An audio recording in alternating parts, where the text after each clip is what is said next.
Está. Y ya está el gazebo, revolear la pata. A ver cómo anda para revolear.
Good morning, everyone, and welcome to day 2 of the second leg of the World Rugby HSBC Sevens Challenger Series. This weekend we are live from Montevideo, Uruguay, here at the Estadio Chorua, and we are ready for day 2, 24 matches in the books. And we are all set to declare the champion and see who will be progressing through to Hong Kong come October. Again, 2 legs here last week and then this week. And the top 8 will progress to Hong Kong in October, and that move from April to October. And right now, Mexico taking on Colombia. Colombia in their traditional yellow and blue. Mexico in the green jerseys with white trim. And right off the top, we have a quick tap taken here as that one did not go 10. Mexico on the front foot. Tim Wilkes again coming to you live here from Estadio Chorua in Uruguay. Mexico creeped into Colombia's half here. Over the top pass to the outside here on the near side of the pitch. Mexico finished last place in the tournament last weekend in Chile. This weekend got their first victory of the series yesterday, and now looking to progress through here in the 9th place quarterfinal. Bit of a gap here on the outside. Breakthrough there for Mexico. Strong run by Patricio Falcon. Entry. Side entry here, penalty earned for Mexico. They'll take it right off the quick tap here. Over the 22-meter line. Rock. Support arrives just in time. Now they'll look to take it here on the outside on the near side of the pitch. Little dummy fake. Gonna try to come all the way around the corner, but Falcon stopped in his tracks. Good job taking this one at pace here for Mexico.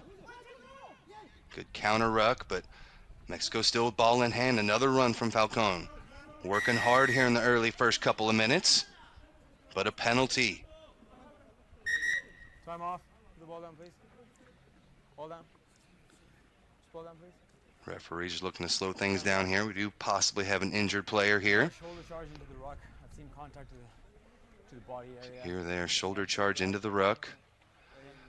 No hands, and definitely directed that shoulder charge to the neck area here. And as you see, just a big shoulder charge shoving that one off. Good job by the referee to spot that. The penalty here for Colombia. Possibly give themselves some breathing room. Pinned inside their own 22 now.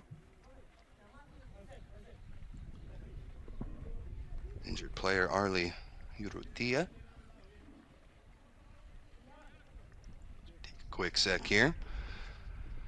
Again, a day full, packed full of rugby here, so keep it tuned in. Thank you so much for watching, either on worldrugby.com or on the YouTube channel.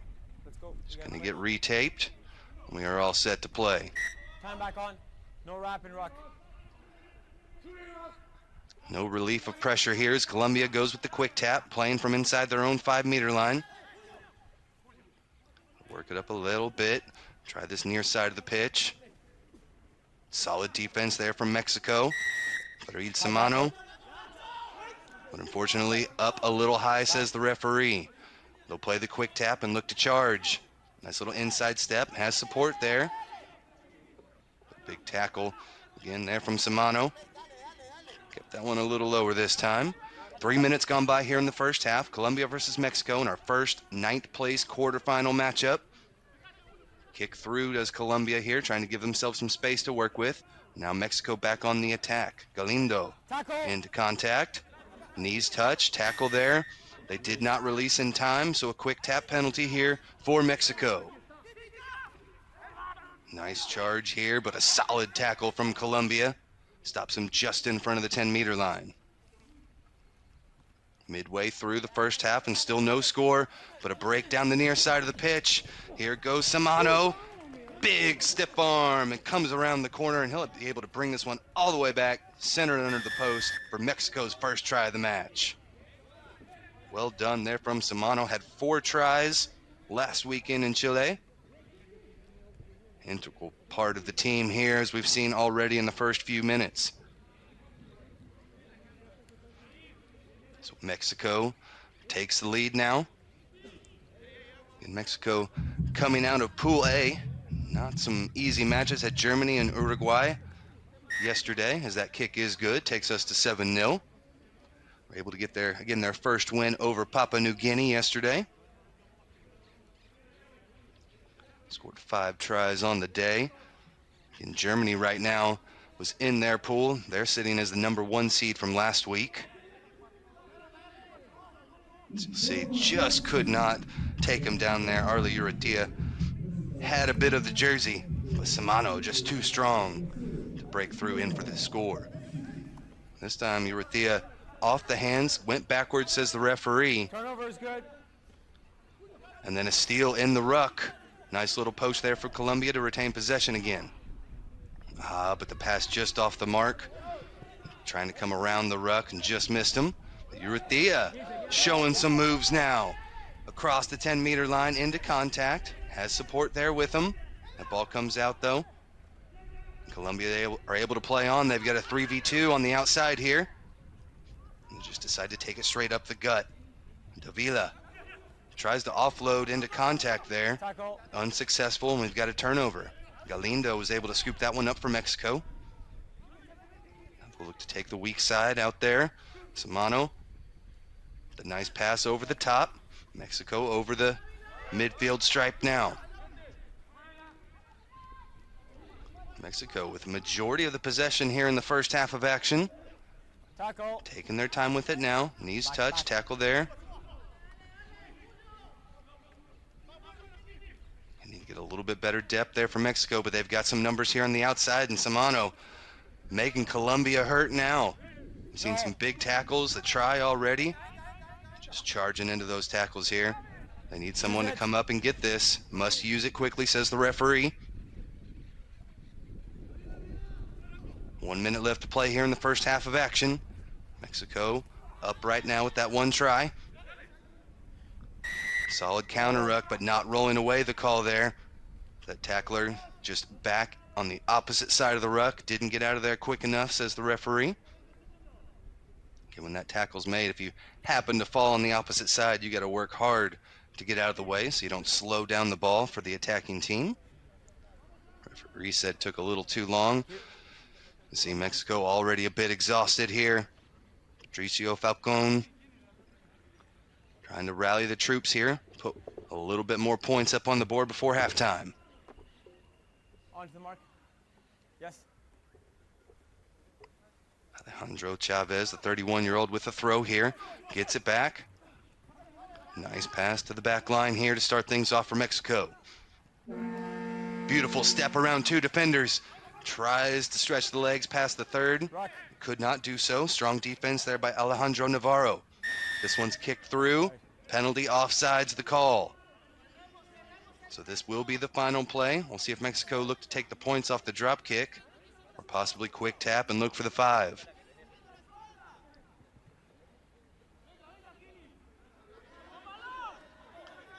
Take the quick tap and come to the near side of the pitch. Chavez tries to go around a couple. Keeps possession here for Mexico. They look to take it weak again. Trying this near side of the pitch. They've got numbers here on the outside. Samano looking for his second and gets it down. Try awarded for Mexico. Again, last week had a tough time, but really putting things together now. Mexico up 12-0. Just strong work, working that weak side of the pitch, around the ruck, pop back up, able to find some mano on the near side for the score. Not going to be the easiest of kicks here for Alejandro Chavez.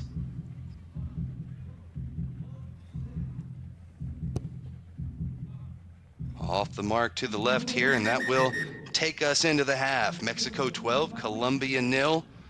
Still a full 7 minutes left to play. So come back with us and we'll finish off the second half of action here in just a few minutes.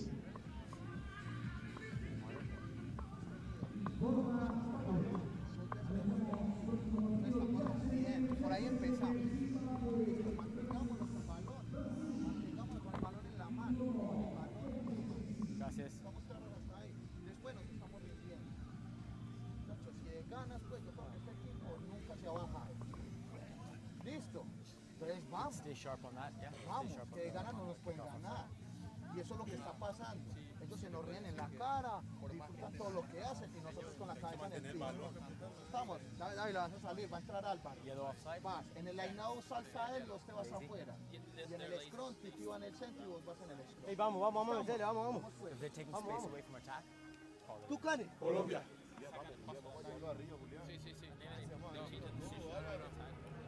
Existe el espacio, pero seguimos bajando.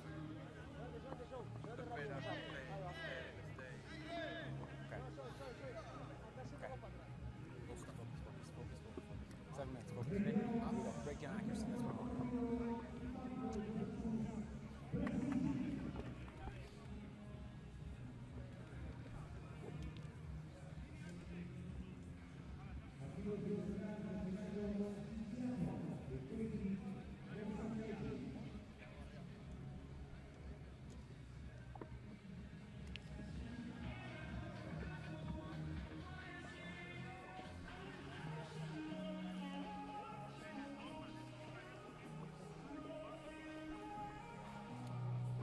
Colombia.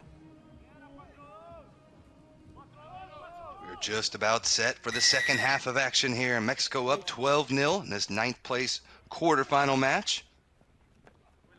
Match number 25 on the weekend here. Colombia still looking for their first win here in Uruguay. Taking it into contact here on the near side of the pitch. Strong run there from Gamara. Whip it out to the other side now. Over on that right side of the pitch. Nice little pop, offload there, into contact. And so we saw it in the first half against Colombia. Now one goes their way as Mexico did not roll away quick enough. Good job by the referee. Playing it for both sides here.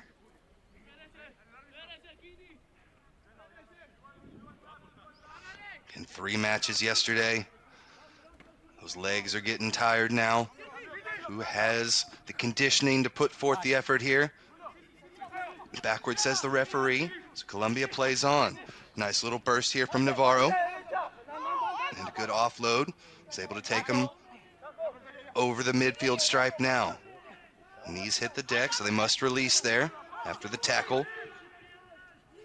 Mexico really doing a good job on the defensive end, but there's a gap now. Breakthrough here. Urrutia gonna take this one to the house as he was able to step past the fullback and in for the try. So Colombia on the board now. Not even 2 minutes gone by here in the second half. Quickly take that conversion and pull within 5 here to Mexico. As you see, was able to step around that last defender and strolls in for the try. Thea had 4 tries last weekend.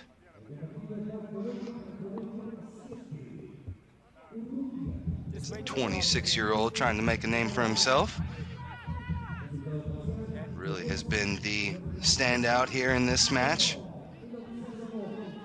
Right now, a high kick and a strong take for Colombia. Guzman went up and snagged that one out of the air. Now the Colombians look to attack again, possibly take the lead here Strong effort there. Navarro dragging defenders. That's strong depth here from Colombia. See if they can put it to use now. Nice little inside step between two defenders.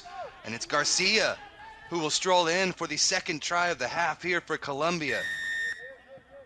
Good job getting it pretty close to the post. Not the most difficult kick, but as you see here, just put that left foot in the ground, cut back inside, and had the strength to get by the last two defenders there. Again, a big kick here as Colombia look to take the lead now.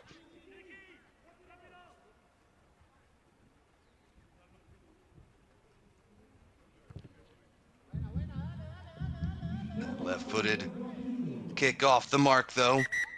So we are tied at 12. A good one here at the Estadio Chorua. So you see him just come around the side there. So 12 unanswered points here for Colombia in the second half.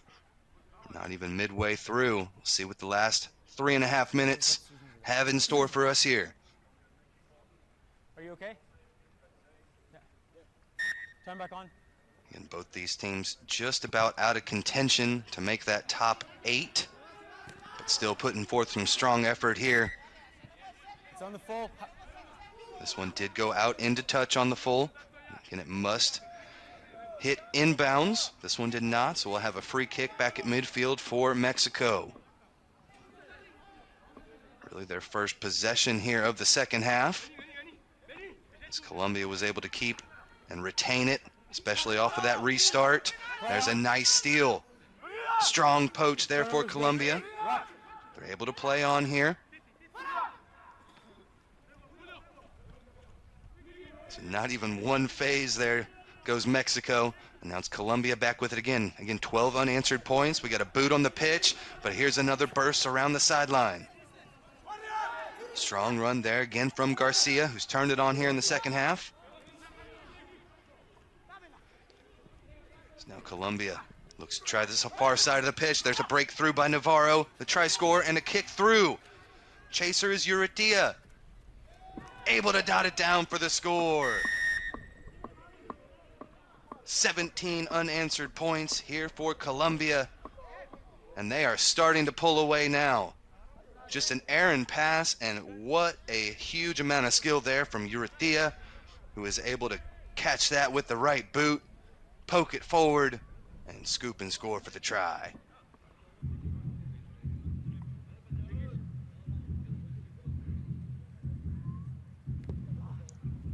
Looks to convert there, off the mark, no good. So just a 5-point match here with under 2 minutes left to play. Our 9th place quarterfinal here. As you see, just a nice quick boot through, was coming through at pace. Again, errant pass, not up to the hands, but perfectly to that right boot. And he'll take care of the rest there. Good contest. Off the top, good contest, says the referee. Just tapped backwards a bit by Colombia, but Mexico are able to collect it now from inside their own 22-meter line. Looking for some space there on the far side of the pitch. Beautiful little switch. Able to get past the first line of defense. They've got support, but that pass just off the mark there. Mexico still threatening now. Cross midfield. Support arrives in time. Strong take here from Encira. Just into contact. Mexico does a good job of keeping possession. And now the high tackle is going to give them a chance to attack here. Quick tap from just outside the 10-meter line. Under a minute left to play. Mexico need a try. Strong work there. Let's see if they can take the near side of the pitch here. They've got a 3-on-2. Good job by the defense coming around, but they're able to burst around the side. And it's Mexico taking it all the way in. Franco Guerrero, the 21-year-old, found some space there on the outside. That first receiver out there on the 3-on-2 was able to come around the corner, beat his defender, and tie things up here for Mexico. Able to kick this one through. We should have time for one final play. But a nice, easy kick here. All the pressure in the world, though. Off the mark, no good from right in front of the post. We have one final play left to go.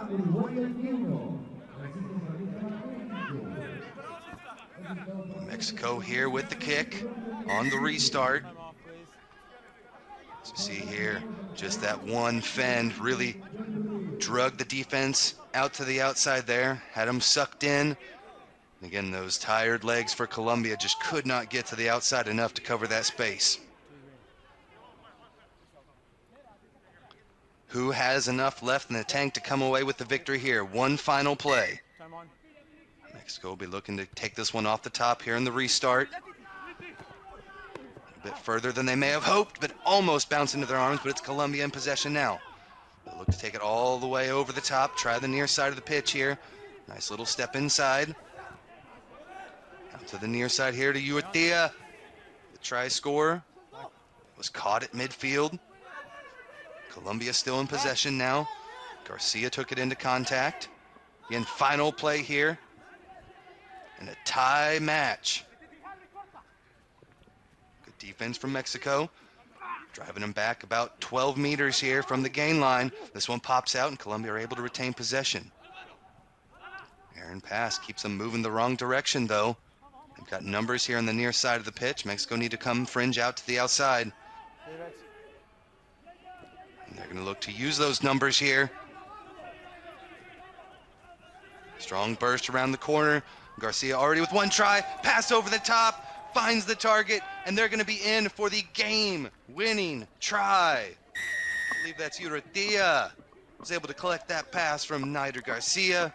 And Colombia with the try at the last second in the closing moments of this match, and they will walk away the victor here. A tough loss for Mexico. As Urrutia says, I'm not tired.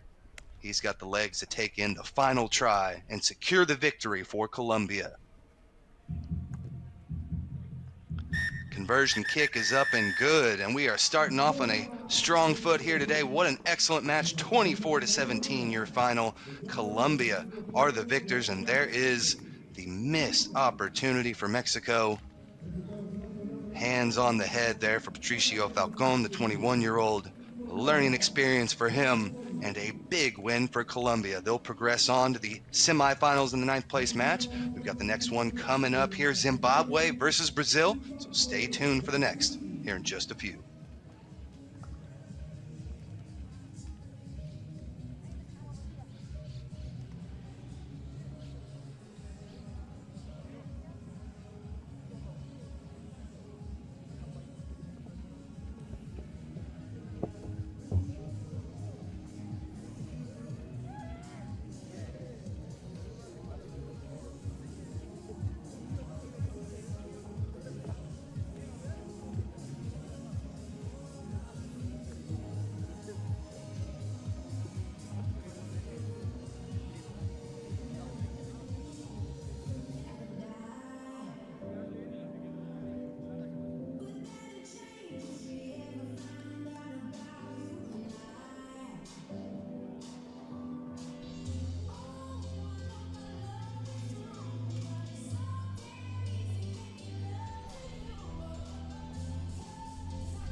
Se vienen los equipos a la cancha.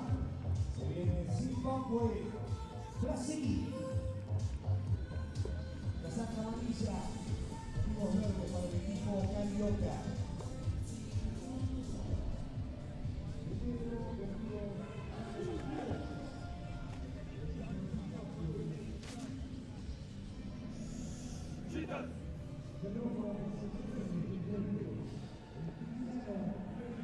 Thanks.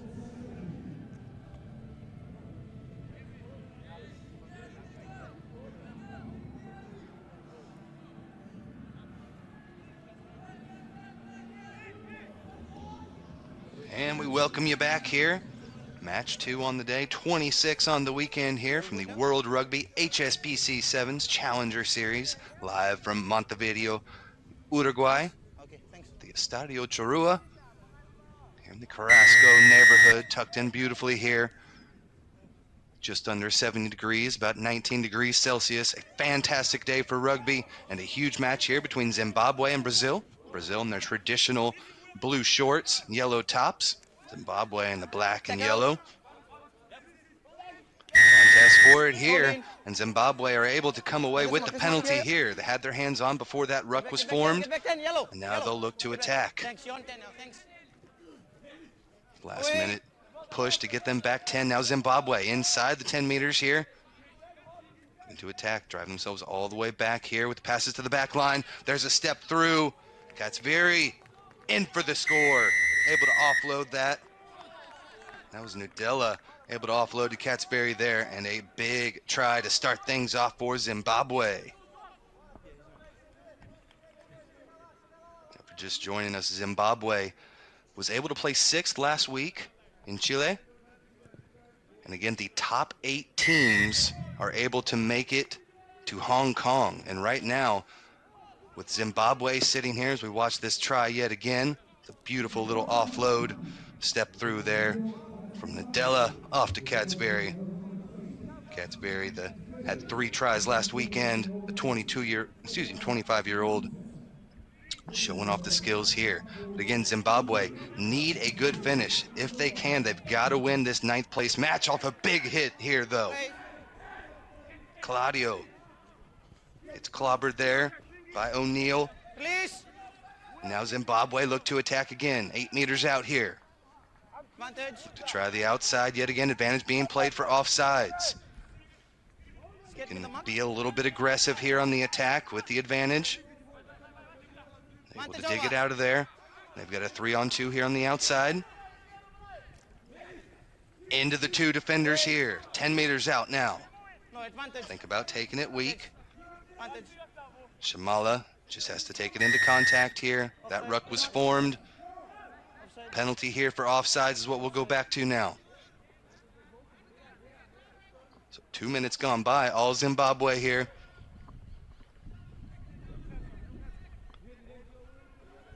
About 12 meters out now. Look for the quick tap here from Shamala. Work it to the outside now. Or the corner, nice little switch. Good communication here from Zimbabwe. Takes a few to bring him down now. Here to the near side, O'Neill continues to use the hands. Here to the near side of the pitch. Little offload there. Possibly knocked on, though. Just could not connect with the supporting player there. Ndida tried to find Nadella. Just could not make the connection. And so we'll come back to a scrum down here as Brazil look for their first kind of possession of the match. Now again, Zimbabwe sitting in 6th place after last weekend. They've got to get as high up and try to win that 9th place quarterfinal here to try and secure enough points. Sit. Thanks. So you got Uruguay, Jamaica, and Italy all in the cup quarterfinals. They've got the ability to jump Zimbabwe, Uganda, and Papua New Guinea. So a lot to play for here in these quarterfinal 9th place matches.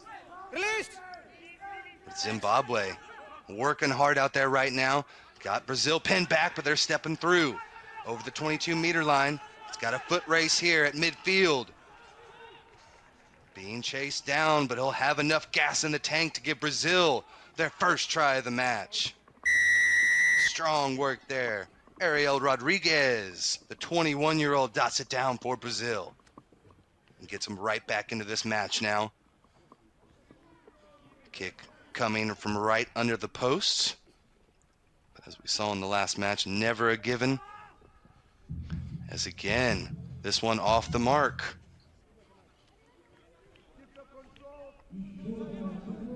So see the step throw and the speed here. Strong burst from Ariel Rodriguez.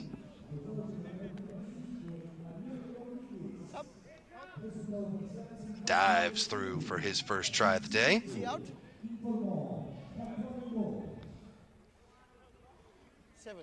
Again, this match is critical for Zimbabwe if they want to take the next step and continue to try and get to Hong Kong.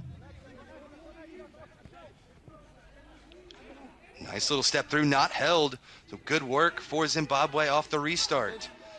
But for the second time, that offload just off the hands there. Frustration from Zimbabwe. Just got to play a little bit slower, take that into contact, and continue to let things develop, because that back line has proved to be extremely dangerous. Just a couple of mistakes have really stifled the attack for Zimbabwe. Crouch. Again, Zimbabwe looked really strong last week, but they were unable to come away with the win yesterday against Italy, and that was really the deciding factor that puts them here into the 9th place quarterfinal. Brazil ball in hand now, able to step through a couple of defenders and take it over the midfield stripe, over the 10-meter line now. Support is there, and Brazil looking strong now, down by 2. 1 minute left to play in the first half. Try to take him out. Strong effort there from Zimbabwe. Possible knock on there.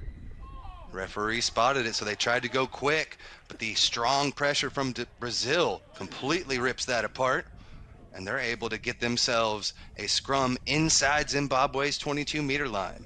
The half-minute left to play. Definitely looking for a big opportunity here to possibly take the lead. Crouch. Be huge for Brazil. Again, 0-3 yesterday. We're able to put up 27 points on the day. Lost to Uganda, Jamaica, and Hong Kong. But a big chance here for the upset over Zimbabwe. Nice little step through a couple of defenders and a good little offload. Able to take him all the way down close to that 5-meter line. Tenorio, Number 11. but not rolling away the call there. Handuza gets pinged. Not 10. And back 10, not 10. So a big advantage here for Brazil. Yes. AR with the thumbs up, and Brazil get their second try of the match. Strong effort there, as it's Teixeira He was lucky they scored. with the fend. Try and get 10. Okay. Almost looked like a high tackle there, but he's able to use that strength to touch it down for the try and give Brazil the 3-point lead here. A big opportunity to go up by 5. So 2 unanswered tries here in the last few minutes, as Brazil really did not have much possession there in the first about 4 minutes of the first half. But right now, Brazil on top. 10-7 your score. We'll step aside and come back for the second half of action here in just a few.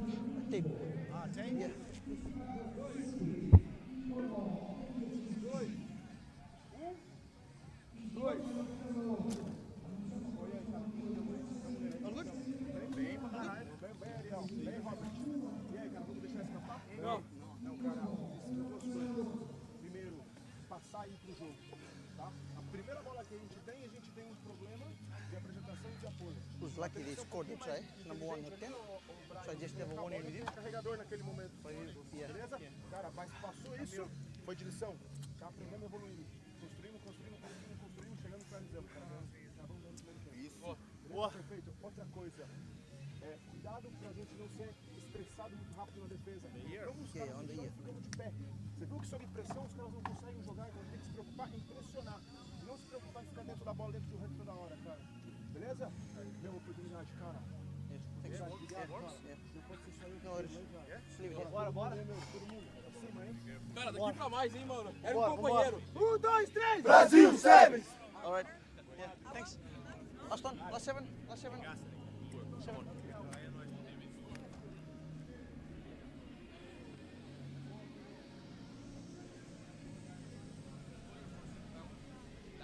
Yeah. Yeah.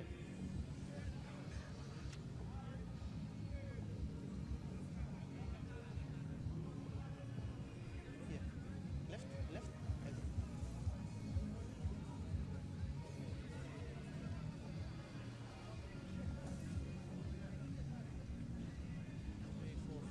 7. I've got 7 here. And 1, 2, 3, 4, 5, 6, 7. Yeah, you're okay now. Okay, thank you. Welcome back, folks. We are ready for the second half of action here, as Brazil was able to end that first half with 2 unanswered tries and have a 3-point lead as we go here into half number 2. Zimbabwe are able to retain possession here off the kick, and a penalty awarded straight away. You moved him by the neck. Referee says the Zimbabwe player moved him by the neck. That's Ryan O'Neill will step off for 2 minutes here. So Zimbabwe already down by 3, gonna have to play a man down for the next 2 minutes. Thank you so much for joining us. Tim Wilkes taking you through the second leg of the World Rugby HSBC 7s Challenger Series here live from Montevideo, Uruguay. And right now, Brazil look to charge a couple meters outside the 22-meter line. Now they'll spin it back to the near side of the pitch. Couple of big fens and a collision at the center of the pitch now. Strong work for Brazil. Dragging defenders through. Working it back and forth here with ease. Here's Tenorio. Spin it back again. Strong work from Brazil here. Gone through about 4 or 5 phases. Just keeping ball in hand, retaining possession here inside Zimbabwe's 22-meter line with a man advantage. Trying to find that gap. Able to get themselves all the way inside. Offsides here. That ruck was formed. Was able to make the pop out of there, but the ruck was already formed, said the referee. So the Zimbabwe player was offsides when he came around and picked that one off. Referee, Levu, brings him back, slows it down a bit. Here's the quick tap for Brazil. Just look to take it into contact now. He was tied up, could not dot it down. Here's a dive through. Forward the Cohet could not take it in either. So held up here. Time off. Time off. Time off, says the referee. Is a big collision there right at the try line. Looks to have a Zimbabwe player shaken up a bit. Have blood bin. Blood bin for Zimbabwe. Again, folks, just taking you through the tables here. Zimbabwe must have this match. They were 6th place. You must be in the top 8. Again, 6th place last weekend. Must be in the top 8 to be able to progress through to the next round of the Challenger Series. For him? Again, only the top 8 make it. Is it for him? And Zimbabwe need that 9th place finish if they want to really progress through. They've got Uruguay, Jamaica, and Italy, who were sitting in 9th, 10th, and 11th, nipping at their heels now because those 3 teams are in the Cup quarterfinals, and they've got the opportunity to jump Zimbabwe, Uganda, and Papua New Guinea.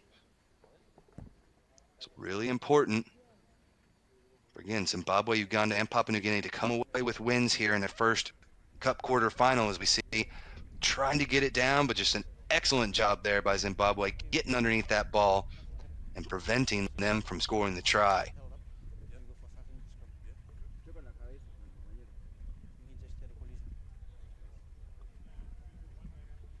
I believe that was Shamala who was able to dive there underneath the attacker and prevent the try.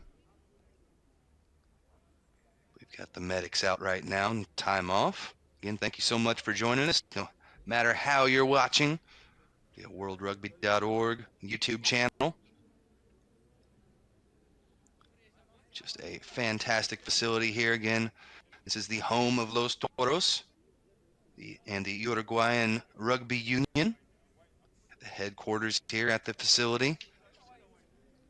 Just a beautiful complex. We're tucked into the Carrasco neighborhood here in Montevideo, Uruguay. Able to come off on his own power here.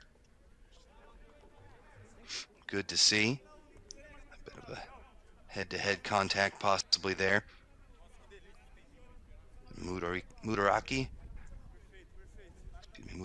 is able to come on the pitch here, number 9, the substitution for Zimbabwe. Okay, let's go. Time back on. We'll reset things here. Under 5 minutes left to play in the second half. Our second 9th place quarterfinal match here between Zimbabwe and Brazil. Right now, Brazil with a 3-point lead. Mine. And a 5-meter scrum here to tack on more. No. In there, but a bit too aggressive was the opposite scrum half. Offside's the call. Offside. And so now a penalty here at the 5-meter line. Offside. Zimbabwe still a man down. Can Brazil convert here? This would be huge. Take this to a two-possession match here. Able to scoop this one out the back. Looking for some support all the way on the outside. They've got the numbers, and they're in for the score. Brazil extend their lead now as they're playing with great continuity, just able to find where that gap is, use that extra man to score the try. Laurent Borda, go ahead, able to dot that one down, the 25-year-old. Not an easy kick here all the way from the corner, but again, that 8-point lead means it's a two-possession ball game with about 4 minutes left to play here. And both teams, you can see the tired legs there, 3 matches yesterday. Do they have enough left in the tank to come away with the victory here? Brazil really looking good here on day 2. Once again, it was Zimbabwe with that first try, but 15 unanswered points here for Brazil. Have them with the big lead in this match. Zimbabwe able to take that one off the top cleanly. Nadella into contact. Aaron pass kind of slows things down a bit, but strong strength there from Medida. Number 3. He's marked. Number 3. Not rolling away the call here on Brazil. So Zimbabwe with the quick tack, and they've got numbers here on the near side of the pitch. There's the speed around the corner. Good job cutting back in there from Nadella. Finds the offload there to Handuza. Was knocked on by Brazil, advantage being played. But Zimbabwe trying to find some space here all the way to the outside. Can Brazil catch him? Cut back in. Supports there for Zimbabwe at the 5-meter line now. In Zimbabwe down by 8. They need 2 scores, so it's essential that they get one as quick as possible here. Strong take into contact. Flip it back out. Matariki with the spin. Gets it back now into contact. Camadiro off here to Simondo. Number 1. Penalty here. Time off. Time off. So we'll take another look. The replay. Just diving through off his feet and then knocks it forward. Kind of jumped through the contact there dangerously. We'll see what the referee has to say about that. I think he was the intention of the green flag jump. Yeah. So we just go back for penalty for offside. Yeah. Okay, guys. So advantage was on there, says the referee. He would have had a penalty there from jumping into the tackle, but we already had an offsides advantage being played. So we'll come back to the penalty here at 5 meters for Zimbabwe. A little over 2 minutes left to play here in the second half. Wait. Time back on. Here we go. Zimbabwe back to full strength here with 7 men on the pitch. Into contact. Goes Simondo. A meter out now. Eyes for the try line. Diving in goes Matariki, and he's in for the score. Number 9. Strong work there from Hilton Matariki, who just came in here in the second half. The 27-year-old making his presence felt quickly. Clear off. Kick up and good. So Zimbabwe down by 1 with under 2 minutes left to play here. Take another look at this one. Did you see the strength? 3 defenders. Meter out now. Just kind of took that defense to the outside. Gave him a little jab step back in. Try there from Matariki. Little man, 1.69 meters. Just 5'5". Able to get his way in for the score. Another sub here as Nadella comes off for Zimbabwe. And a big restart now. Got to be able to retain possession here if you're Zimbabwe. Able to boot it back and then ahead. Brazilians can't get that soccer out of him, using the head back to his team. And now Brazil in possession. Strong counter-up will play on. Stolen away. Big poach from Zimbabwe. High tackle. High tackle here. There's the penalty. Quick tap by Matariki. They've got numbers there on the outside. Was he 10? Defense came up and stifled that attack a bit. Okay, thanks. Nice work. Pass over the top to the outside. And Zimbabwe are in for their second try in the last 2 minutes. Fake to touch it down. Bringing it in a little bit closer here for his squad. Because again, this conversion kick would be huge, give them a 6-point lead, and then force a converted try from Brazil to come back. As you see, just a bit of a fake. Make that kick a little easier. Sure, the kicker appreciates that.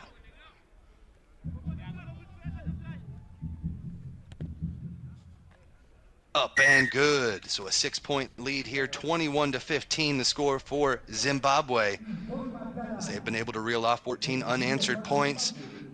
We see again Nadella, the 25-year-old, able to get that around the corner, just using the hands all the way to the outside. And then strong work back and forth. Beautiful little offload there. And Nadella sneaks his way in and makes that kick a little easier. This one does land in touch. Did it go in goal, though? I think it may have. Touch, okay. But it did go into touch, and that will do it. So the final score, 21 Zimbabwe, 15 for Brazil. A strong effort from the Brazilians, but Zimbabwe keep their hopes for Hong Kong alive. Come back with another important match here. We've got Portugal versus Papua New Guinea coming up here in just a few.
All eyes on the prize. Go to HSBC Sport on Twitter.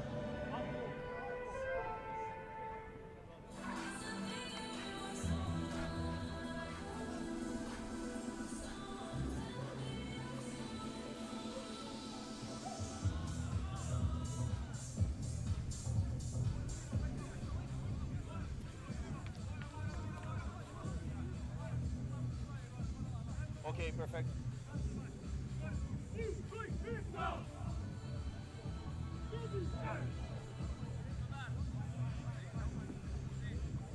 Sorry, it is split.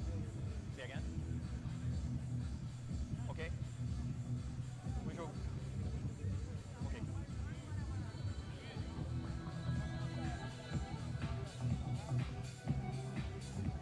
Captain. So welcome back, folks. We've got the third 9th place quarterfinal match here. You can start. Perfect. This one, Portugal taking on Papua New Guinea. Portugal in the red here. Papua New Guinea in the yellow, and it's Portugal taking this one off the top with ease. Beautiful little offload inside the 22-meter line. Fenn takes it all the way around and through into the score. So a big try to open things up here for Portugal. Francisco Nobre able to collect that offload. Strong work from Moriera. Big number 2 to start that off for Portugal. And in less than 30 seconds, it's Portugal taking that opening kick in for the try. Please. the way you want to start things off if you're Papua New Guinea. Again, right now, Papua New Guinea did a great job last week. They were able to place 8th in the tournament in Chile, Viña del Mar. As you see here, able to fend his way all the way in to the try zone for the score.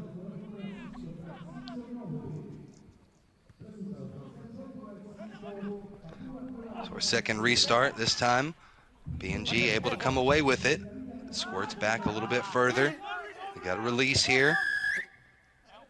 No release made there from Portugal, so a penalty earned for PNG now. Again, PNG, like I said, last week placed 8th. They need to finish as high as possible. They've got to get this victory if they want to keep their chances of staying in the top 8 for Hong Kong. Again, this is the second leg of the Challenger Series, and only the top 8 make it through to the third and final stage. Supposed to be in April, but again, with the coronavirus, pushed all the way out till October. Put in here, it's stolen away by Papua New Guinea. They look to attack now. Nice little burst through the line, over the 22. And they look to have the speed to take this one to the house. Just like that, a nice little steal off the line out, and Papua New Guinea are able to respond with a try of their own. Elton Una, the 20-year-old youngster, shows off his speed and athleticism. And the kick up and good, just like that, PNG take the 2-point lead. Just stretching that one out. Has what it takes to take it all the way through. It was a good little steal off there. I believe that was Elton Una. Again, there for the try. I think that was Sabatha that was able to come around the corner, took that one off of the line out, was able to find the open receiver there. And now a big take here off the restart for PNG. They keep possession now. That is always the best way. Keep the ball away from the other squad. Keep yourself in an attacking position. They bring it back, but now look to attack. There's the offload there to Sabatha. Has support there on the right, but that pass just a bit too far behind. Portugal's able to keep this one in. Bit of a sloppy play back and forth here. Now it's PNG, ball in hand at the 22-meter line. They'll spin it out here to the near side of the pitch. They've got some room here on the wing. And a great job to suck the defense in. Willie Terang able to take it all the way in himself. Did not need that final support there in the wing. So you'll see just the quick little pass, fake pass there. Able to step through the 2 defenders and in for the try. So PNG with a couple of quick ones here the last couple of minutes. Yes. Able to take a 7-point lead now. Drang, the big man, 1.95 meters tall, 6'4", 24-year-old. Kick off the mark, but still a 7-point lead for PNG.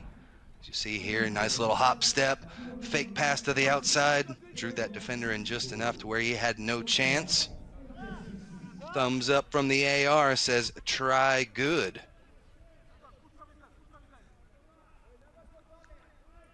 So 2.5 minutes left to play here. See if PNG can take this one yet again off the restart. No go this time. Portugal with it. Up to midfield. There's the offload straight to the boot. Try to pick this one up. We'll have a knock on here as Brazeres, number 11 there, tried to come in and pull that one away, but just knocked it on there. Strong work from the defensive end there, as you see. Off the shin, a little boot, but a little kick through, but good job by the defense for PNG there to come away and take it back. So we'll have a scrum down here after the knock-on. Put in there. Now PNG look to attack again. Into contact, high tackle awarded here. Good job by the referee to protect the players out there. There's obviously some head contact. And we'll take a quick break to step aside. Coming up next, folks, we got Uganda versus Paraguay.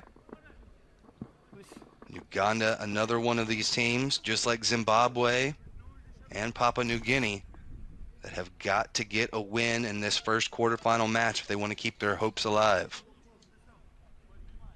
A loss here would send them into the bottom 4, and the most they could get is 4 points. That more than likely won't be enough to get them into the top 8. PNG in a good spot right now, up by 7. Here's the quick tap. And Terang will send this one back to the far side of the pitch here. Terang gets it back. Now they'll look to attack there on the far side. Step through there for Volley, the captain. Good job retaining possession there on the far side. Bringing it now here to the left. Back and forth there. Terang keeps it ball in hand. The Tuk off to the outside here. Finally taken back again by Volley. He's going to take his time, bring it into contact. Good work here on the counter ruck for Portugal, and finally off their feet go PNG, so that counter ruck successful for Portugal. Portuguese now with an opportunity with under 30 seconds left to play here in the first half to tack another try up on the board and possibly tie this one up at halftime.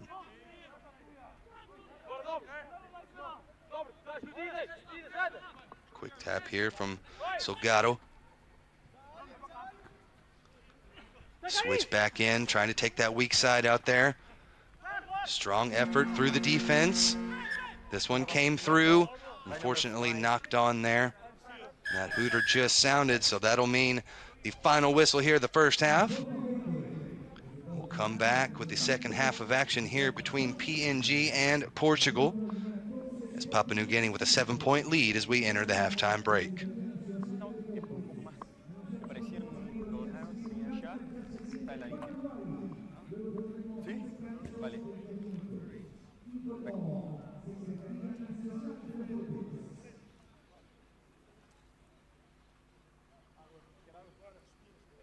Toma espacio. Não passamos a bola a ninguém, pá. Não passamos a bola a ninguém, malta. E depois, andamos, atiramos as bolas, não conseguimos fazer uma coisa, os básicos, malta. Vocês não são bons. Espera, saca.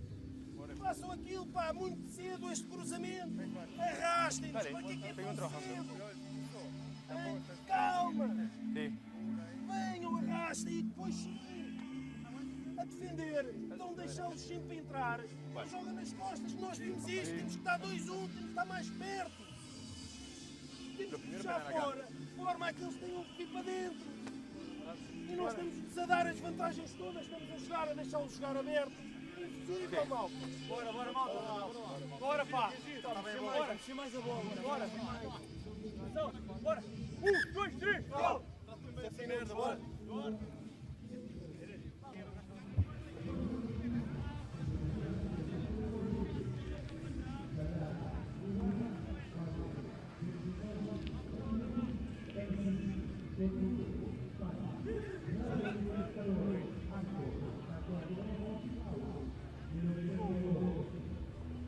Sorry? Say again? Are you talking to me? No? Ah, okay.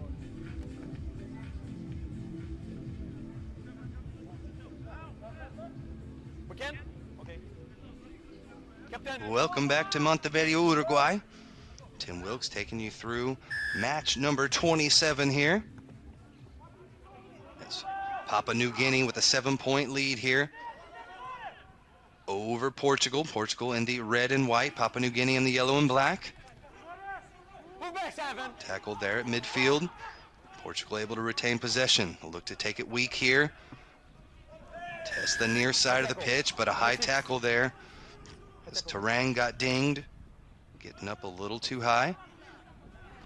Back into contact goes Santos. Nice little offload here to Felipe. Does he have the speed to take it all the way in? No. Strong tackle from Una. Excuse me, strong tackle there from Una stifles that attack. So we'll bring it back to penalty here. And the yellow card not rolling away the call. And so it's Portugal playing with 6 men here for the next 2 minutes. PNG with that 7-point lead. They'll look to slow things down a bit. Gain some possession here off the penalty kick.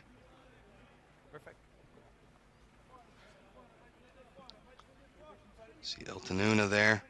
Was able to make that try-saving tackle. The 20-year-old already has a try to his name. Now a try save there. Fantastic first match of the day here on day 2 for him. This one up over the top. Turnover ball as this one comes back to Silva. Skip pass all the way up over the top. All the way here to the outside. Moriera into contact. Takes 2 defenders to finally bring him down.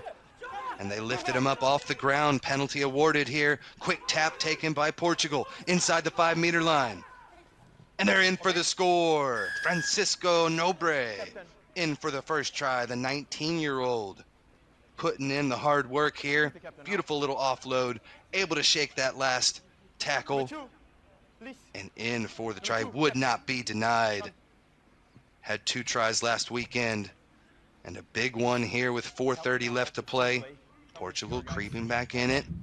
Federico Felipe, the 22-year-old, will look to take this kick and tie things up. But it is off the mark, no good. So PNG still with a 2-point lead.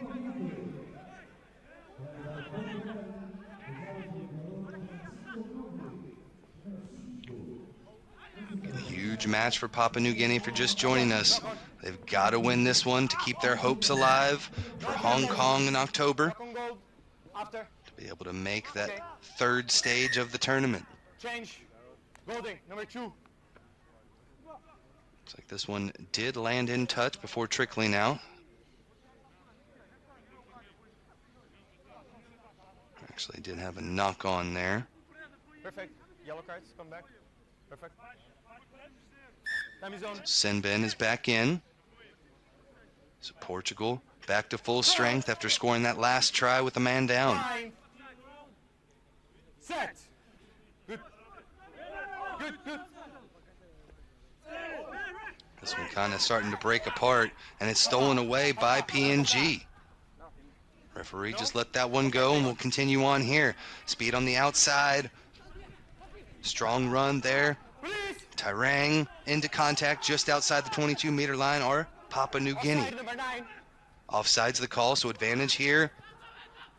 Offload just collected. Just got to throw that one back. And things getting a bit sloppy, so no advantage being played. Referee will bring us back to the penalty. 28 meters out here. Papua New Guinea will quick tap.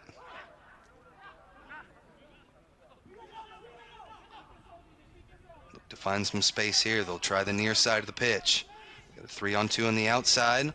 Couldn't get the hands out to him quick enough. So they'll take it into contact here. Support arrives in time.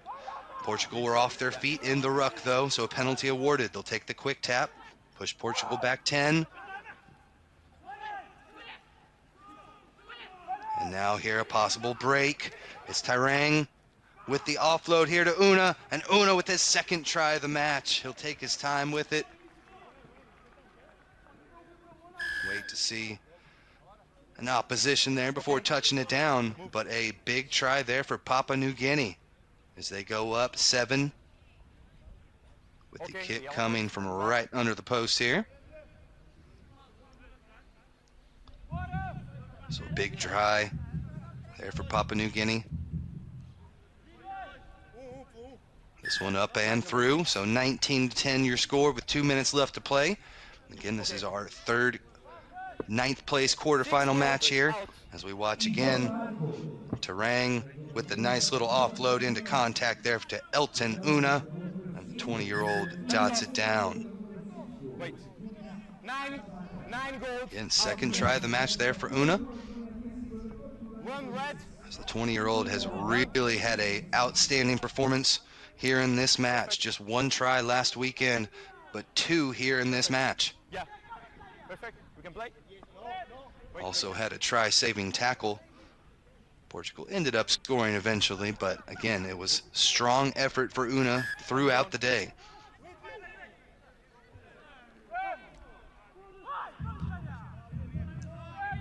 See Papua New Guinea really starting to get some good youth out there. This kick went deep, a high bounce, finally collected there by Palhava Silva. Faked back inside, kept it weak. Offside's the call here. Advantage being played here for Portugal. To keep it in possession though. And that errant pass will bring this one back. We've got offside, so a penalty awarded. Back to Portugal, 1 minute left to play. They've got to score quickly with it being a 2-possession game if they still want to come away with the victory. Strong defense, but then able to break through the tackle. They've got numbers there on the outside.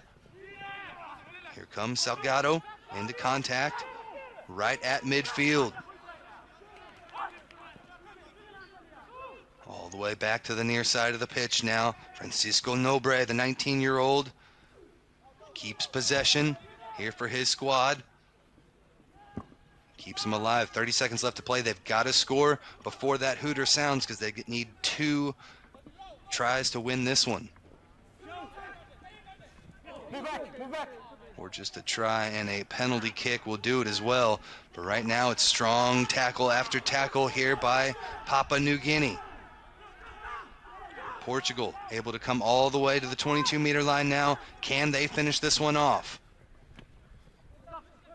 That defense from Papua New Guinea may be just enough to seal this one with the victory here. This will be the final play. So PNG will come away with the win. But let's see if Portugal can come through with one final try of the match. There's the step around the try. Picked that one up, did Felipe, and he's in for the score. The 22-year-old Federico Felipe. No, right here. Gets this one in. Take that kick from inside the pitch here. And that will do it.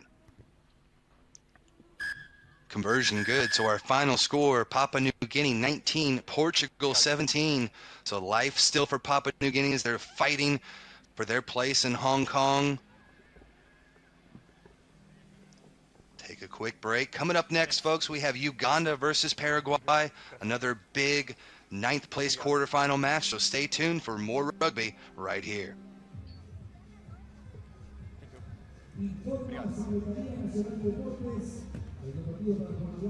Obrigado.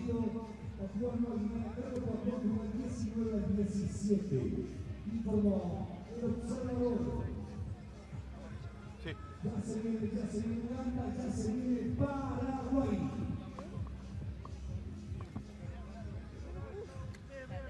É só que ele joga a bola para trás.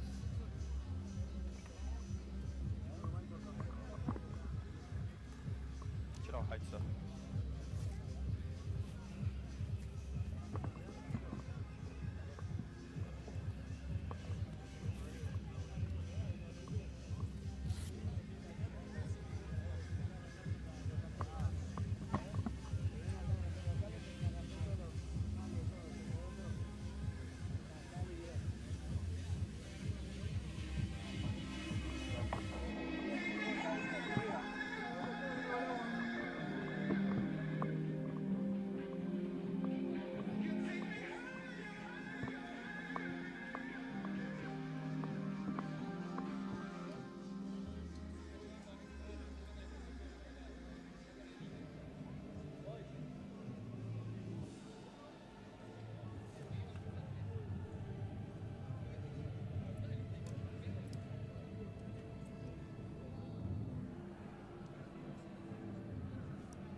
mi derecha se viene Uganda, Paraguay.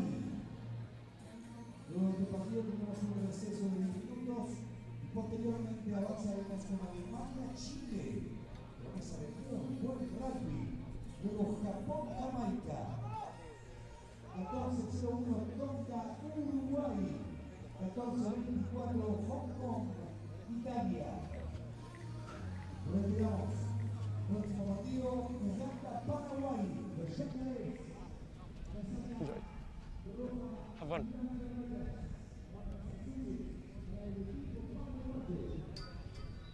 Sí, te escucho.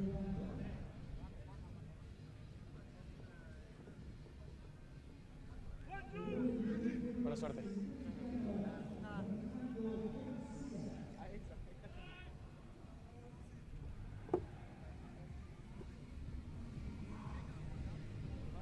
¿Todo listo? Okay. Time is on. Welcome back, folks. We are ready to kick off match number 28 here. Uganda versus Paraguay. Paraguay with the kick here. Paraguay in the red, white, and blue hooped uniforms. Uganda in the black, red, and yellow trim. Offside's the call here, so advantage being played to Uganda. They don't need it. A breakthrough here by Guinea. And it's Guinea able to come through with the first try of the match here for Uganda. They just took it outside, stepped around that one defender, and then with the extreme speed to take it all the way for the score. So just like that, 5-0 Uganda. So Guinea, 25-year-old. Big fella able to stride that one out. 1.83 meters, 6 foot tall. But with the quickness and speed to burn as we saw there.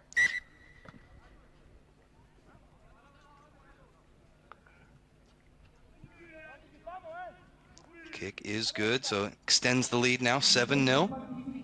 It's just with ease here. Good chase there from Paraguay, but not enough. As Uganda on top here first. Here's the restart. Trying to tap that one back, but Paraguay with it. Their first attacking opportunity now. Straight into the defense. Released, back on his feet. Well done there from Gonzalez. Juan Gonzalez still into contact now. Advantage, high contact, leave it. Support arrives. We had a high tackle advantage here, so we'll have a penalty. Wasn't coming out of there quick enough. And so now we'll just take it into contact. Pass over the top here. A burst through here from Urbieta. And Urbieta in for the score. Sebastian Urbieta, the 27-year-old, able to take that beautiful offload and dive through for the try. So a big response here from Paraguay. Paraguay 0-3 yesterday on the day, only able to muster up 36 points out of the 3 matches.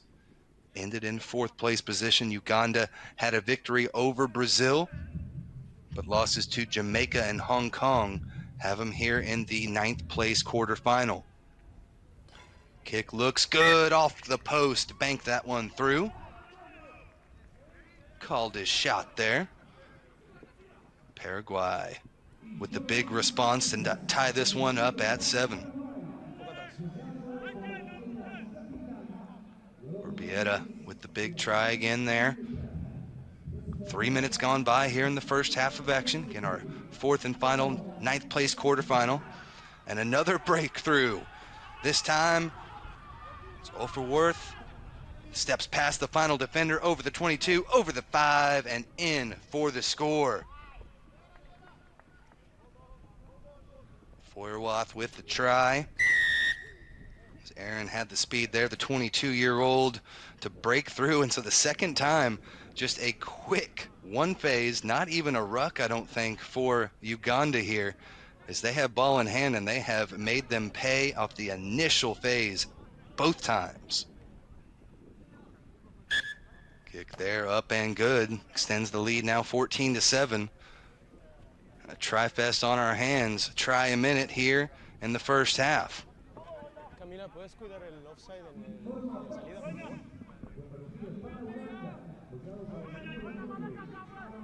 Feuerwath with the score there, takes his time. Now 3 minutes left to play. They look to bat this one back, and they do so cleanly. So it's Uganda again in possession here, already with a 7-point lead. High tackle here, so penalty advantage being played.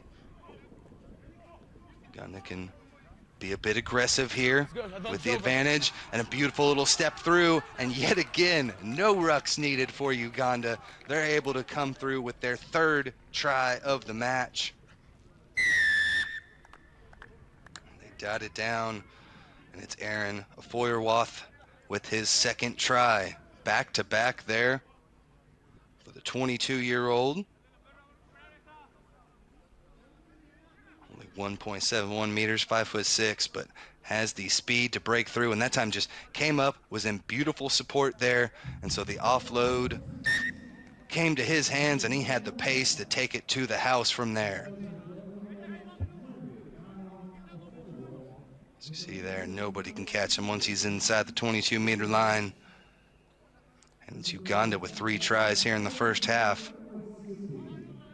Pulling away with the 14-point lead now. Sign of respect there for the try. Now Paraguay looking to make something happen in the center of the pitch. Over the 10-meter line, back and forth they go.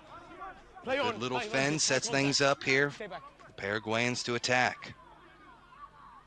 Not much depth there. They try to take it into contact, and then with the offload, takes him across the 10-meter line. We're going to come back to a penalty, though. A high tackle here. Penalty will bring him back. 2nd one, says the referee, so you're going to have to be a little bit more disciplined here. Under 1.5 minutes to play. Quick tap. They've got numbers here in the near side of the pitch. Uganda able to stifle that attack and send him back to the far side now. Strong work there from Juan Gonzalez. Takes that defender on, and now not releasing the call.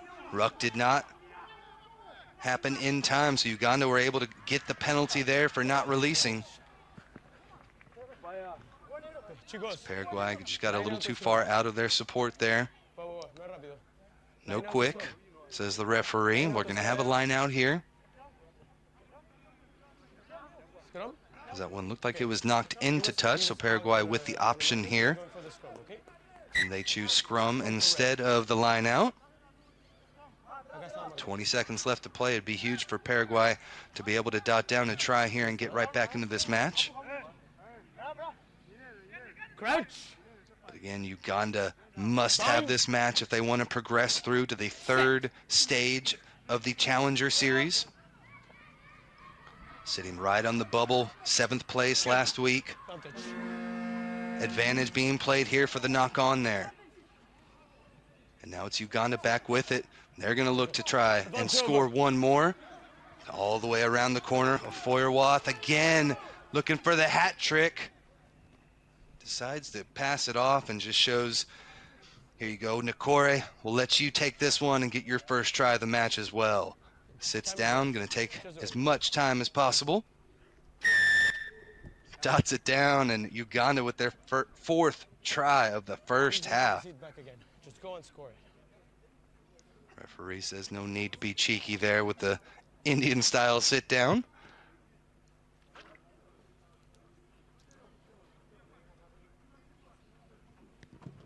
The kick from McCorrick. Up and through, extends the lead to 28-7 for Uganda. That'll take us to the break. Let the teams have some water, talk to their coaches, and we'll come back for the second half of action here in just a few. Mil gracias. Te escuché, pero decidí regresar a la primera porque era por contacto alto. Entonces quería mandarme ese mensaje mejor. ¿Algo? ¿No? ¿Todo tranquilo? ¿Por qué no viene?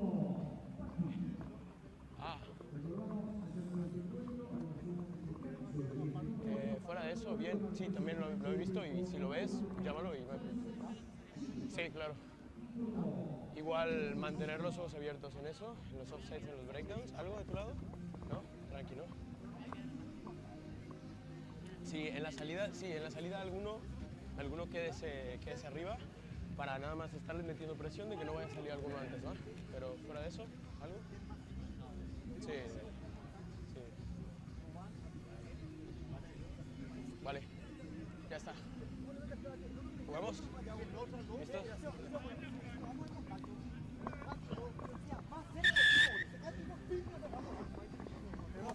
Sí, hacemos cerrada.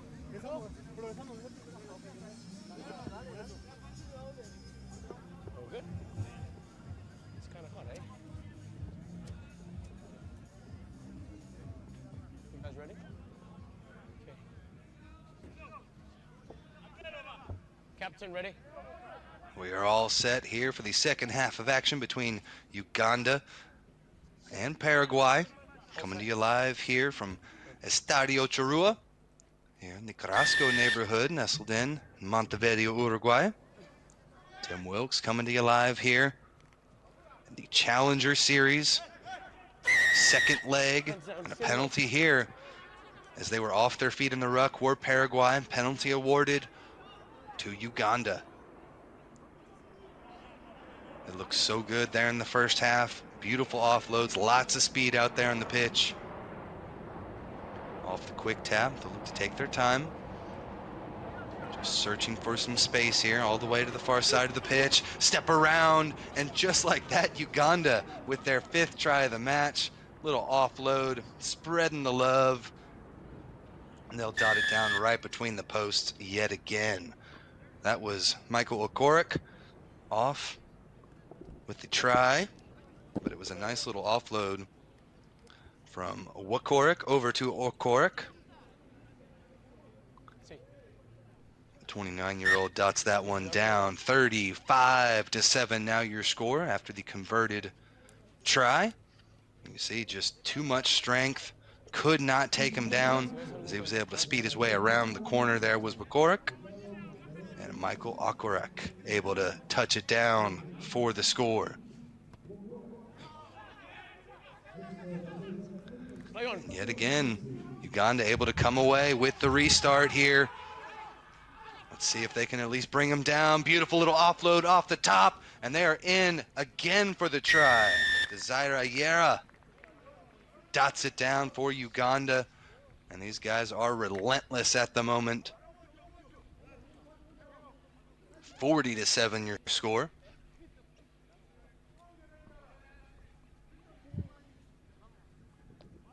Korik here puts this one through.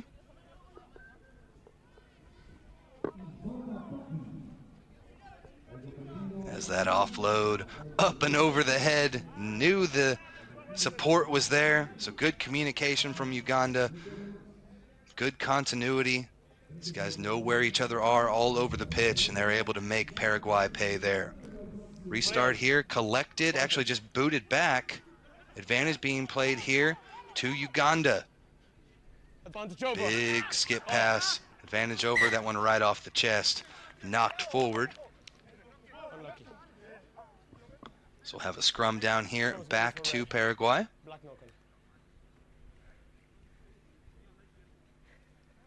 See just off the chest there. Korik could not hang on to it. 26-year-old. Again, Uganda have put themselves into a fantastic position here in the 4th, 9th place quarterfinal match.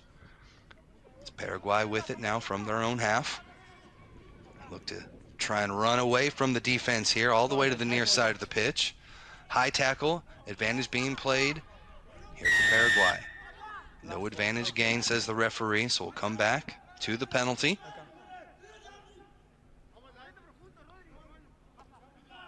Midway through the second half of action now. Paraguay just look for touch here. Able to find it, put themselves in a good attacking position. They're able to tie things up 7-7 early on, but 35 unanswered points from this Uganda squad has really flipped the script here on this match.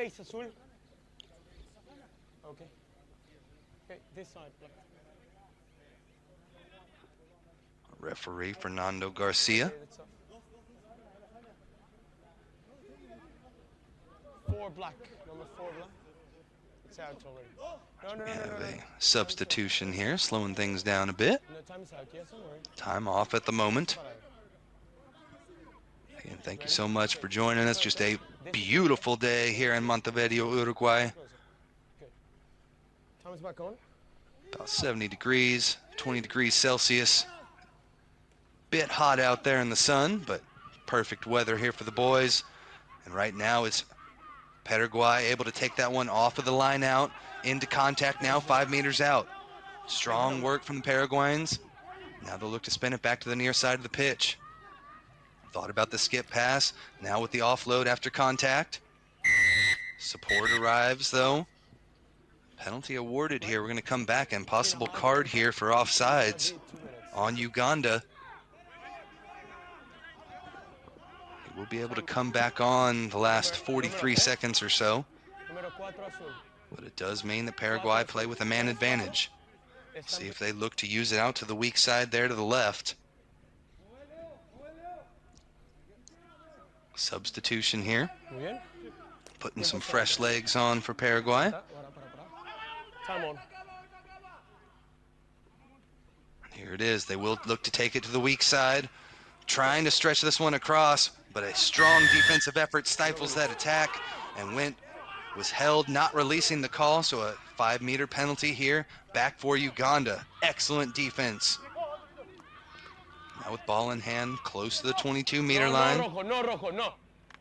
Release, says the referee. We'll play on.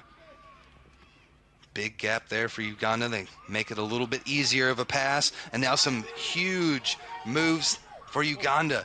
Able to bring it all the way forward. Release! Masanganzaro with a huge run that time. Breaks it across. And now over the midfield stripe. And Uganda are going to take this one yet again. It's Wakorik, who has been all over the pitch today. Giving away a couple of tries. I believe this is his second here. And he'll drop it off again. Again, spreading the love. Everybody getting into the action here for Uganda. And really back to Masanganzira, who started off that phase with the huge breakthrough. And then was able to get it out there to Philip Okorik, who converts as well. Number 2 black. Number 2 black. So you just see the teamwork and the continuity here for Uganda. These guys really love playing with each other, and now a 49-7 lead here. Again, opportunity to still get into Hong Kong for Uganda. Got to finish in the top 8 after the first 2 rounds of the tournament, and another tap down. Uganda able to steal it off the restart, and they'll dot this one down again for another try. Again, spreading it around. I believe that was Levi Osen able to come in and catch a little offload inside the try zone for the score. Another kick up and in for Vakorik. As you'll see, a Feuerwath with the offload. A bit of danger there. Again, letting Osen get his first try of the match. 56 points up on the board here for Uganda. Good. We'll look to take this one again. Backwards, play on. Play on, says the referee. This one gets a little bit scrappy, but it's Uganda able to come away with it yet again. There's the final hooter. They'll look to kick this one out. Actually kick it through. Still on the attack now, but Paraguay will take care of it. Booted out the back, and that will be the final. Uganda 56, Paraguay 7. Strong effort for Uganda, and we will come back. We'll have a bit of an extended break here. When we come back, it is the Cup quarterfinals. So keep it tuned in right here with more rugby on the way.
sir.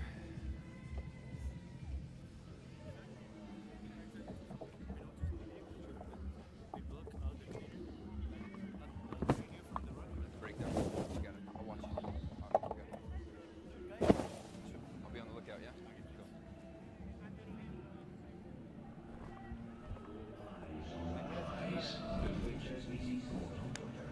Which way are you gonna kick? Welcome back to Montevideo, Uruguay. Tim Wilkes here live from Estadio Churrua. We are just about set to go here for the first Cup quarterfinal. Chile taking on Germany here. Chile in the white uniforms, Germany in black. Rodrigo Fernandez gets us started off here. And it's scooped up by Chile. Good start, but they give it right back to Germany. We're going to play a knock-on, though, that happened. Advantage was being played there. Referee Joey Swatzel, Texas American native. Push. Wait for the ball. Wait for the ball. Thank you. Crouch. 30 seconds to play. Gone by here. Put into the scrum here for Chile. So no need to fall forward. Just bind, yeah? Right here. Crouch. Bit of a reset here. Again, both these teams did very well last week in the tournament. Germany placed first. Chile with the 4th place finish, putting themselves into great position to be in the top 8 and make it to China, Hong Kong Sevens in October. Nice little breakthrough here. Step through from Dembele. Excuse me, that was Grafulic with it. Now they'll swing it out to the far side of the pitch. Strong work inside. Taking it all the way to the 5-meter line, but a penalty awarded here. Not rolling away the call. Quick tap into contact. But strong defense from Germany stifles that attack. Kind of coming in from the side there. Penalty awarded. Swatzel saw that one as well. Quick tap, wants it in front of his mark here. Side entry. Side entry, the call there. Must come straight over the top of that ruck. A quick tap and a big opportunity here for Chile. Look to swing it all the way to the outside, near side of the pitch. Good hands, all the way to the corner, and they're in for the score.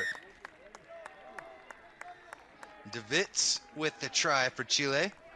Benjamin De Wits, the 24-year-old here, gets it on the outside, dives in, and barely dots it forward enough on the line for the score.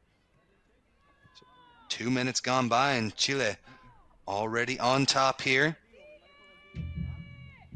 Not an easy kick all the way from the corner, though. But beautifully struck and faded back in for the conversion. The fans out here in the stands here in Uruguay. That's a big try there. There's too much strength there for De Wits. See if Germany can respond. Good contest there from Chile, but they did knock it on. Advantage already over here, says Swatzel.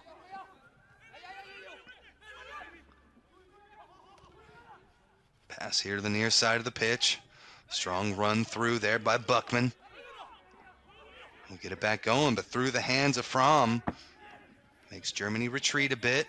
Taken into contact and reset things. Hammer out to the left.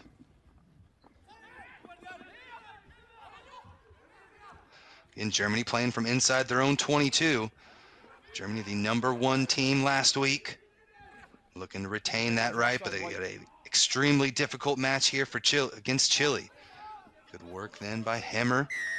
But the counter ruck. Bit too aggressive there. Offsides is going to be the call. We'll come back to it. No advantage gained. Germany will kick for touch here. Try and progress their way down the pitch a bit. Hey, 10 white. Push me again like that, and you'll sit. Again, 7-0 the score. 3 minutes left to play here in the first half of action.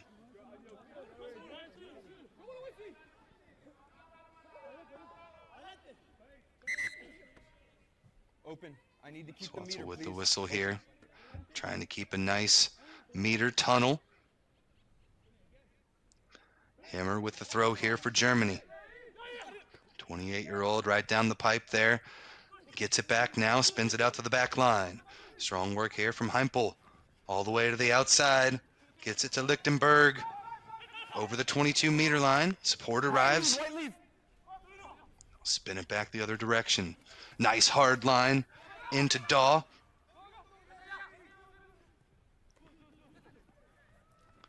Now it's Mers into contact. Still great opportunity here for Germany to respond. About 2 minutes left to play. They'll come to the near side of the pitch. Himmer dragging defenders with them. 8 meters out now. Nice little cut back inside. Mers is in for the try. Carlos Soteris Mers. The 29-year-old dots it down for the Germans. And they get on the board, able to just jump right through that shoelace tackle there. And a good job coming back off the top of that ruck and just peeling back to the right, finding that gap. So he was able to get in for the try. Germany had a good day yesterday, 88 points for, only gave up 27 points. Conversion up and good, and so we're all knotted up at 7 here. Definitely expected this one to be an excellent contest, and they have not disappointed thus far. See it there. So Soteris Mers just caught the defense sleeping a bit as he was able to pull that one off to the right of the ruck. Minute left to play now.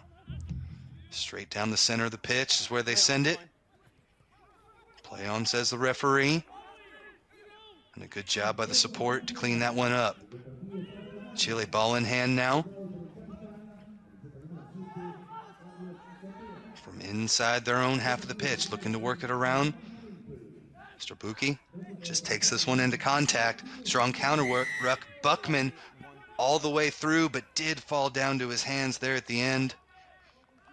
So they got a bit too aggressive in the counter ruck. Back 10, says Swatzel.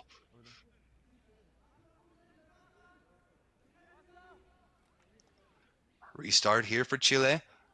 Should be the final play of the half. Let's see if they can take the lead here. Looking to draw the defense back. Possible skip pass up over the top here. Well done by Escobar. Finds his man. Outside DeVitz, the try scorer. Able to lead this one back, and now Chile thinking about taking it back weak. Just into contact. Support arrives just in time. No, not in time. Was able to come in for the poach before the support arrived for Chile. He was able to snag that ball, not releasing the call. Germany will boot this one out. Give themselves one final attacking line out here. Again, this will be the final play. Germany with an opportunity. About 35 meters out.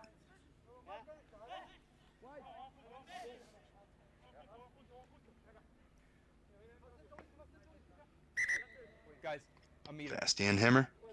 Stay right there. Perfect. To make the throw yet again here. Time is on.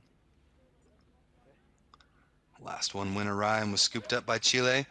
This one secured nicely. Himmer able to swing this one all the way back out. Center of the pitch now. Beautiful little offload back into Fromm. Good work from Heimpel there. Scooped up by Buckman. Into contact. Strong counter ruck, but the support was enough. And now they'll look to swing it here to the near side of the pitch. Daw. The nice little switch out there to Lichtenberg. Scooped up by Fromm. Inside the 22-meter line. Again, this is the final play of the first half. Germany taking their time with it now. Want to come away with points and take the lead. Knees are on the deck. Must release now. See if they can swing it all the way out to the outside. Good job drawing the defense in. But that one was knocked on by Fromm, and that'll do it for the first half of action. Fantastic match here in the first 7. Come right back here in a few for the last second half. Keep it tuned right here for more.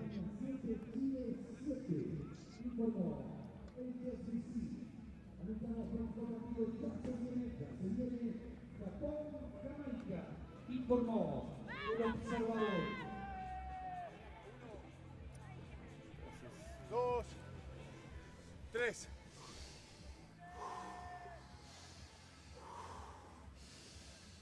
Sigue respirando, 10 segunditos más. Toma agua, respira. Toma agua, respira. Toma agua, respira, recupera. Bien, bien. Muchachos, excelente la estructura. Bien comunicado. Falta tomar un poquito mejor una decisión. Le vamos a conversar ahora. Respiramos. Escucha. Algo chico, bueno. El retorno está súper bueno, pero igual los del grupo de tren no están bajando. Entonces, me pasó que quedé 10 y no veía nada, entonces me tengo que tirar. Tratemos de bajar y trabajar en defensa y en ataque esos 3. Oye, perfecto defensa, pero nos falta el último pedido, que mirar al frente un segundo antes y abrirnos y identificar a quién tenemos, ¿vale? Pero el resto perfecto. Confiemos en que le damos la pelota. Tenemos 3 en el punto de contacto y a la vuelta lo tenemos gratis. Hagámoslo, hagámoslo. Punto eso, justamente, punto de Matías. Muchachos, está buenísimo lo de la vuelta, Mati, está buenísimo.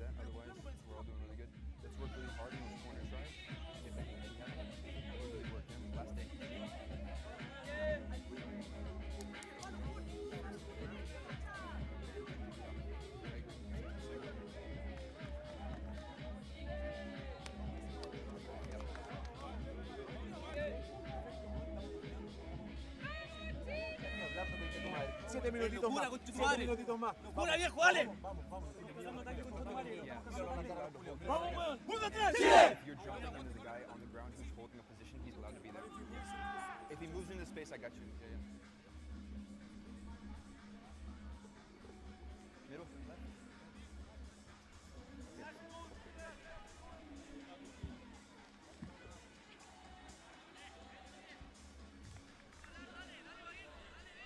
Welcome back, folks. We are all set now for the second half of our first Cup quarterfinal here. Germany taking on Chile. Excellent first half. 7-7 your score. Referee Swatzel, Texas and Guam native, gets us started here for the second half. Kick just inside the touch line. We've got a knock on here on Germany. We'll bring it back to the scrum down. Good contest for the restart, but it will be Chile's put into the scrum.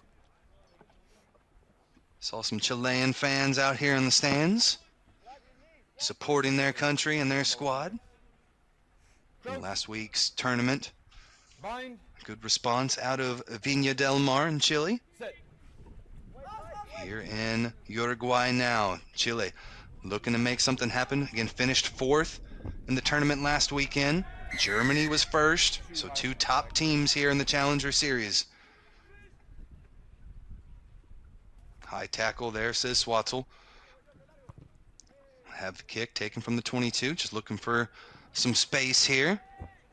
Strong kick, brings them all the way out to midfield.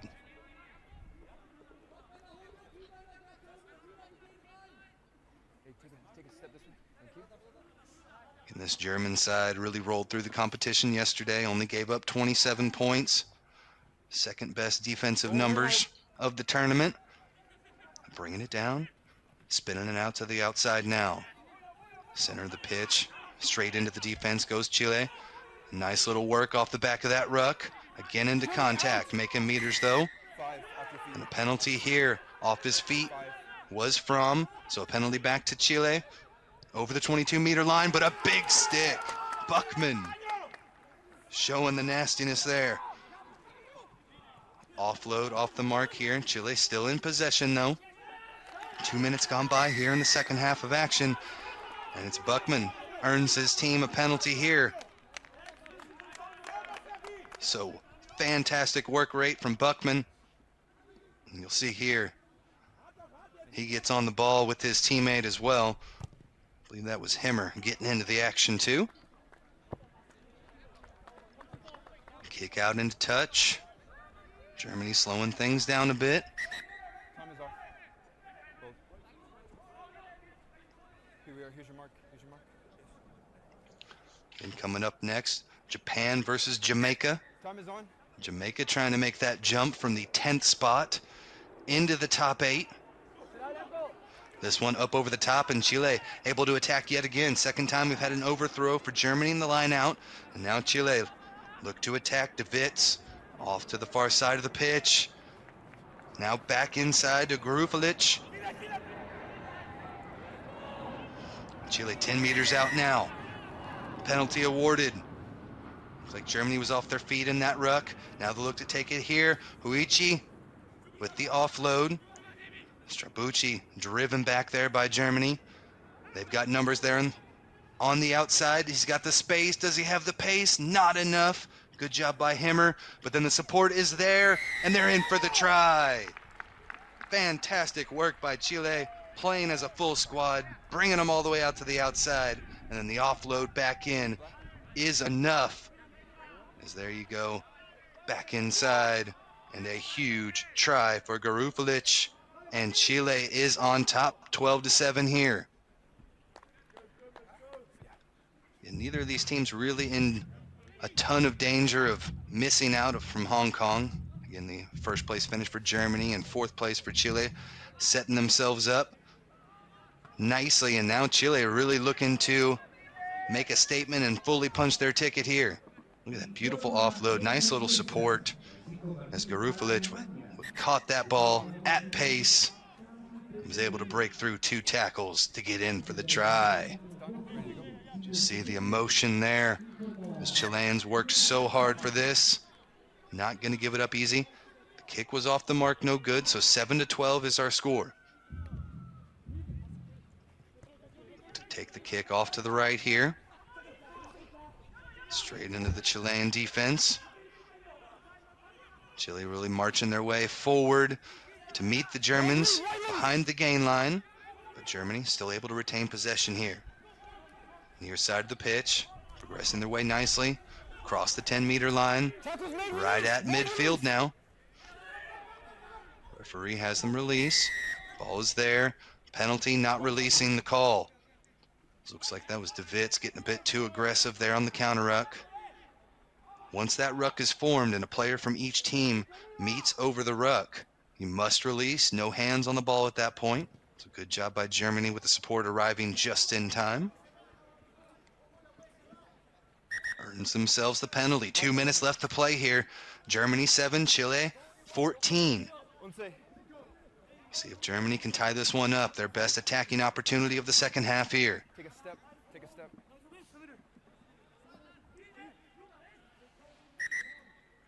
I told you to take a step. I need a space. Szczesny Hold. with the throw here for Germany.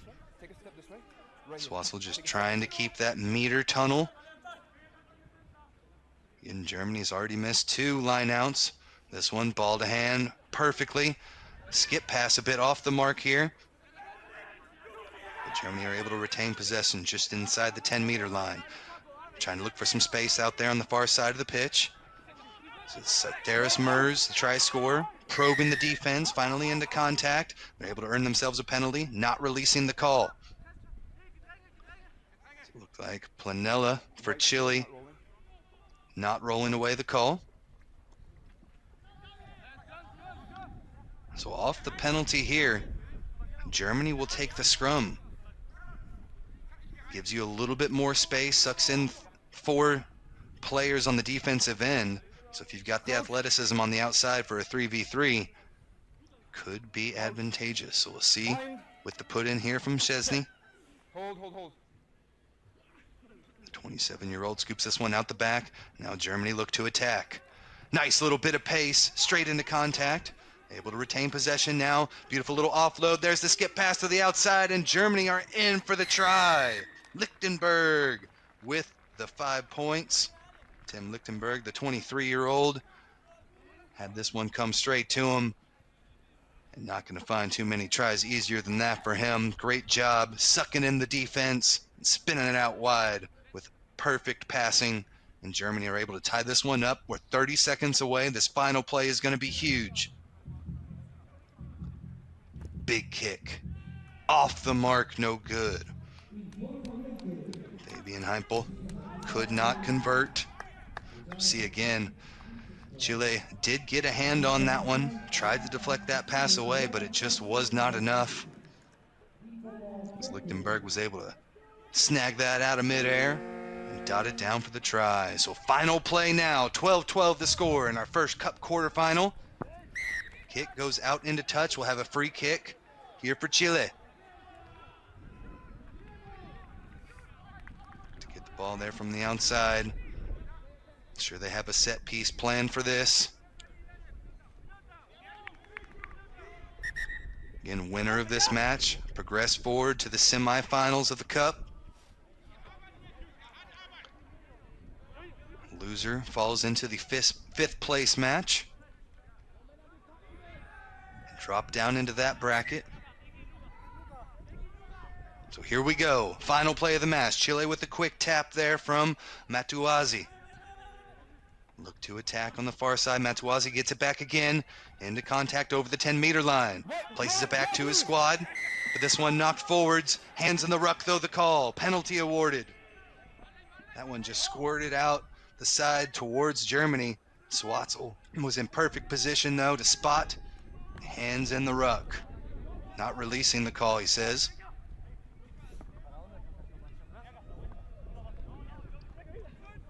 So a quick tap here, and the Chileans with another opportunity to come away with the victory.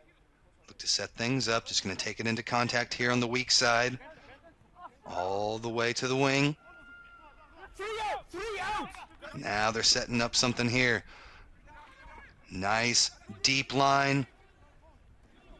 All the way to the near side now.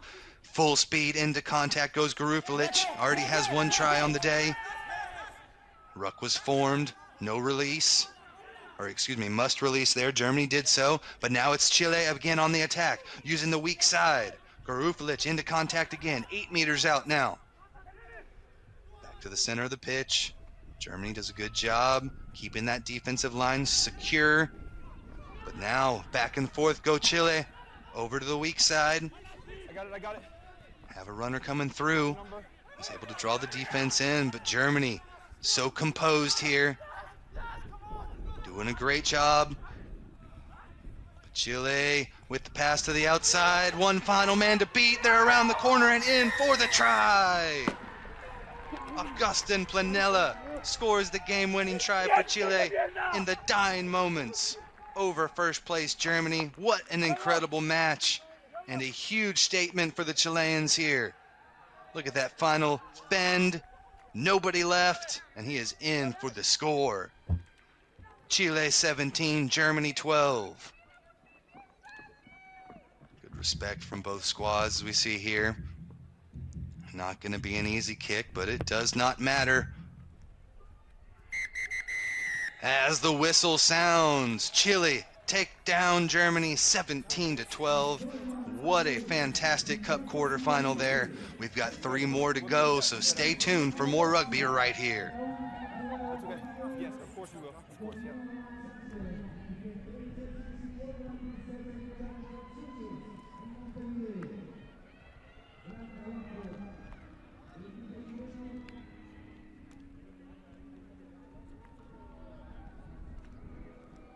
Equipo comandado por su head coach, Edmundo Olcos. Tonga para los amigos.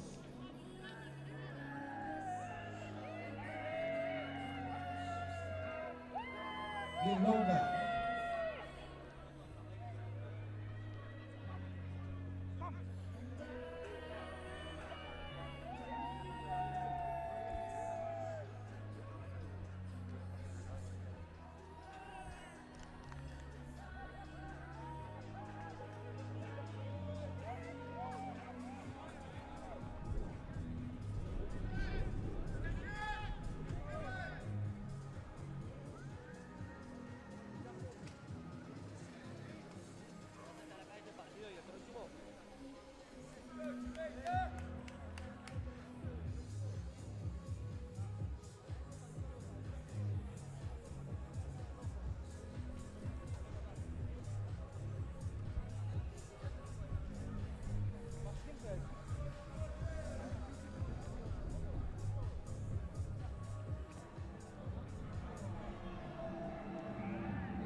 Welcome back, folks, to Montevideo, Uruguay, here at the Estadio Chorua, the second leg of the World Rugby HSBC Sevens Challenger Series.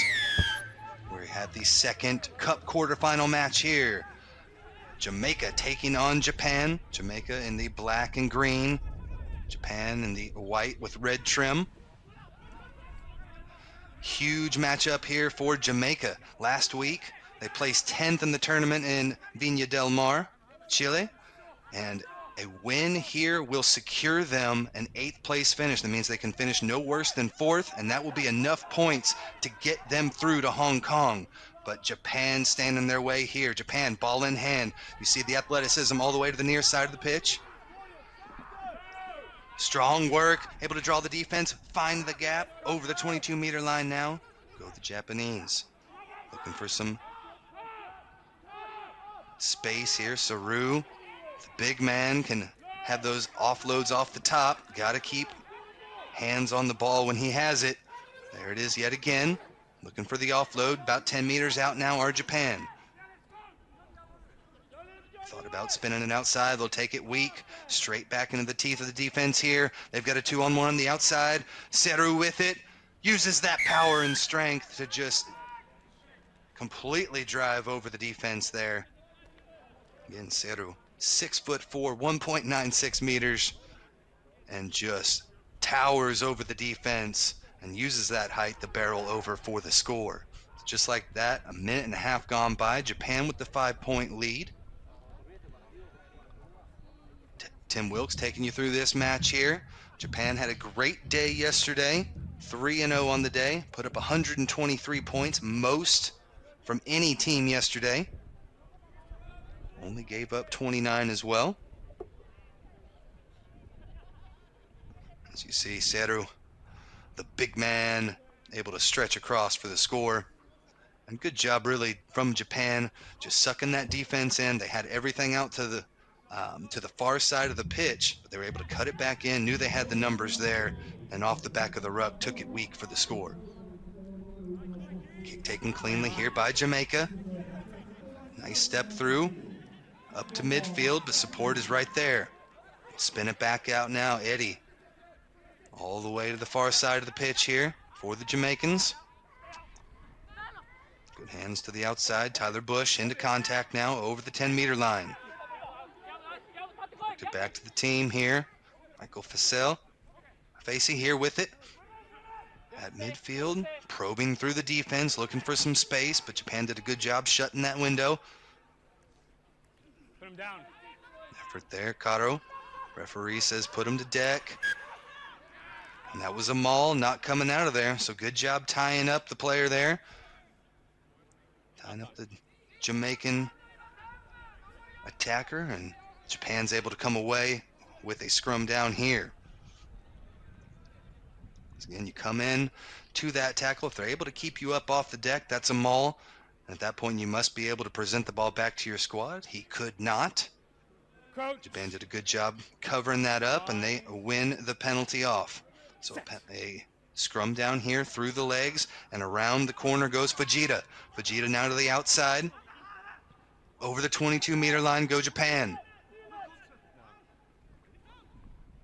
Counter ruck was a bit too late. And now Japan looking to attack again.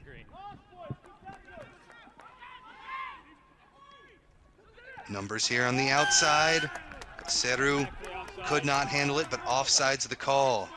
Jamaica just a bit too aggressive there. Got to stay behind that back foot until the ball comes out. Just crept up a bit too much that time. Again, we're over halfway through first half of action. Japan up 5-0.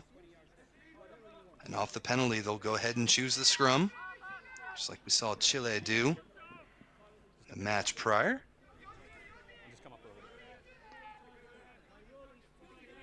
Crouch. Come back up. Bind onto the hooker, please. Thank you. Okay. Final instructions there from Cisco Lopez, the American. Bind. Set. Good referee out there, able to set things up. And a strong defensive effort by the opposing scrum half rips this one away.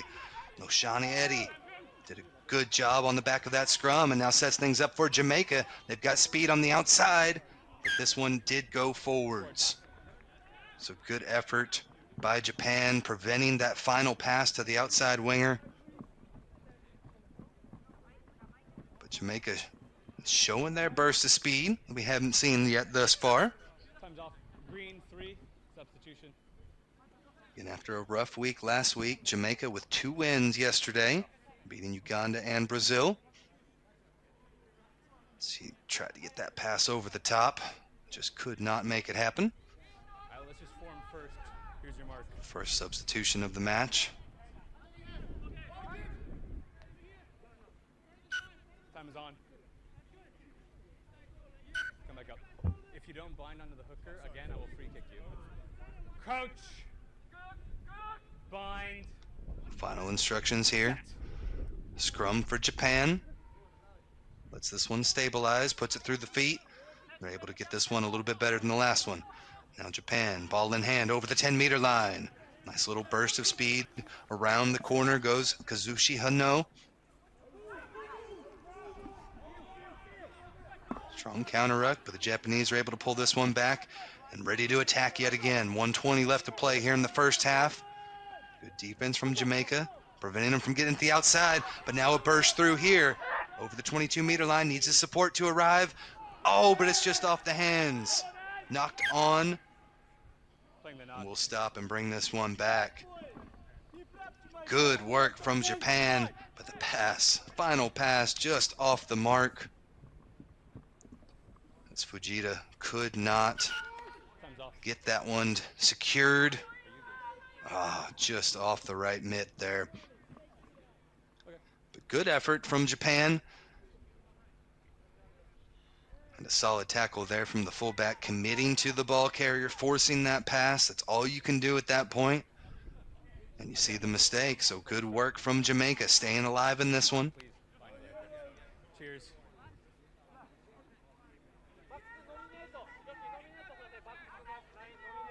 Time's on. Coach. Bind. Put into the scrum here. Oshani Eddie. Stay behind. 29-year-old gets it in, scoops it out, and we're ready to go again. Jamaica looking to put their first points on the board. They got to go 90 meters for it, and instead it's taken away. Japan with it here. High tackle the call, so advantage being played as well. They're not going to need it. Over the line. Can he dot it down? Yes, he can. Strong work there by Japan. They're going to have a quick conversation.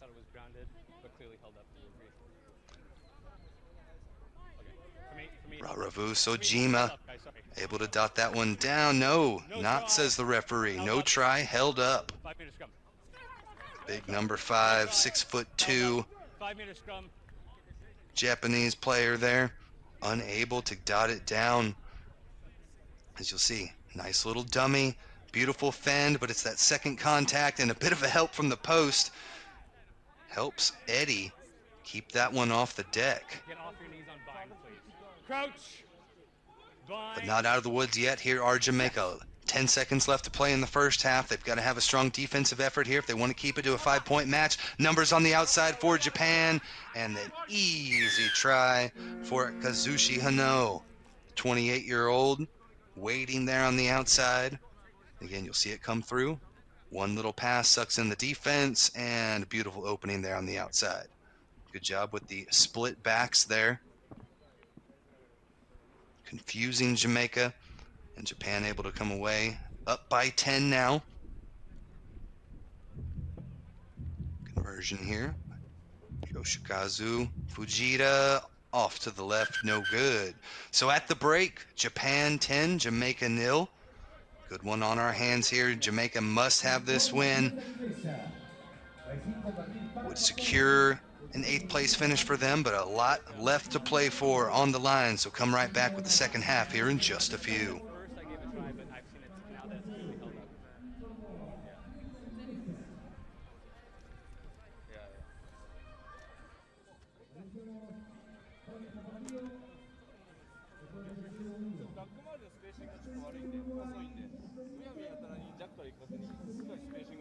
Okay. でミスしてるけど、ディフェンス我慢してるから、黒いと思う。もう一回ね。俺から1個だけちょっとセリフジャッジやめよう。上になるまでもうボール追い続けよう。そこでちょっとギャップできちゃってるから。まだけどね、点数10対0。まだ試合勝ってないから。もう一回ここキーしてみよう。次のキックを集中ね。オッケー。ジャパンのチームはボール持ってる。それがボールキック。 Are you told them that I'd free kick them if they came? Not that. If I don't catch them, ディ then フェン they ス do しっか it. り落ち着いてるよな。ラインブレイクされること絶対あるよ。だけどされないようにまず守ること。で守行かれても必ず戻ってさっきみたいに詰めずに落ち着いて、いやもうナイス戻りサンキュー。ああいう戻りね。ああいう戻り。オッケー。よし。アタックは。継続できる。最後実行力。そうだな。最後。まさかここ反省だから。すいません。しっかり言ってくるから。Okay. Yeah, we'll watch it. Yeah, we'll watch it. さっきですか。もっと生き生き。One of them said you guys just also watch the gun, make sure they're not holding in anybody. But yeah. Just let me know if you see.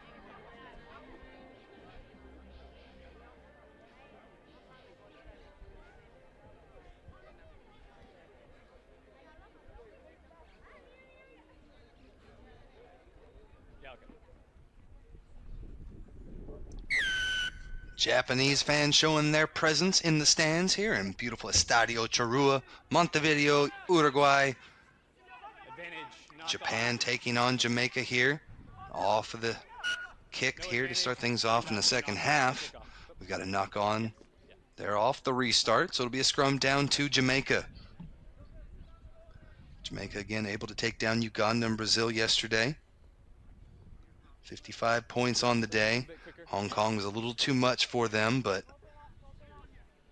looking to make something happen here. Again, they placed 10th last week.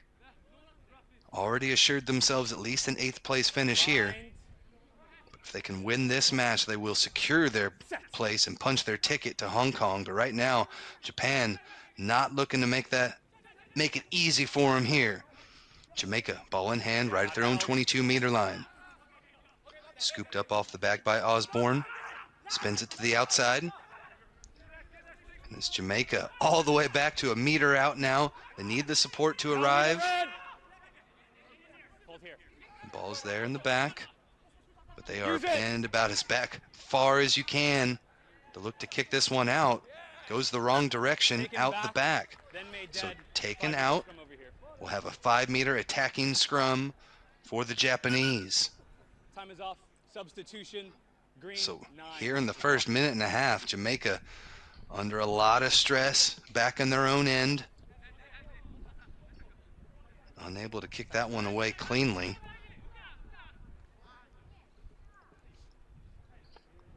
As Michael St. Clair gets a bit of work done. Off the pitch goes Samuel Reese.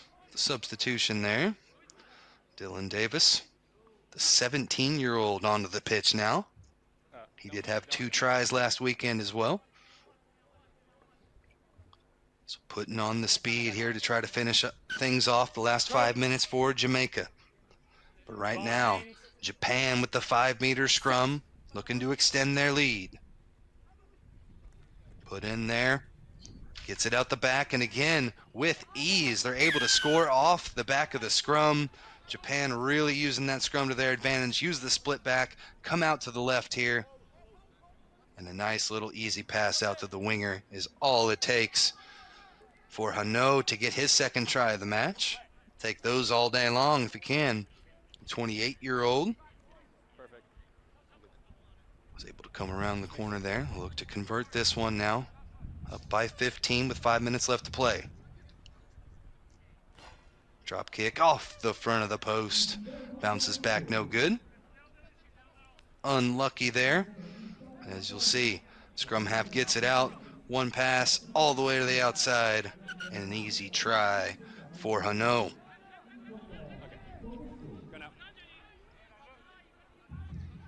So all Japan here. Again, Japan placed 3rd last week in the tournament. And by getting into the top 8, they have fully punched their ticket to Hong Kong, but they're looking for glory, looking for more here in Uruguay. Knocked on by Japan, though, off of the restart. So it'll be a scrum down here to Jamaica. And thank you so much for joining us, however you're watching. YouTube channel, worldrugby.com, or Facebook. Crouch. Tim Wilkes coming to you live here, nestled into the Carrasco neighborhood of Montevideo, Uruguay. Out the back here, Eddie now look to swinging off to the far side of the pitch. Looking for some space out there, but good defense. Strong tackle that time from Matsui. And now it's Japan, ball in hand, down the sideline. Kamana easily strolls in with the score. So they just kind of fringed a bit too far out there. Support didn't arrive in time. Ball squirts out the back. And Kamana, Joseph Kamana, easily scoops that one up for the try. Fourth of the day here for Japan.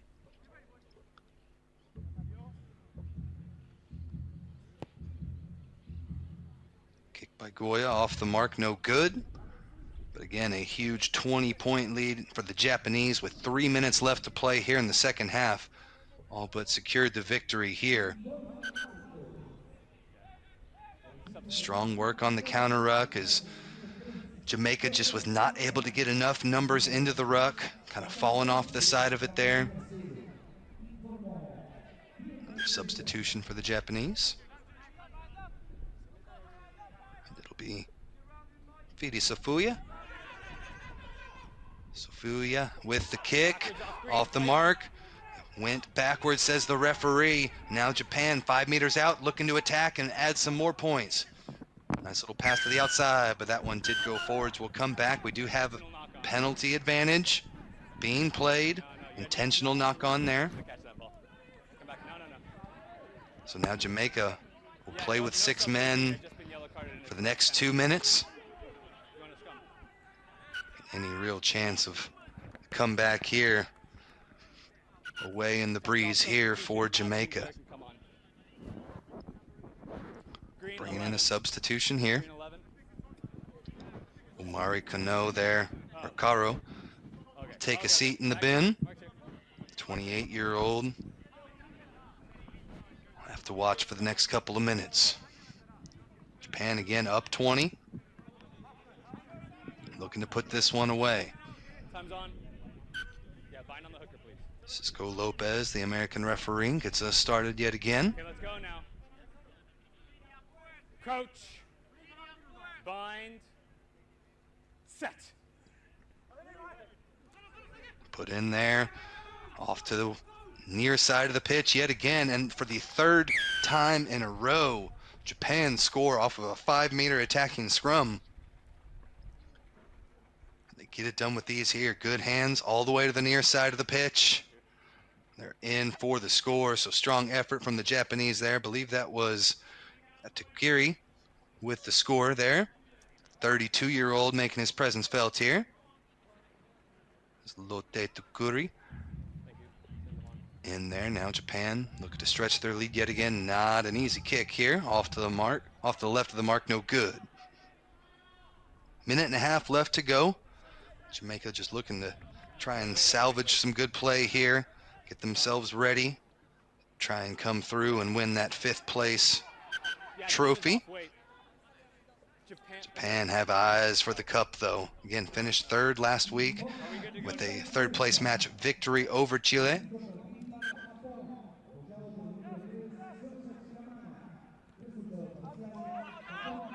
Fidi Safuya starts us off again. Jamaica all the way here to the near side of the pitch. Last little switch there at the end. Some nice moves here from Facey. Finally into contact. Support there. Japan just so quick on these counter rucks. They are probing every single time, and now a knock forward. Japan, 48 seconds left to play. Looking to make them pay yet again. Spin it to the outside. Nice little pass there at the last second by Kamana. Finds the outside winger and splitting the defense. They're in for the score. I believe that was Goto with the try. Japan with their 6th. Teruya Goto, 28-year-old, able to dot that one down. Had 2 tries last week. And this Japan side is going to be tough for anybody they play the rest of the day. 2 more matches to go, and glory on the line for the Japanese. Looking to take home some hardware today. Hooter sounds. We will have one final play here. As you see Gato stepping through the defense and scoring his try. Piti Sofia with the kick again here. Secured by Jamaica. They're just booting this one back, finally picked up at the 5-meter line. Tries to split 2 defenders. Hands free, nice little offload.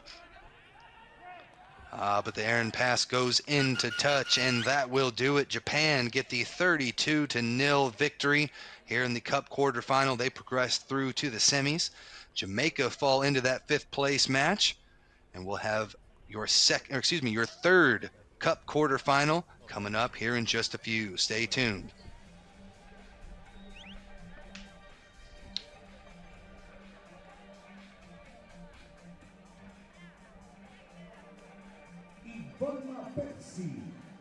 Resultado final, Japón se mete en semifinales de Copa de Oro Antel.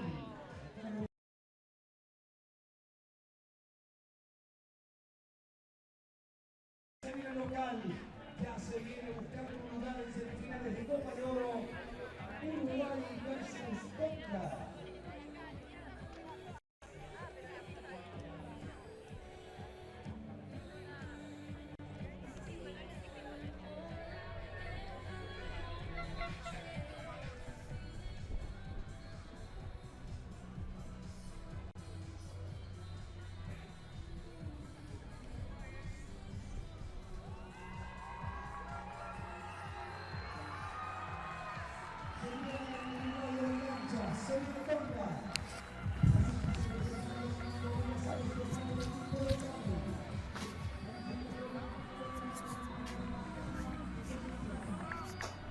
Welcome to Montevideo in Uruguay for the dramatic back end of the second day of 2 exciting days of sevens rugby.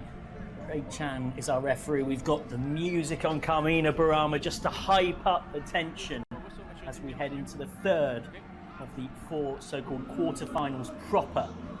As such, of course, because today there's quarterfinals and semi-finals of all sorts of descriptions going on to establish all of the final placings across this tournament.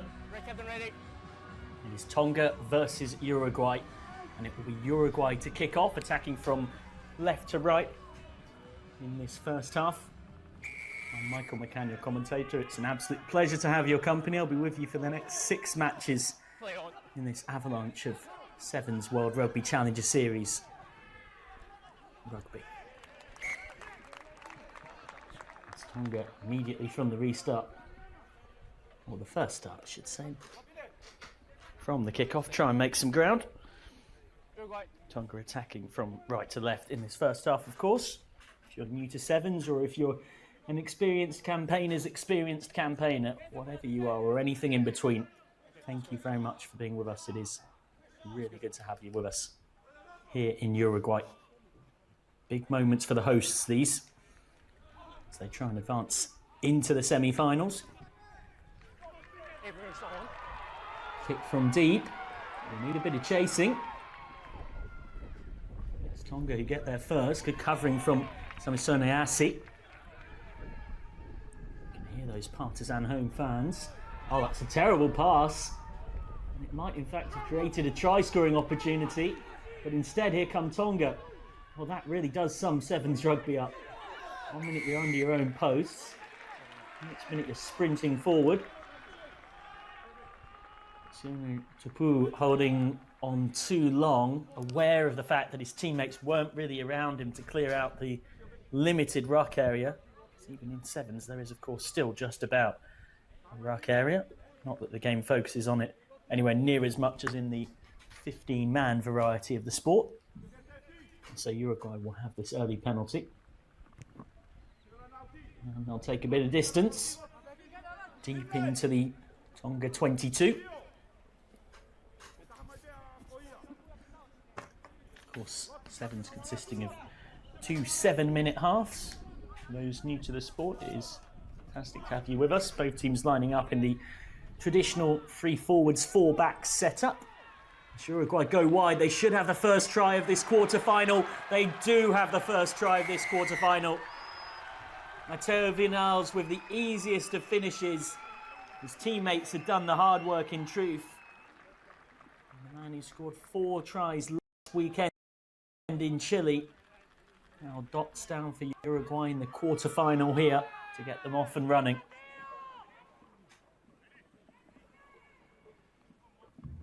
Really good start for the hosts, backed by a passionate home crowd. Now 5 points to the good.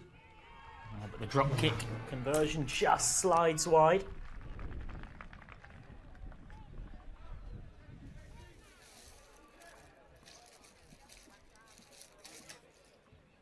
So it is Mateo Vinal's score that separates the teams. It's Uruguay 5, Tonga 0. Tonga listed because of the way things work out in terms of the fixtures nominally as being the home team, but of course we are in Montevideo, so it is very much Uruguay who have home advantage. Specifically in the Estadio Charrua. Tonga now looking for something of a quick response.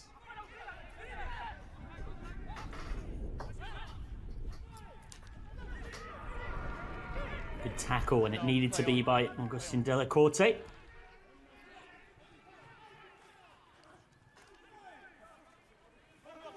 spell of possession for Tonga here, but they're not necessarily going anywhere with it.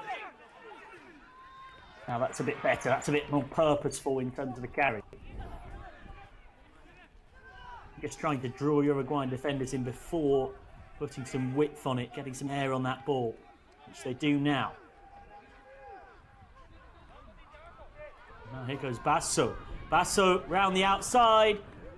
Basso's still got one to beat and he'll score. Well, instead he really does take his time over it. And it was Nikakulo Osika involved as well, getting it inside. And it's Isia Halo who will go under the post. That was very intelligent from Tonga.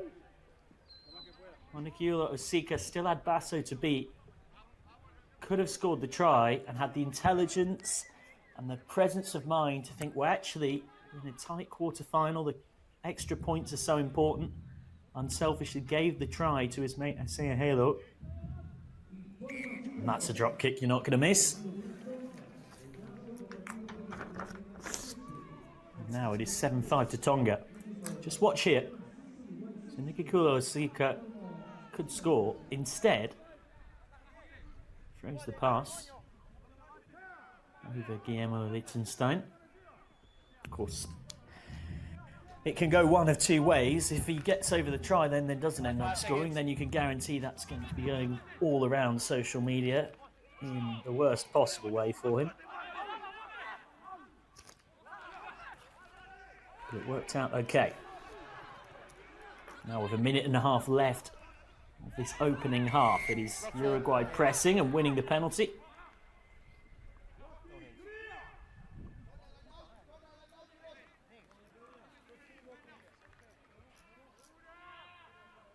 In the centre of the pitch, which isn't really ideal for the kick to touch. And you've got to get a bit more distance on it to get it out there and try and gain as much ground as you can. Of course, when teams are much closer to the line, you do often see strike moves used from penalties. It's something that has started in sevens and is transferred somewhat into the 15-man game as well. Of course, very different sports, really. A bit like T20 and Test match cricket, but there's certain skills that can be brought between the two of them. Knocked on by Liechtenstein, and now Uruguay go wide. They've created a bit of space out on this flank. Vinales has already scored once, slaloming his way through. He's got through about 3 or 4 would-be tacklers, and then he's dragged down by Asi. Really is persistent tackling. Liechtenstein, what a pass that is. Opens the space up. Uruguay were surely going to get their second. They certainly do. James McCubbin goes over in the corner, and Uruguay have their lead back. It was all made by the pass from Matteo Tenstein, and then it was a simple enough finish. So right on the brink of half-time, it's Uruguay who retake the lead.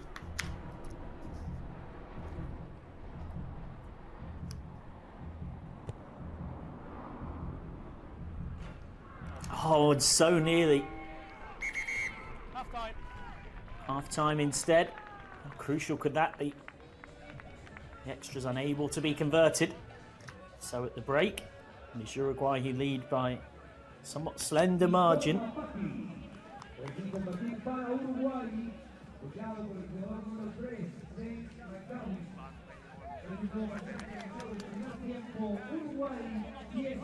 Uruguay with the advantage in this third of 4 quarterfinals. We have the benefit of listening to the teams. And so let's have a listen in on what's going on in those huddles.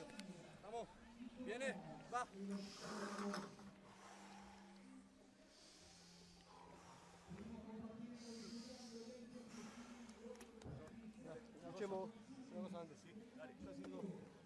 El tackle individual, hay que tirarlo, porque si no nos derribamos nos juegan de arriba y eso nos duele y lo sabemos. El tackle haciendo el Miña fue así, nos tacleamos y juegan de arriba, ¿está? Segundo, es con la bola, ¿se dan cuenta? Si tenemos la bola, suena por todos lados, sobramos nosotros por todos lados.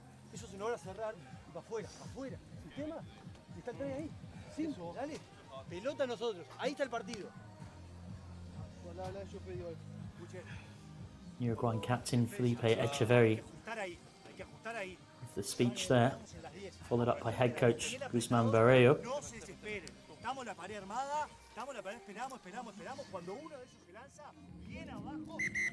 And more tries for Mateo Vinales. He scored 4 in Chile last week, and he's now matched that tally on home turf in Montevideo. He's up to 8 tries in the Challenger Series, so he is very much loving life in this new competition.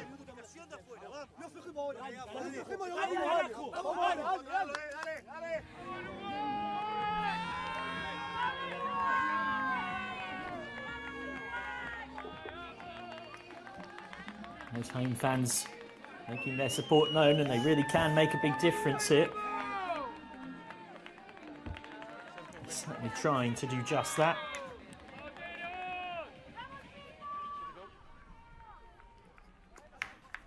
Captain ready. Tonga about to get us underway for this second half. They'll be attacking from left to right. Uruguay attacking from right to left, of course. Tonga in the red and Uruguay in the blue, but I'm sure you knew that already. And it's a fast start for Uruguay. They've gathered the kick-off brilliantly and now have got overlaps on both sides. Ada makes contact. That gives Tonga a chance to just reset their defence. Oh, what a step that is, though. And Uruguay will have their third try. Guillermo Tenstein totally deceived half of Tonga there, sent them one way and then sped into the gap. And it is ever increasingly looking like the hosts will make it through to the semi-finals. Still plenty of time to go yet in this one, though. They should add the extras for a 10-point lead.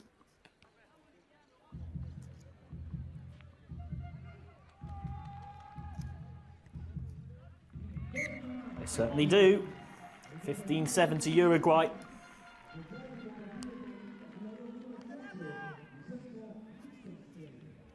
Now that means that Tonga will have to score twice. But of course the beauty of sevens rugby, you can't really stick it up your jumper and waste time. So we see that delightful step from Guillermo Tenstein once more. He's not the quickest of players by his own admission. You got 10 He seconds beat after my the whistle. Tonga defence with skill there. It was the skill that did it. And there was so much of it to enjoy.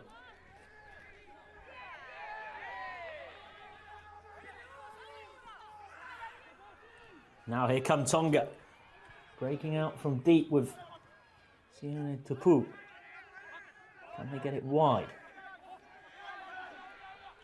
He looks wide for his options, but there was blue shirt standing in the line. Uruguay have stolen it. It's a Tonga penalty because of the way they stole it. Going down the side of that ruck. See a halo. who scored that first try. Kicks for touch. It's a very good kick. They've made plenty of ground. And they've now got a really good attacking platform here on which to create something.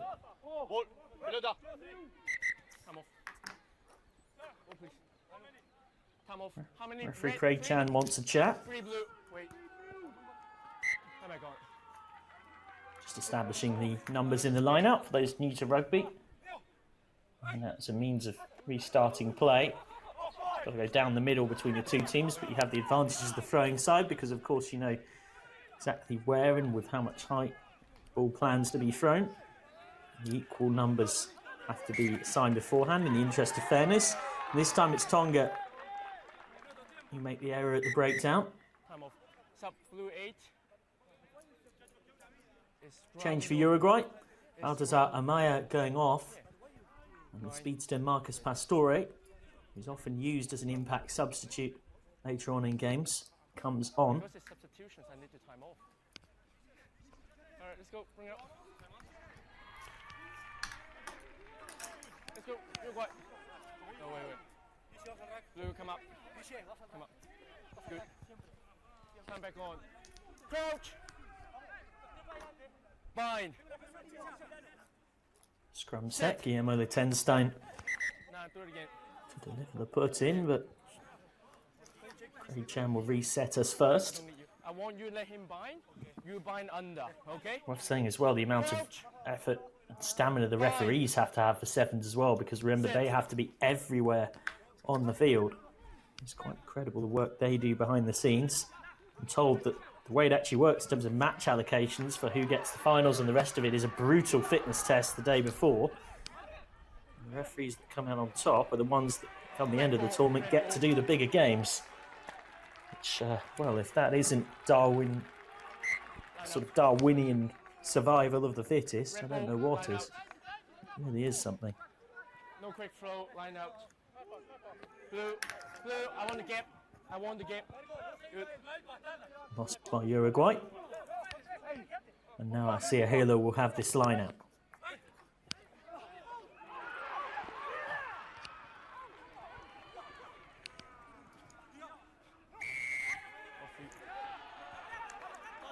Off his feet. So Uruguay pressing for a fourth try, which will go a long way to sealing their semi-final spot. One has to feel.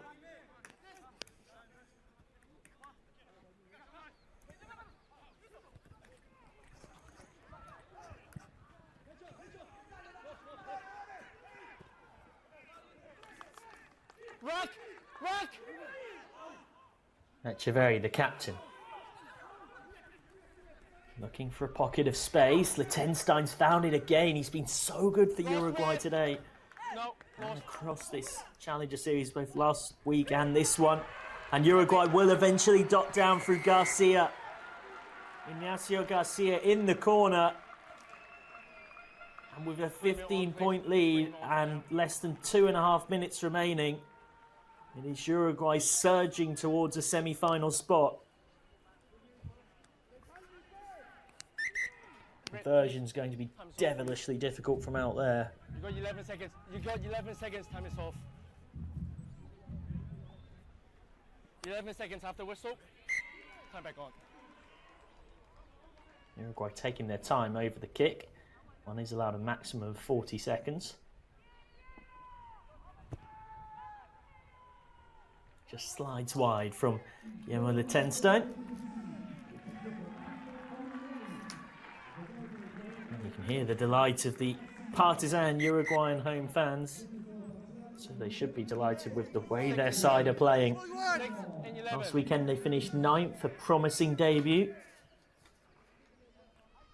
They're progressing on that very much. Last week not making that top 8 in the quarterfinals. This time they've made the top 8 in the quarterfinals, but they've gone one better. Got better with each game last week. Finished as the best of the non-quarterfinalists. Beat Brazil 19-5 and then Italy 29-0 on day 2. Finished off with a 33-0 win against Jamaica, so very much showed themselves in the end to be comfortably too good for that lower part of the draw, and in the upper part of the draw this time, really showing themselves to be contenders to go and win it. Knocked on there though by Ubia.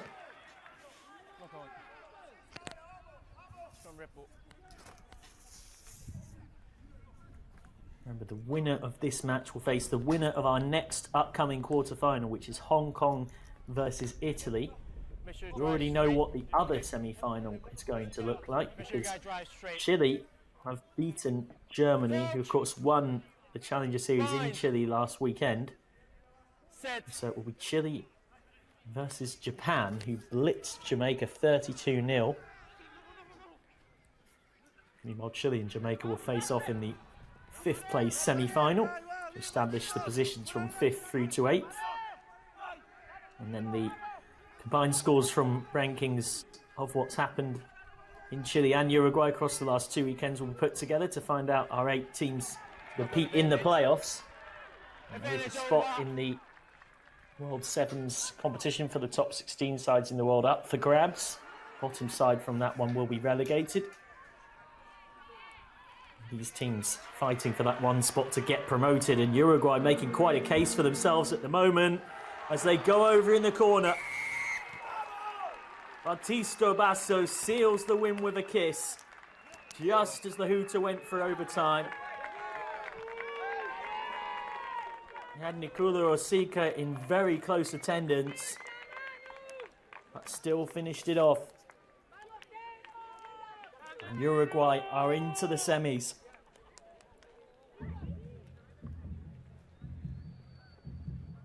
Tonga, Tonga. Go, let's go. Very difficult conversion, but it's just dotting the I's and crossing the T's. It's nearly got it as well.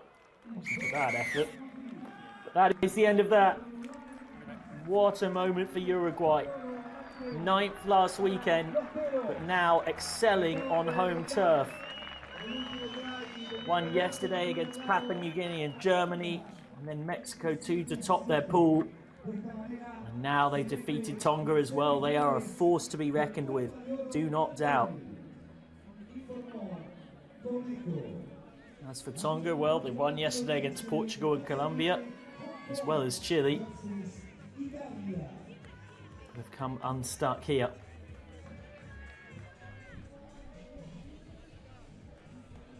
Tonga topping Pool B when it came to the pool stages.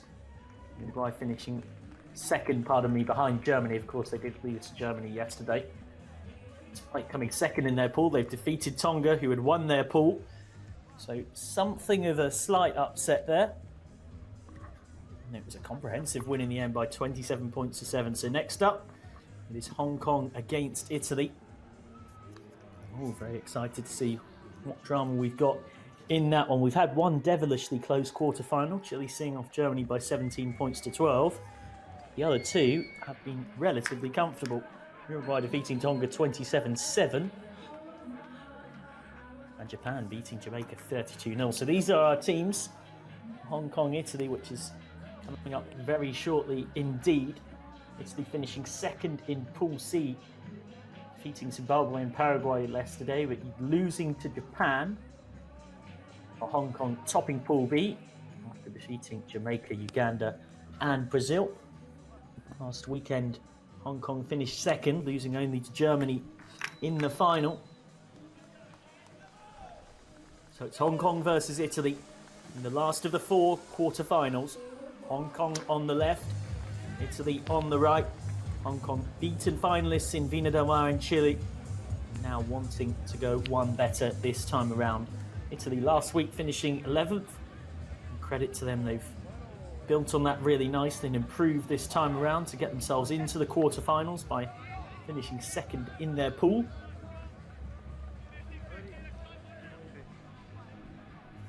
Referee, local to these parts, born and raised in Uruguay, Jari Rayo.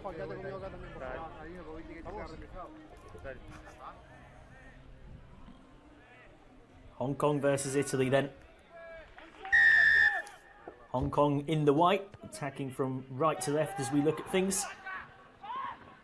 Italy going from left to right in this first half in that deep blue that is so closely associated, of course, with the Azzurri.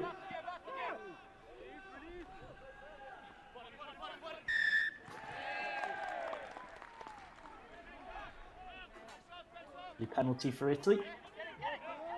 Hong Kong definitely starting this one the favourites, given a history, of course, their close association with Sevens rugby. Hong Kong almost arguably thought to be the unofficial home of Sevens rugby. One always ends up thinking of the Hong Kong Sevens. It's one of the first things that comes to mind. Of course, it was meant to be Hong Kong that was hosting the playoff rounds for this, after we establish who the top 8 are to compete in that playoff, with a spot in the World Rugby 7 series up for grabs. But due to the ongoing coronavirus health concerns, that's been rearranged and is in the process of being sorted out. Of course, the Hong Kong and Singapore rounds of the World Rugby 7s have also been cancelled due to the coronavirus and rearranged for mid-October, with full refund for those now unable to attend, and tickets still valid for those wanting to go.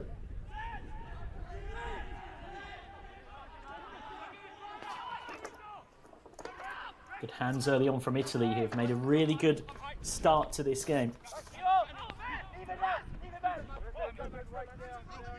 Carried by Bruno.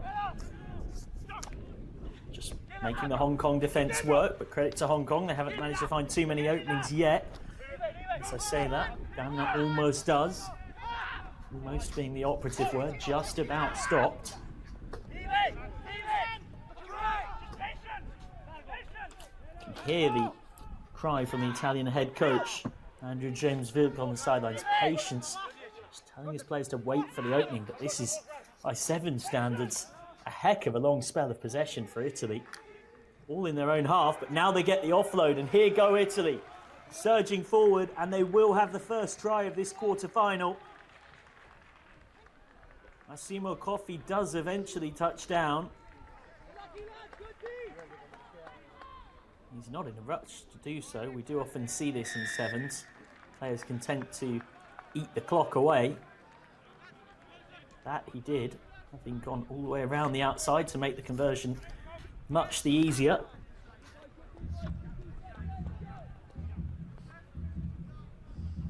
So it is Italy who have the fast start here.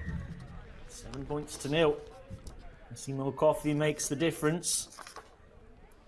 I'm sure that head coach Andrew James Wilk will be so pleased with the patience that they showed. He was literally shouting it from the dugout, urging his players to wait for the opening, because, well, I actually lost count of the amount of phases, but I reckon it was in double figures, all in their own half, just waiting for a gap in the Hong Kong defence, and eventually, belatedly, it did turn up. And Italy took advantage very nicely indeed for this early lead, but we all know about the pedigree of Hong Kong as a 7s team. They were so close to winning last week, losing out to Germany in the final in Vina Del Mar.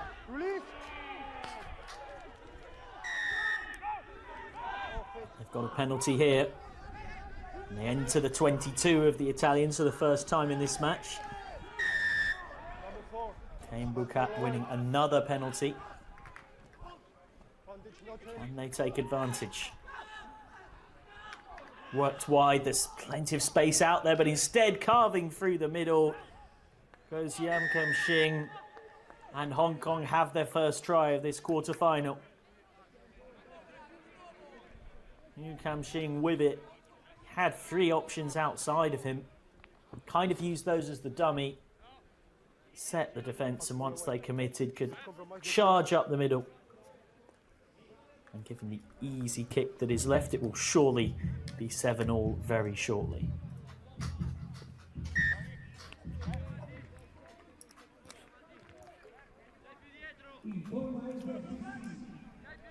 Just set the runner.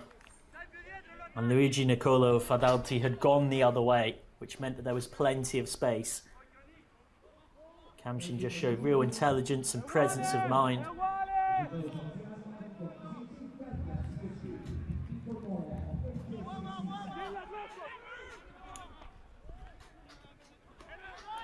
Hong Kong 7, Italy 7.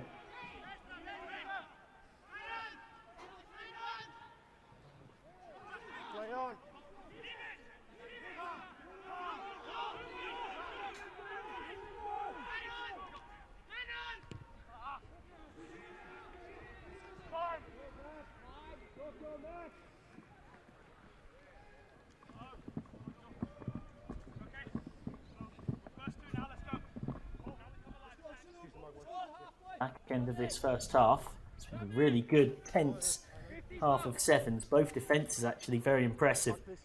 Just one try each.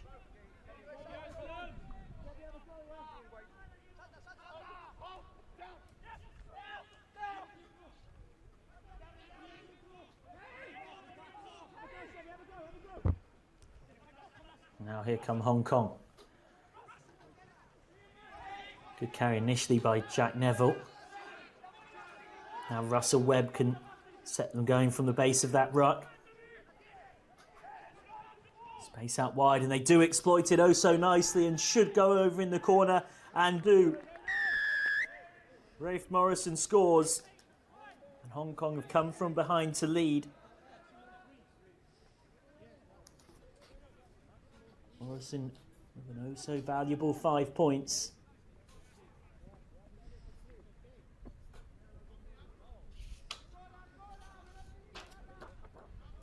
He scored 5 tries. He was their top try scorer in Chile last week.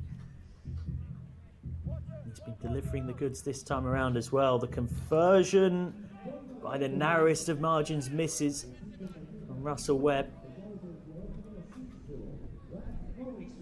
So Hong Kong are 12-7 to the good, thanks to this try from Rafe Morrison.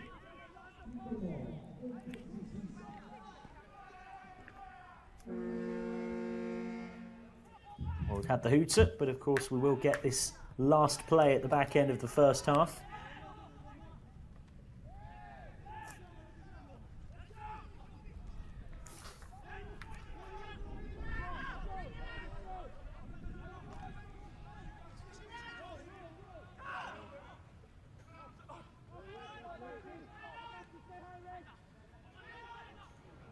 Loose passing from Italy. Might still work out for them though.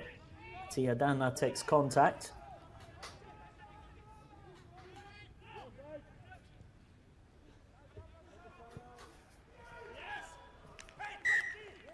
Heads into touch. So Hong Kong will be very happy with that indeed. They went behind early on. Massimo Coffey touching down. Try some Yukam Shing, and Rafe Morrison have put them back in control here. At the break, they lead by 12 points to 7. Now it is Italy who've got to work their way back into this game. Of course, it's sevens rugby. You can't take your eyes off it for a second.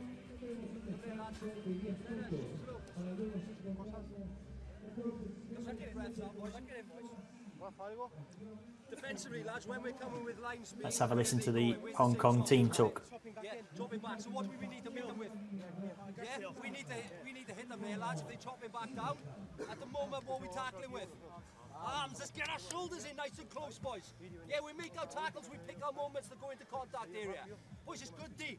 They can't do anything. They're trying to kick outside it. They can't do anything. Be patient. Well, there you heard the words of Hong Kong coach, and if you couldn't tell by his accent, he's very much from Wales. Paul John, Rafe Morrison's 10th try in this series. If we have to get a latch on, we've got to do it. If we need to move double movement, we've got to do it. Quickest speed we've had this tournament, we need to come out in the first 5 minutes. Next job, boys. Next job. Kick it off. Let's go. Listen now. When we kick off, the sun is up there. My right is in there facing. We've got to take this one. Let's go. Let's take this.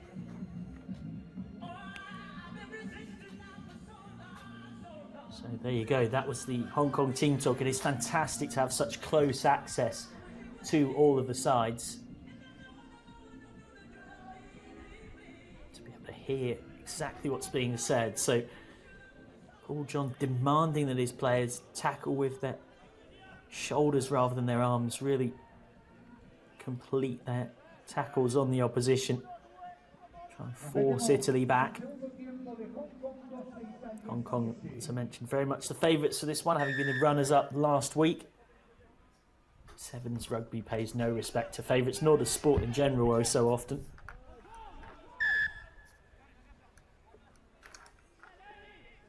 Not a great restart from Italy as well. That is not what the doctor ordered. It hands possession to Hong Kong. Of course, restarts in sevens, particularly important. Teams will often aim to get it just over that 10-metre mark. and see if they can recover possession back. Those maybe new to rugby, a restart does have to go a minimum of at least 10 metres.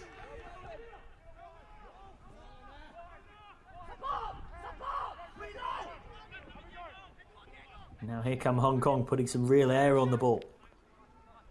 Lee Caddo.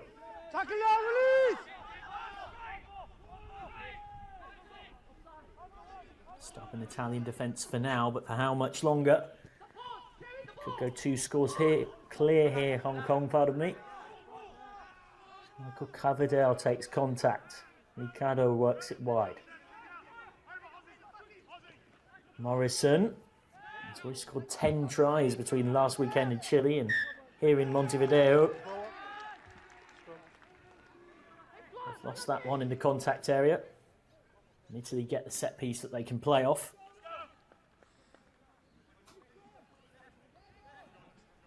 Something to hang on to. Italy, who won 2 games and lost 3 last weekend in Chile and Vina del Mar, and finishing 11th. Could lose 29-0 to Uruguay in the 9th place semi-final.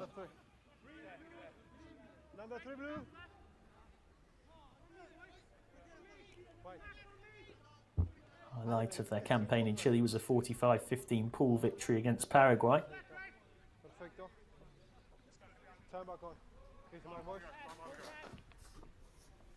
As for Hong Kong, well, of course, they're hardly a side new to sevens, despite this World Rugby Challenger Series being an exciting way to help develop the sevens game across the world. Italy working out the base of that scrum. Now they can go wide.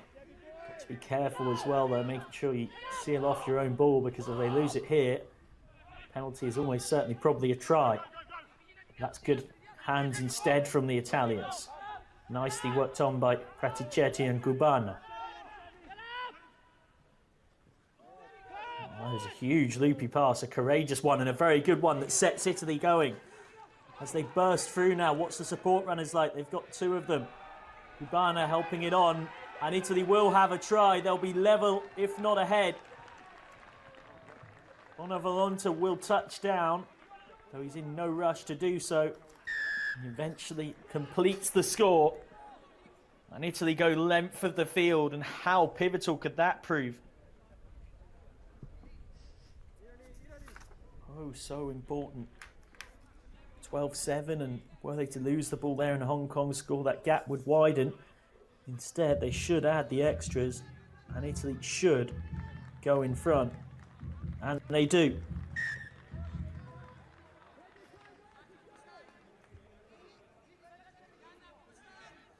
Francesco Bonavolonta eventually scoring after very good work in there from Praticetti.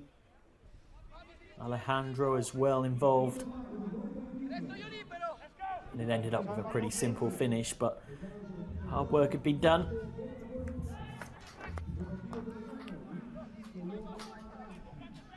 Now there's a big test for Hong Kong, who of course last week had 5 consecutive wins until losing to Germany in the final by 10 points to 0.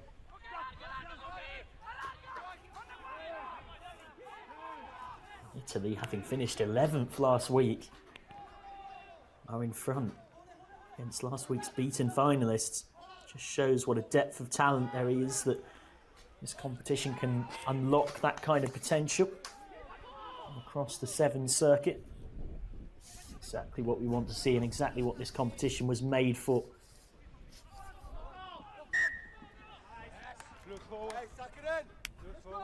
They are a side with plenty of resolve, Hong Kong. They've still got the best part of 3 minutes left here. Remember that Chile raced into a 14-0 lead inside the first 4 minutes of their semi-final against Hong Kong last week in Chile. On home soil with a partisan home crowd, and then it's the run of play. Hong Kong got to try back through Yu Kam Shing. Chile lost a man into the sin bin. And eventually was Kane Bukat's try that saw Hong Kong through to the final. right at the death. So they came back from 14-0 to win that one. They're perfectly capable of coming back to win from here. Crouch. Boy. Set.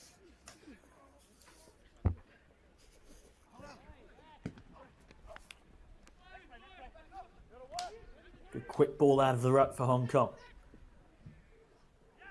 Contact taken by Neville. And Italy win the penalty. How important could that be? 2 minutes left on the verge of the 22. And Hong Kong lose out in the contact area again. And it's that part of the game as much as anything else that Italy are edging at the moment. It's making the difference for them.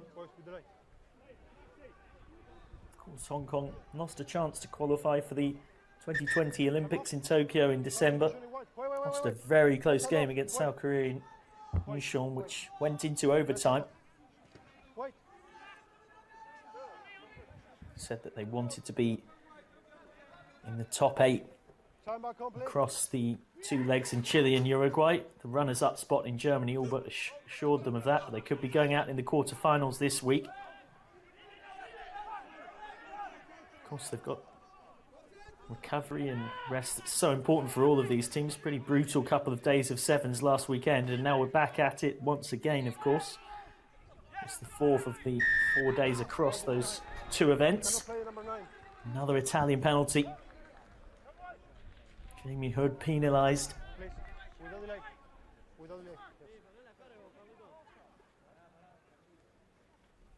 Hong Kong, well, it should be said, get one last chance to qualify for the Olympics. There's a last-ditch tournament in Biarritz in the south of France on June the 20th and 21st. They'll be up against some really stiff competition, the likes of France, Ireland, Samoa and Tonga.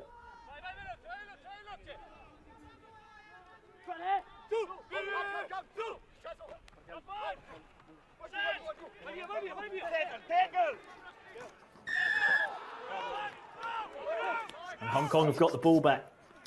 But they're a long, long way from the Italian try line. Of course, they don't really have to worry about the clock so long as they keep the ball, because they can keep going on the final play. Semi-final spot up for grabs. There is space out wide here. Coverdale gets it inside and Hong Kong have scored. Right at the death. Hong Kong have surely stolen a semi-final spot from Italy, who was so close to a shock win. Lee Caro touches down. And we've just 8 seconds left. Well, in fact, no, we are into overtime now. This will be it.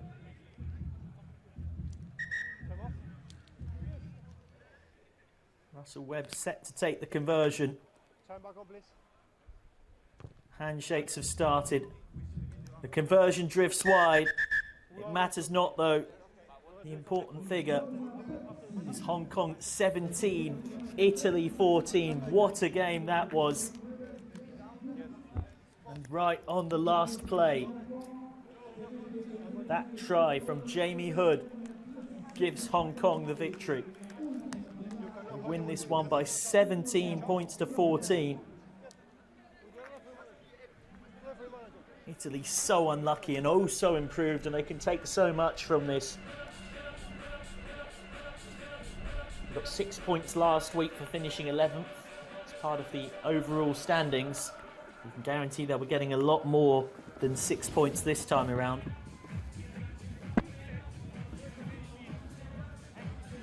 So that is the quarterfinals done.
You okay? Is he okay? Okay, let's go. De novo? Crouch. Bind. Set.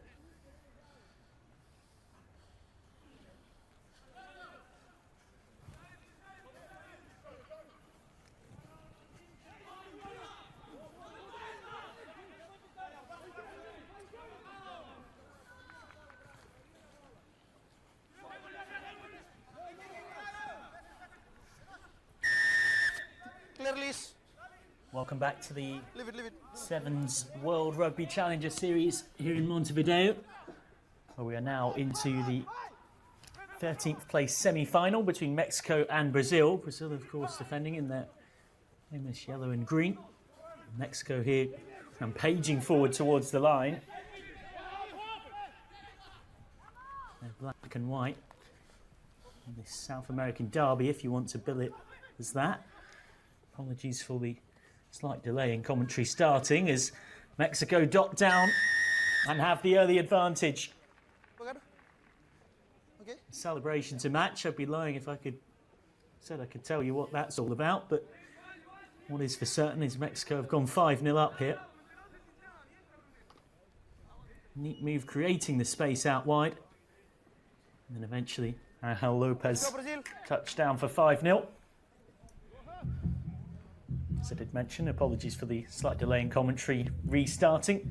A few technical gremlins in our systems, but all sorted now. Back onto the rugby, of course. I'm Michael McCann, and having just commentated on a very exciting pair of the last two quarterfinals, where Uruguay beat Tonga and Hong Kong beat Italy. I'll be with you for these two 13th place semi-final matches, and then the two 9th place semi-final matches before my commentary colleagues will carry you on through the rest of this exciting second day of action here in Uruguay.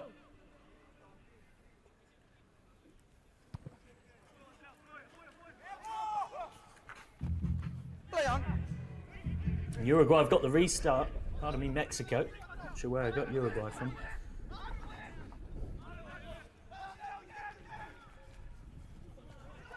Backwards.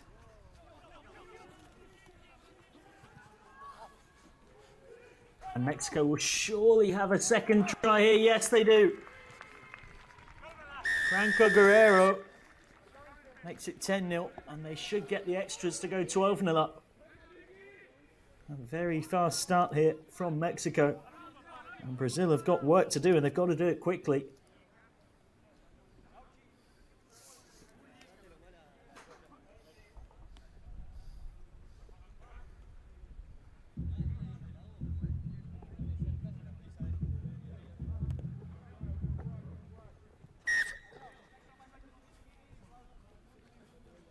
Mexico 12-0 up now. There is a long way back for Brazil. It's the 13th place semi-finals.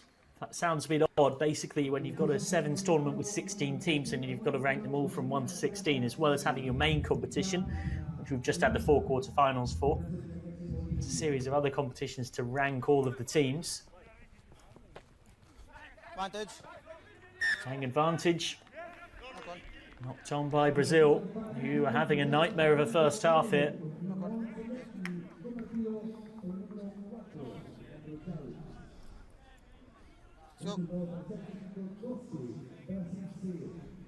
Teixeira just knocked on. Crouch.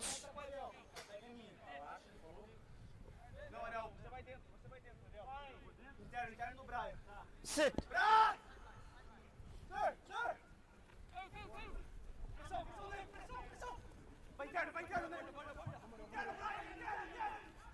Now Mexico looking for a third try, going all the way around the outside, putting the afterburners on and going over. What a fine half of rugby.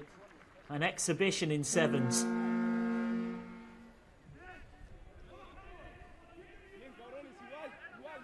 And the hooter goes with Mexico having a conversion for 19-0. It's exceptional stuff from them. Brazil have had absolutely no answer.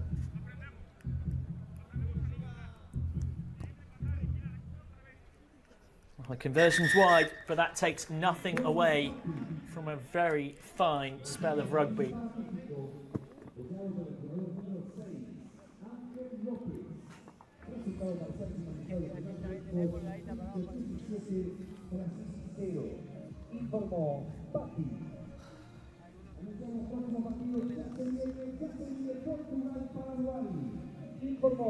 So there we go. Mexico 17-0 up at the break. It is emphatic. Tries from Angel Lopez and Franco Guerrero. Then a third try on the stroke of half-time. Means that's where we stand. As these teams fight to finish in 13th. Remember that both of these teams, two of the three sides who were invited in to join the fun of this, the brand new Challenger Series. Colombia, the other side, who were invited. In fact, I beg your pardon. Brazil qualified through the Sudamericana Olympic qualifiers back on the 30th of June.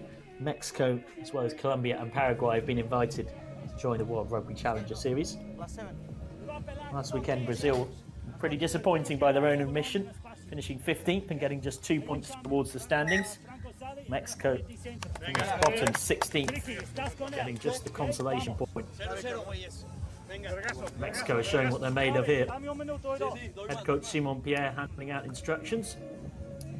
Vitor Voselevo, our referee, mentioned it earlier.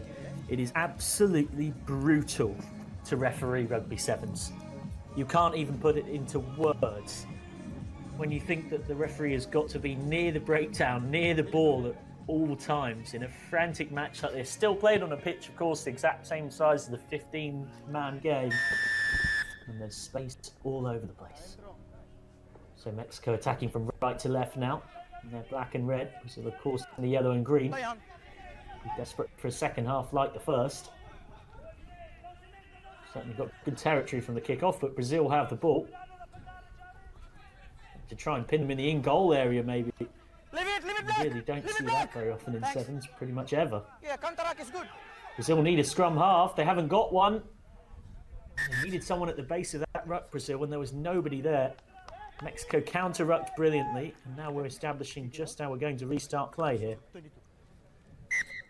22 drop out. Look at that. Brazil needed someone at the back. They didn't have anybody.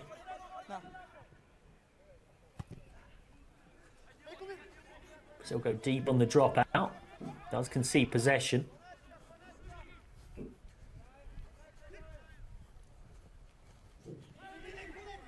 Good purposeful carry from Angel Lopez. Advantage. That's a knock on. Clear as day. Knock on. Clear as the South American sun that is beating down here. It is late afternoon now. Gone 3 o'clock local time, but still plenty hot and humid. Number 3, black. Thirsty work, no doubt. Number 3, sub. Adrio De Mello substitute. You might have heard him saying there Number 6. already. 6 Couldn't sub. believe it that he was being taken off, but he is. Change for Brazil as well. All good. Both teams have a squad of 12. 7, of course, start. And then 3 of the 5 substitutes on the bench can actually come on. Fine. Sit.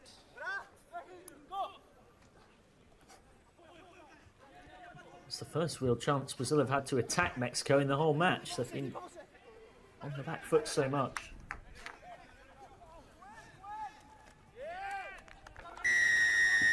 Hold in. Yeah. Open to holding. Referee Tavita Vosavelo's just bringing us back for a second.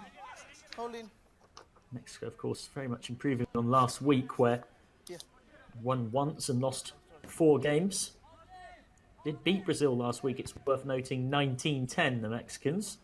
That was their only win in Vina del Mar in Chile. 11 gold, 11. Yeah, what do you mean? Meanwhile, Brazil last week lost all 5 games that they played in.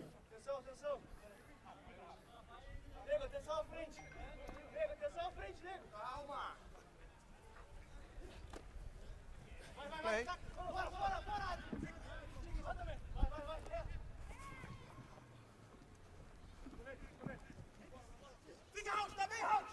No, play.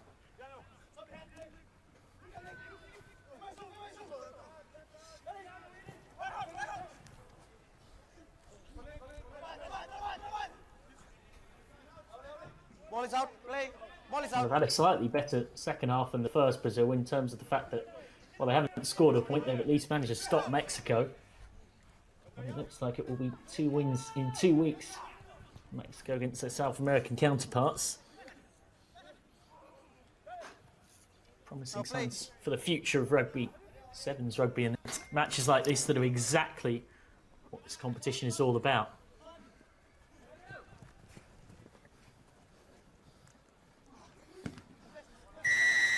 Hi. Mexico get the penalty. Hi, tackle. Chance to build towards more points. Does seem increasingly certain that they will be going into the 13th placed final, which would guarantee that they'll have improved on last week when they finished 16th of all 16 teams, picking up just the 1 point. Joe DeMello with the tackle there. Time off. Yeah, time off, yeah. Tavita Vosivelu directing traffic out there. Just open up. Open up. Right. Time back on. Time off. Blood bin. Okay, blood bin. Sub. Got a blood issue here, it appears. It's fantastic to have Tavita Vosivelu on the ref mic as well. Wait. So we can hear what's going on out there. Franco Guerrero, who's already scored a try today. Time back on. Tied to his growing collection. Yeah. Comes back on.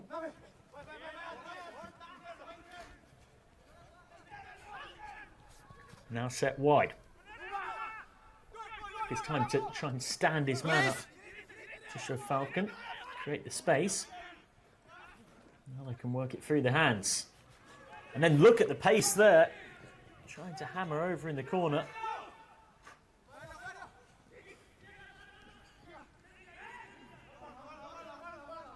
Now if they can recycle this quickly.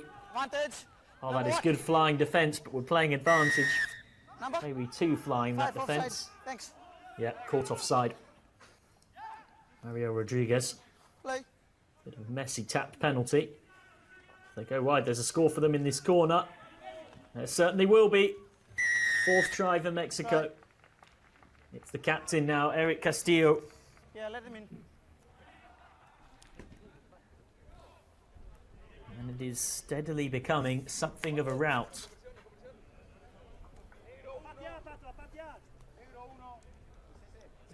Number what? Okay. Is that okay? Yeah.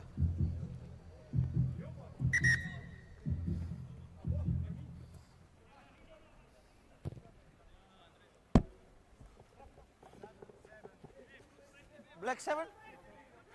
Well, last week they won 19-10 Time off. against Brazil, but this is proving to be even more comprehensive for Mexico, far more comprehensive. 22-0 up.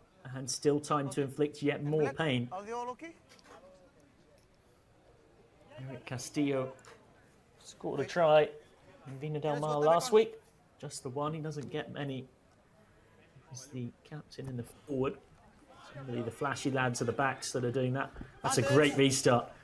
Perfect. Just past the 10-metre line, which is, of course, the minimum distance. Good defensive hustle from David Muir to try and force Mexico into touch. He couldn't manage it though.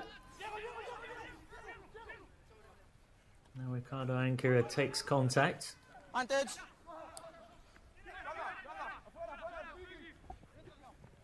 Rodriguez. Advantage over.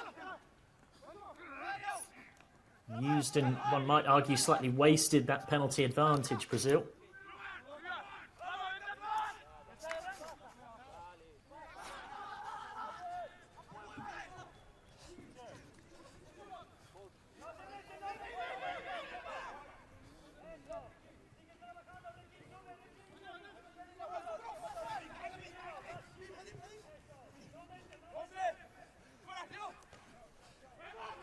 can Brazil get themselves a try at the very least? Almost running into touch there, Mula. Just about doesn't. Now finally they'll oh no. Well, you have to feel for them. They've lost 9 consecutive matches in this brand new World Rugby Challenger Series. And now they just wanted to get themselves at least a try, and they couldn't manage that. Did you see anything? Just collision? Mexico's number 10, Diego Ramirez, is down.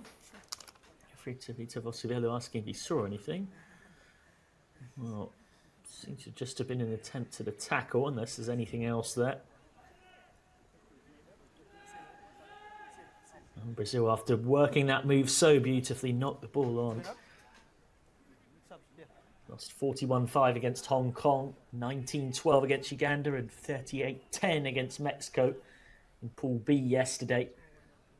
And then in their 9th place quarter-final match, lost 21-15 to Zimbabwe. And it looks like it will be 10 defeats from 10 in this brand new World Rugby Challenger Series for them. They are, I make it, of the 16 teams now, the only side yet to manage to win.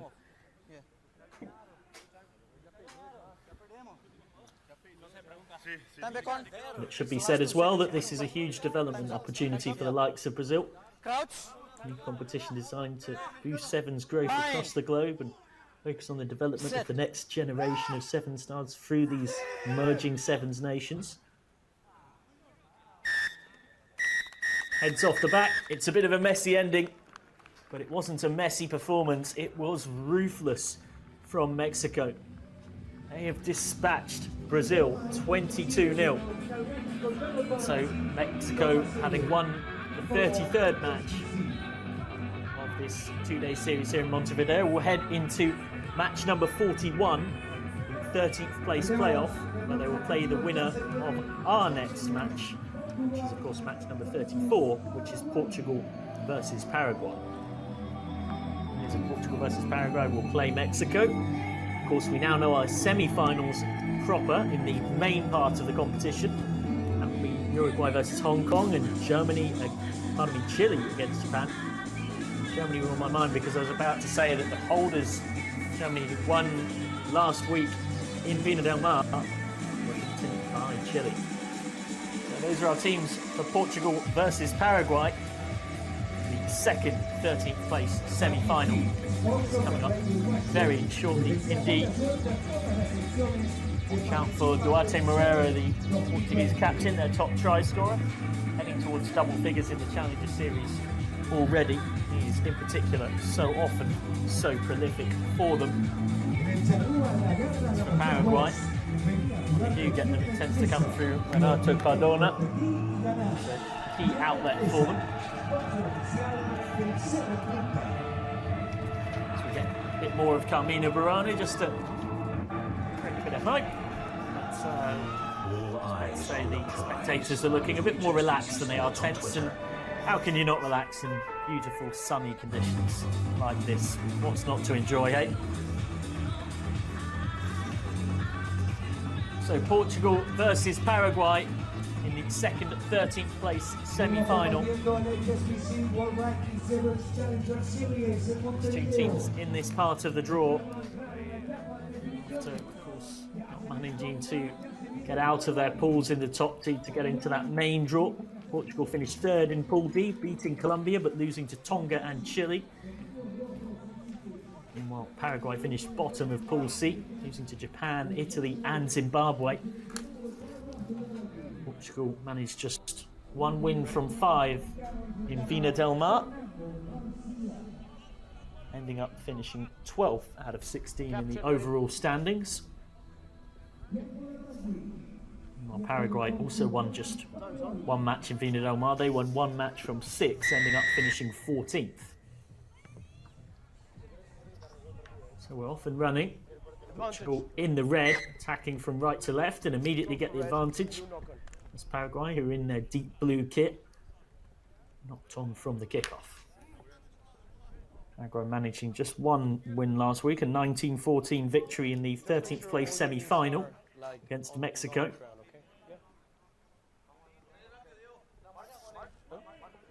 Meanwhile, Portugal getting their only victory also against Mexico. 13-10 win in the 9th place quarter-final. Bind. Set.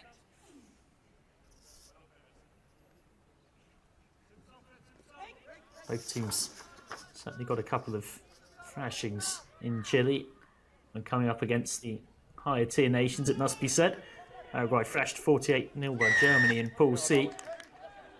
And Portugal were beaten 40-0 by Japan in Pool A. And similarly this weekend, when they've been up against those top tier sides, they have found life difficult. As can happen, of course, when you've got 16 teams, the best 16 teams outside of that top 16 who are in the World Rugby 7 series. There is going to be a gap between the top and the bottom. A competition like this is going to do no harm in encouraging the likes of Portugal, Paraguay, Mexico and Brazil. Portugal qualifying through the 2019 Rugby Europe 7's Grand Prix series. Paraguay one of 3 invited teams.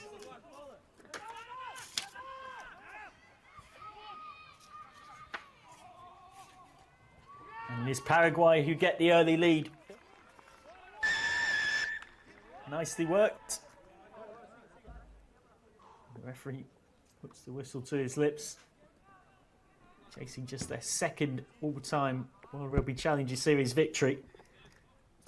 It's Paraguay who score early on through Sebastian Obita. He's often on kicking duties. Certainly is once more. Shares them with Arturo Lopez often. This time Obita trying to convert his own try. Can't do so. So Paraguay will have to settle for 5. But it's a very welcome 5 at the start of this match.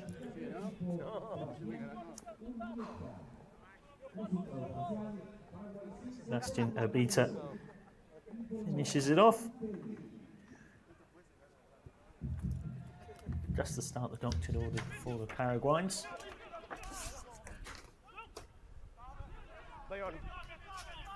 Now Portugal have got the ball, but not really in a part of the field they would want to have it. Advantage for a high tackle. And they go for the early tap. Half of Paraguay are offside here. So be careful. In fact, that was good discipline from Paraguay. The 2 players that knew that they were offside left the ball, but then infringement at the ruck. It's back-to-back penalties, and it just hands Portugal a bit of momentum in this game. Clearance kick downfield from Federico Felipe. And of course, because it's a penalty, they'll get the ball back. It's about what they can do with that chance. That's a good, solid set piece, but then the pass back. Well, it was very aesthetically pleasing initially, the line-out, until that pass back. Taken into contact by Federico Felipe. Advantage offside. Playing advantage for an offside, as you can hear from our ref Mike. And Portugal have made the most of that advantage. Try time, and it's 5-all.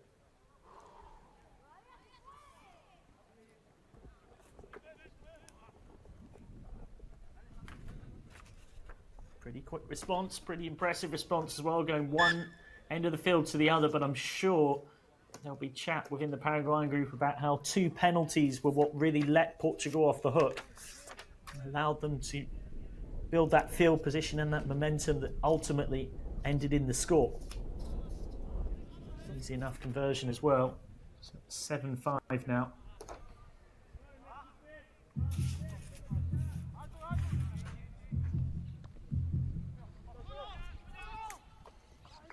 Backwards, play on.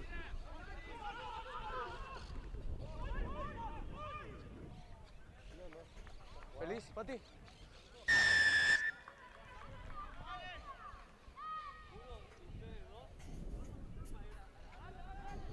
Instant response from Portugal. We've gone from 5-0 down to, in the blink of an eye, if they had this kick, 14-5 up. Cannot Can't take your eyes off sevens for a second. Few quick tries. This is the second of them. Diogo Salgado. With it, anything you can do, I can do better. The Paraguayan number 10, Sebastian Abita scoring. And the Portuguese number 10 responding in kind.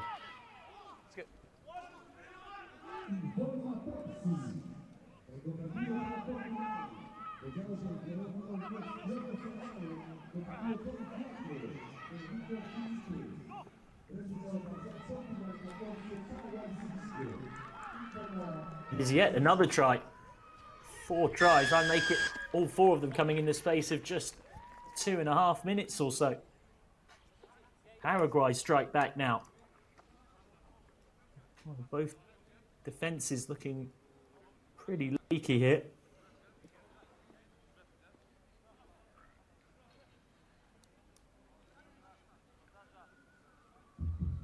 This to half the deficit from 4 to 2. Informa Universidad Uruguay. Preciso permiso para Paraguay, apoyado por el jugador número 9, Arturo López. Resultado parcial, Portugal 14, Paraguay 10. Informa Universidad Uruguay.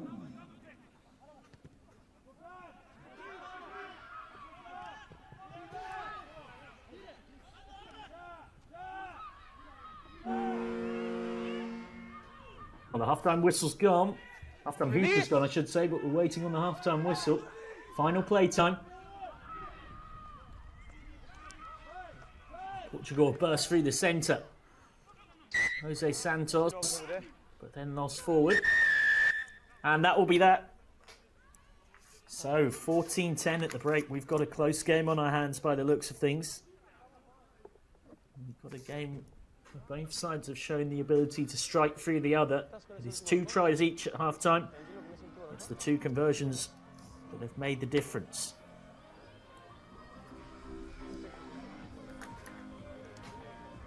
In this brand new 2020 World Rugby Challenger Series. Worth mentioning as well that World Rugby is currently examining all options in relation to hosting a 3rd and final round of the Challenger Series, which was due to be held in Hong Kong in April. Of course, taking into consideration the dynamic and ongoing situation regarding coronavirus and the already full Olympic Sevens calendar year. You can listen in to the halftime team talks. Let's do that. We'll hear from the Uruguayan head coach Enrique Canop and manager Robert Barrios. No importa que pase la pelota. Yo quiero que ellos no se sigan moviendo, porque así van peleando, igual terminan sacando. No tenemos que pasar nosotros.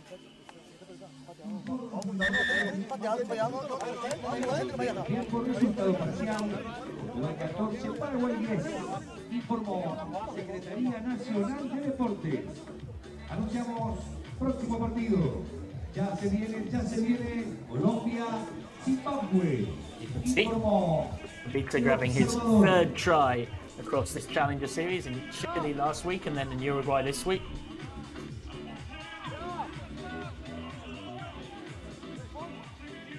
Captain, ready? Listo?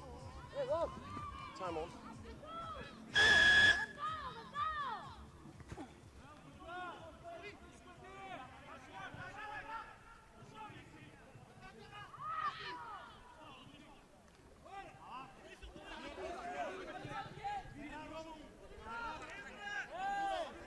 Release! No blue! Now again, Portugal under pressure on their own line, but much like in all of this match, both sides finding a way to penetrate the other with good work in attack. Sevens, of course, not really the place for defensive rugby and rarely a place where defences tend to survive or thrive for any period of time. Well, we were playing advantage and we'll come back.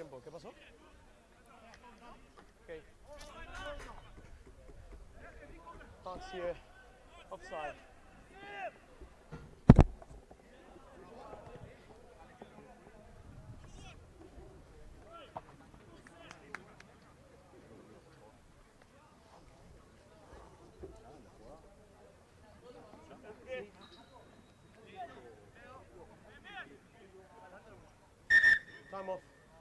azul. Uno azul. Sí.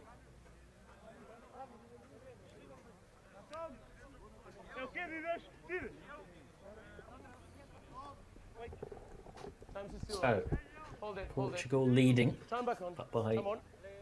less than a score, which is as tight a margin as one can get when it comes to sevens. Well, that didn't look straight. So it wasn't straight. Off again. 6 blue. 6 azul. 6 azul. Now, Gaston Navas has been called in for a chat. As we see some of the other teams The mark's here on the 50. watching on. Okay. Here on the 50. Winner of this match will play Mexico in the 13th place playoff final Time's on. in match 41 of the schedule. This is match number 34. All of those games across these 2 days in Montevideo.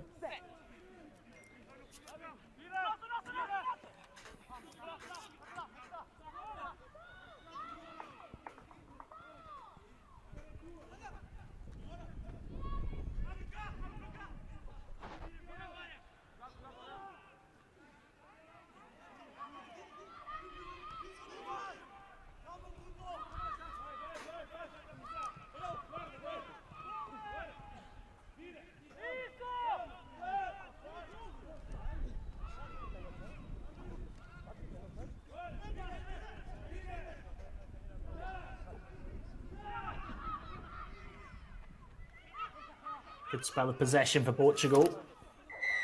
They had a nightmare at the ruck area, and Paraguay ill-disciplined, jumping over the ball when, if they were patient, they would have probably got it out of that ruck. Instead, here come Portugal. For an foul.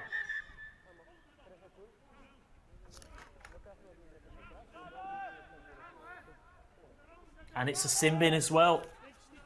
Well, they were warned repeatedly, so they can't complain too much.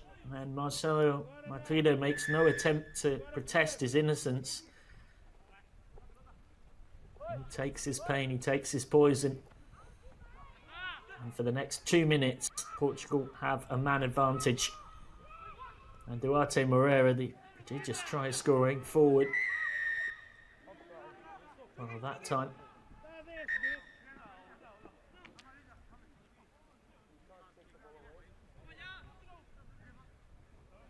Oh, it's another card. Oh, wow. So Portugal are down to 6 as well. This is going to be quite an exciting 100 seconds or so of ball in play time until that clock gets to about 2 minutes left, because both sides have lost a man. The referees warned both teams about the tackle area, and they haven't heeded those warnings, so he's got 2 cards out. That's another way of making players listen in sport of any kind across the world. Normally resorting to a card is a way of doing that. Not the preferred way of referees most of the time. It's 6 on 6 here. There really is space all over the place. You think 7 on 7 is open. Now Paraguay might be held up in their own in-goal area. Desperately trying to get over the line. They can't do so. What defence that was from Portugal. All led by Jose Santos, the number 8. Chipped and chased and then scragged his man. It was a tag team effort. Diogo Salgado coming in as well to haul him back.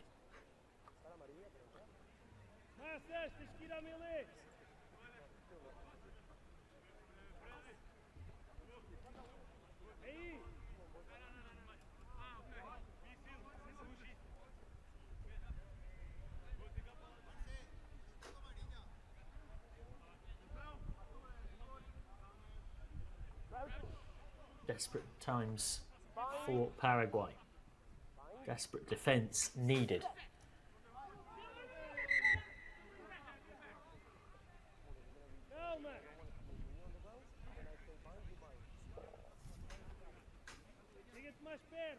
Well, it's Portugal's defence. It's Jose Santos' defence in particular that will earn this try if Portugal get it here.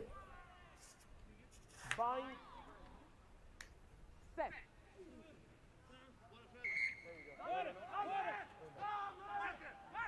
Quickly taken penalty, and surely the score, and it is. Portugal stretched their legs and stretched their lead, but it all started from that amazing defence by Jose Santos. Then to make it worse for Paraguay, they were pinned at the scrum, taken quickly by Federico Felipe, worked wide, and by that point the outcome was inevitable. So in this bizarre mini passage of play where it's 6-on-6, it is Portugal who've come out on top. Federico Felipe with the conversion. And he's got it. 11-point lead opens up for Portugal as they look to get into that 13th place playoff. They would face Mexico for the right to finish 13th. Whatever happens, it will be a disappointment for Portugal compared to last week where they finished 12th and picked up 5 points to their tally. Of course, all of these teams ultimately fighting for a spot in the World Rugby 7 series.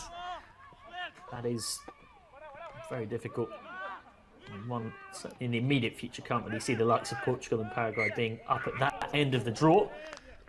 A competition like this is going to give them a huge boost to their development as sevens teams, which is exactly what it was designed for.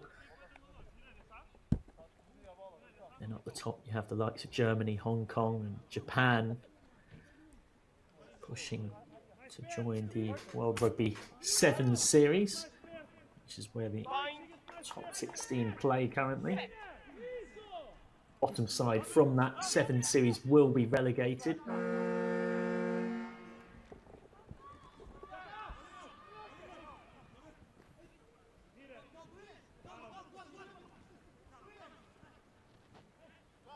Well, we're in the last play here now. And if Portugal score here, it could all but kill off Paraguay. It started so well. Scored a try themselves in just the 2nd minute of the game. Since then, it's the men in red who've dominated, and it's the men in red who'll go over yet again. So they end up with 4 tries in this first half. Last of them scored by Francisco Nobre.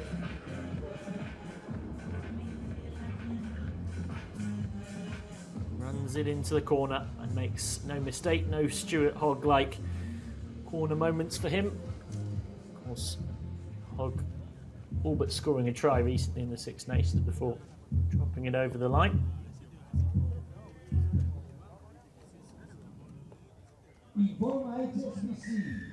And that's all confirmed and finished. Portugal with the 26-10 victory. It started so well for Paraguay. And it is João Silva who finishes it off. A very comprehensive performance from the Portuguese. They will face Mexico in the 13th place semi-final in match number 41. And in this match, match number 34 of this exciting 2 days of sevens, and it's Portugal who win it. Meanwhile, as for Brazil, who lost to Mexico, and Paraguay, who lost to Portugal, this will be where their journey ends for now anyway.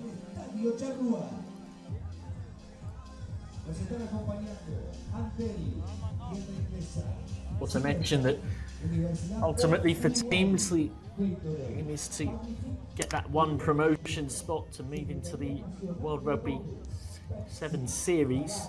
Features the top 16. That is ongoing. They've already had tournaments in Dubai, Cape Town, Hamilton and Sydney. There's Los Angeles, Vancouver, Hong Kong, Singapore, London and Paris to come.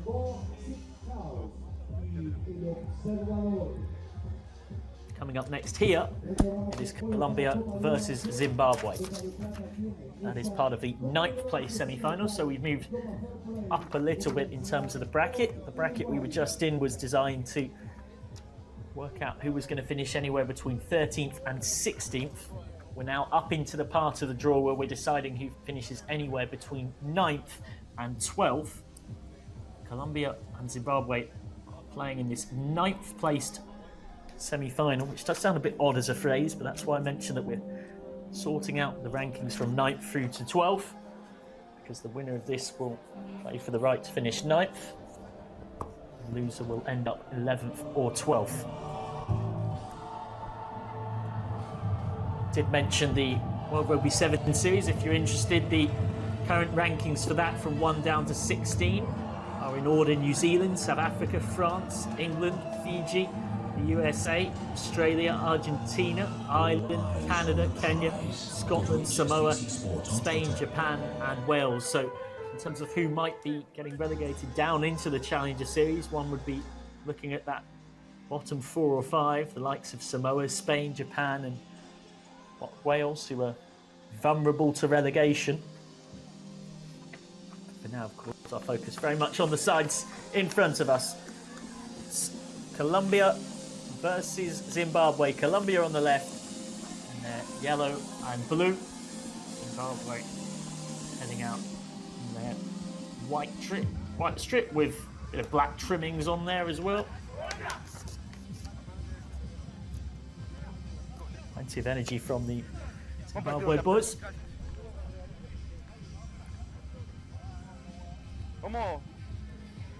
Zimbabwe finishing 3rd in Pool C,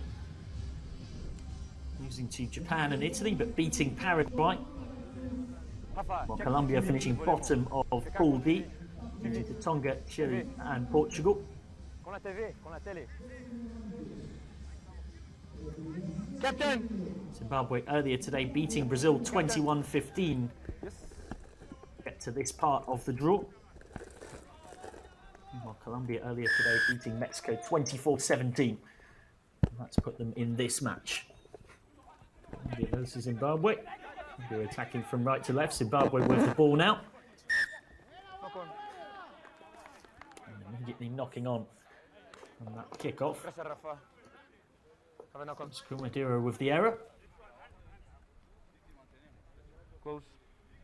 Wasn't the best of passes, but he also, it's that classic thing that you always tell a young kid, I should say, don't take your eye off the ball. He'd already started looking about where he was going to pass the ball before it was in his hands.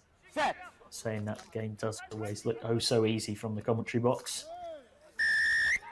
So much harder out there in the South American sun. This is the mark. Well, they wanted to take it quickly, but they were just ahead of the mark. And they've been brought back. Captain. Play.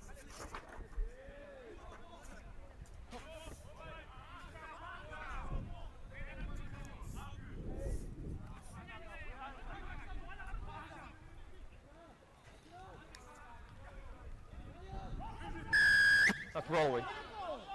Not rolling away. Another quick tap penalty for Colombia to exploit. And exploit it they do, flying forward. Oh, that is amazing defence on the line. Possibly denying the inevitable, or is that a choke tackle? Have they managed to win it off the ball, off that turnover? Not quite, Zimbabwe. That might have been their chance. Instead, Colombia fly through the middle and have scored. Well, there was some desperate, fantastic defending out on the left touchline from Colombia's viewpoint, out on the right winger. Zimbabwe would look at it. It was all in vain.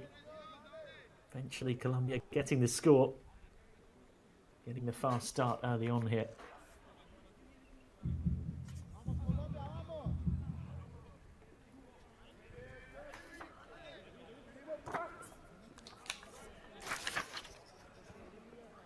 Informa Capitán, el siguiente partido para Colombia. Cristian Rodriguez with the try for Colombia, adding to his collection. Of course, in sevens, far more so than 15s, rugby tries tend to be evenly distributed across the team somewhat, although more often than not the wingers that still tend to pick up a few more. Rodriguez got a couple last week in Chile. Now he's got one in Uruguay. Move back. Roberto, come sta nel spazio?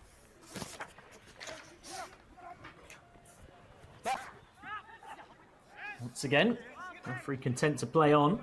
It's a bit scrappy this from Zimbabwe. The captain Hunduza's taken it into contact. Penalty conceded by Valencia.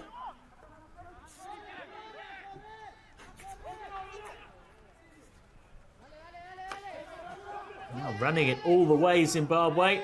Oh, and just running out of room. Touchline proving to be the extra defender. That run really needed to be straightened eventually, and it never was really. Here they gave him a nasty injury heading into the advertising boards. Somodo, pardon me. Tapio Somodo not able to straighten up. You sometimes see some nasty collisions with advertising boardings that are too close to the pitch. It should be said that Stadio Trier, they've really made an effort to keep them a long way back, but Somodo's momentum that he still managed to end up into them.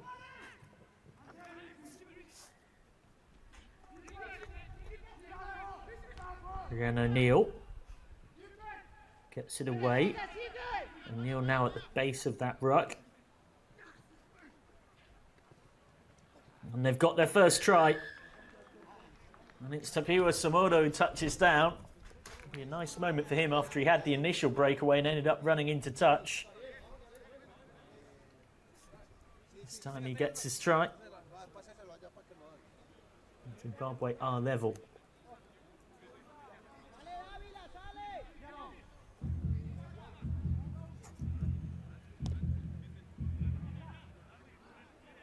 They're ahead now. What a good conversion that is. Remembering, of course, that place kick conversions don't exist in sevens. It's only drop kicks. Not easy from that angle. Somodo finishes it off. 7-5. He scored one try in Chile last week. He's got another to add to that tally here.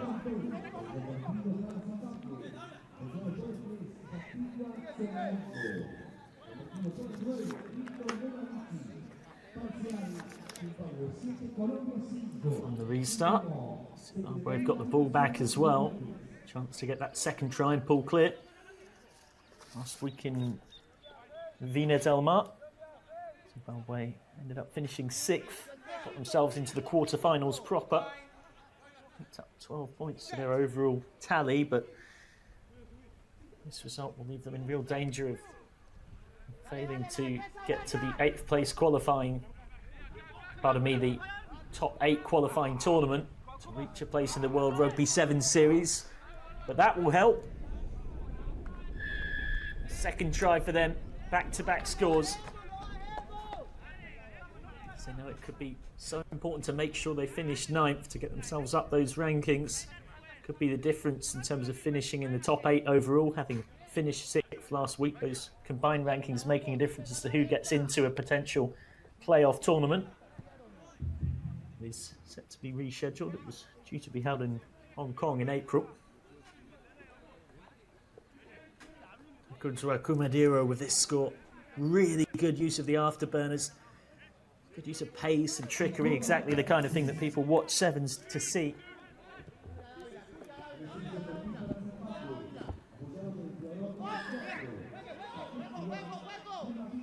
Now Colombia have got the ball for the first time in a few minutes, actually. They're inside their own 22, so a lot of work for them to do. One of the 3 invited teams into this new Challenger Series, Colombia. Zimbabwe here by virtue of qualifying in the 2019 African Men's Sevens. Secured their spot back on the 9th of November last year. Final play of this half. And a costly penalty at the breakdown. Somodo making sure he doesn't run into touch this time. Gets it inside, gets the return ball. Just couldn't quite find a gap and sort of ended up running into a cul-de-sac in the end. It is still there for Zimbabwe though. Plenty of space, and eventually it's a run-in for Stephen Henduza. Their captain extends the lead. And Zimbabwe will win this first half by 3 tries to 1. On the scoreboard, after a relatively simple kick from in front of the posts, they will surely win it by 19 points to 5. 7 minutes of rugby to go in the second period, of course. So there we go, 19-5 to Zimbabwe at half-time. They were behind. Christian Rodalegas with the early score for Colombia, but then Tapino Somodo, Takutwa Kumadiro, as well as the captain, Stefan Henduza. Ensure that they surged back, doing their country, their continent proud, of course. Uganda and Zimbabwe, the two representatives from Africa. Finished 6th and 7th respectively last week, but both of them have ended up in the bottom half of the draw this time around. I say bottom half of the draw, just to be clear, that's not in terms of some random draw that is done beforehand. That's of course the draw that comes from what happens in the pool stages. Where Zimbabwe lost 35-12 to Italy, 26-12 to Japan. They did beat Paraguay 31-12, and then won against Brazil today to get here.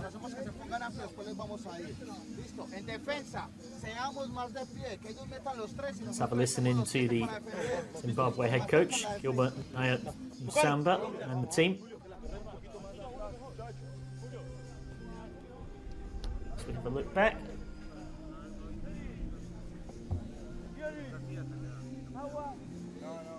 Pardon me, it wasn't Christian Rodriguez to score Colombia's try, it was Alejandro Navarro.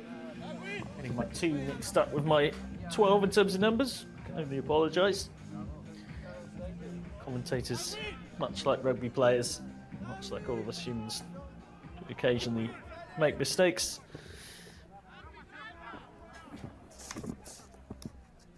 On we go. Colombia to attack from left to right in this second half and to receive the kick-off from Zimbabwe. Not to Mudariki specifically to get us back going.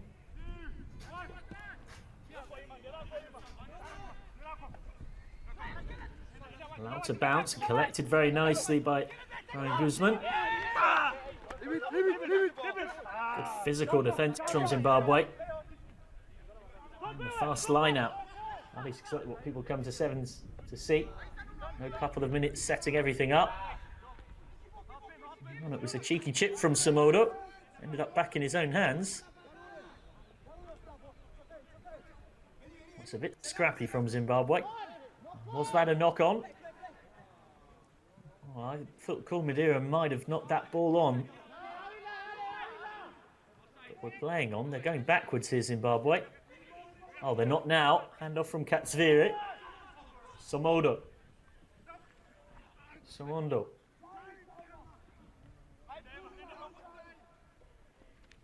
Zangari. Very patient passage of play from Zimbabwe. Cross field from O'Neill. Now Katsviri. Still Katsviri. Mendoza sprinting through. And the pressure has finally paid off. Their 4th try of the match. Mendoza's 2nd, one for him either side of the half-time whistle. An easy kick as well to make it 26-5, which means Colombia will need to score 3 unanswered converted tries just to level.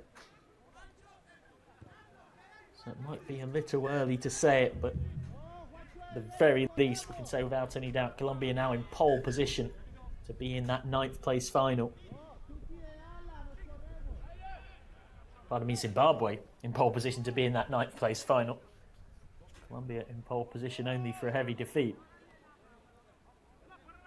After Colombia finished 13th last week, beat Paraguay 17-14 in the 13th place playoff in Vina del Mar. They did actually win 2 games out of their 6.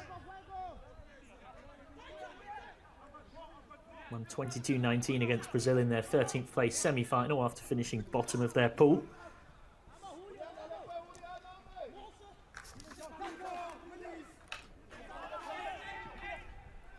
Can Colombia get one back? If they're going to have any hope in this game, they need to score pretty quickly. Instead, that is some fierce defence from Zimbabwe. Kumadira and Hela both in there. Duza there too. And unsurprisingly, they win the penalty. Oh, I think that's been pinned for a high tackle, actually. Well, I must say I'm surprised.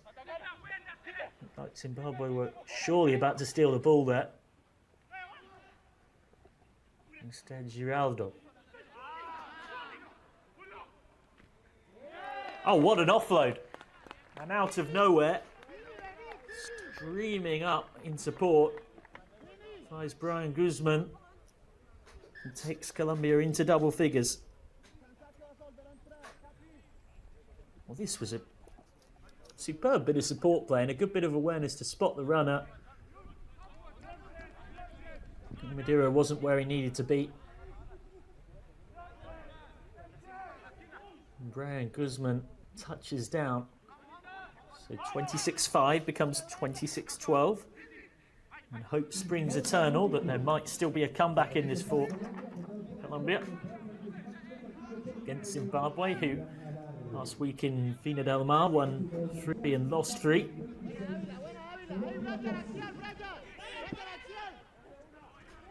Did get wiped out against Japan, losing 33-0 in the quarter-finals, Zimbabwe, but had a lot to be pleased about across their tournament, finishing in 6th place with a decent enough record.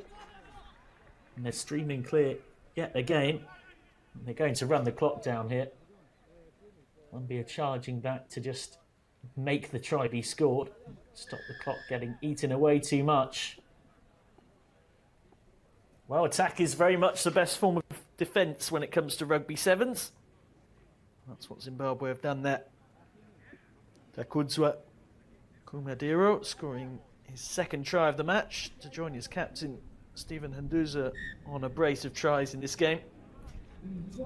That advantage is re-extended with time running out. It's back to 21 points, and that is the try that probably confirms Zimbabwe will be in the 9th place playoff final. That match will be match number 42 in the schedule, this being match number 35. As we, of course, build towards a big final at the end of it all. Last week, Chile defeating Germany 10-0. Germany defeating Chile 10-0, I should say, but I can tell you for a fact that one of those two won't be there again, because Germany beaten 17-12 by Chile today. In fact, pardon me, of course it was Germany defeating Hong Kong last week by 10-0 in Chile, in Vina del Mar. This time it is Chile who have gone and knocked Germany out.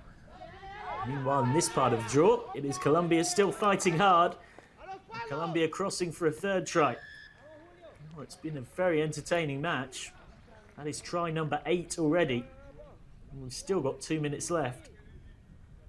2 Zimbabwe players down. Left up at the other end of the pitch in these hot and humid conditions, which certainly the Colombian players will be very used to.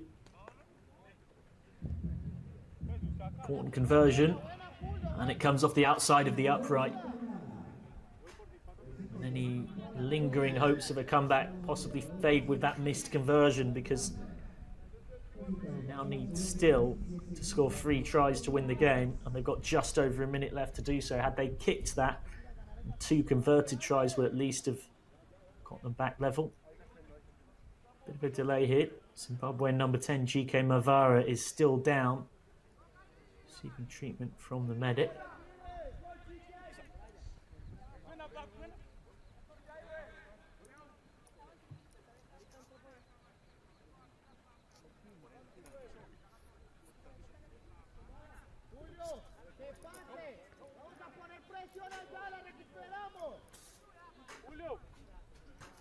Worth mentioning as well, whilst GK Mavara thinks off a bit more about at the Estadio Sharia in Uruguay for the 2nd leg of the World Rugby Challenger Series. This is the nation's premier international rugby sevens event. It's known as the 7 Punta tournament. It serves as the Challenger Series contest as well. It's been played since 1989 at the resort city of Punta del Este. It's been relocated to Montevideo for the 2020 edition, specifically for the Challenger Series, but it's still kept the name of the 7 Punta, despite the change of venue. And here at the Estadio Chirria, which is very much a multi-use stadium in the Carrasco neighbourhood of Montevideo, mainly used for football and rugby union matches though. It's also the headquarters of the Uruguayan Rugby Union. It's got the High Performance Training Centre here. It's the regular home of the national team. And hold up to 14,000 here. Been initially built in 1984 and then rebuilt thanks to a FIFA project on the football's governing body side of things.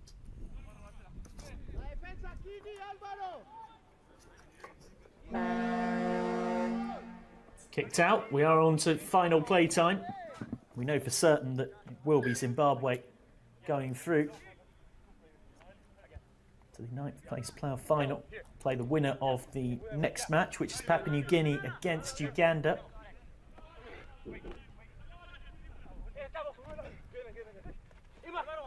Zimbabwe taking contact.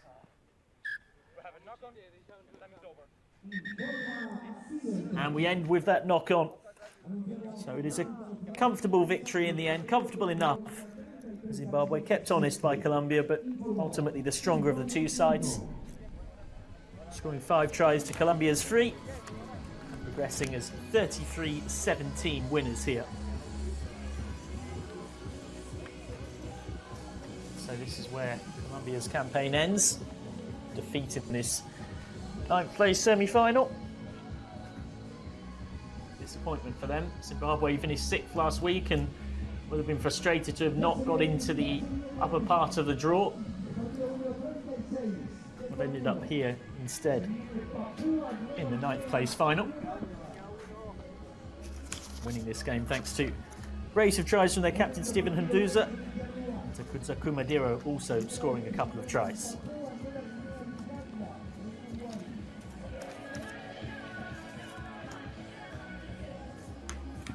We ultimately continue to build towards the big climax at the end of this pair of days. In the semi-finals proper of the tournament, it's Germany against Japan and Uruguay versus Hong Kong. But next for us is the 9th place semi-final, the second 9th place semi-final. Papua New Guinea versus Uganda. After that, it will be Germany versus Jamaica and Tonga versus Italy in the 5th place semi-finals. Then on to the Cup semi-finals proper, Chile versus Japan and Uruguay versus Hong Kong. The 13th place playoff match, which we've just confirmed will be Mexico against Portugal. 13th place playoff. Then we have the 9th place playoff, the 5th place playoff, the bronze final, and of course the Cup final.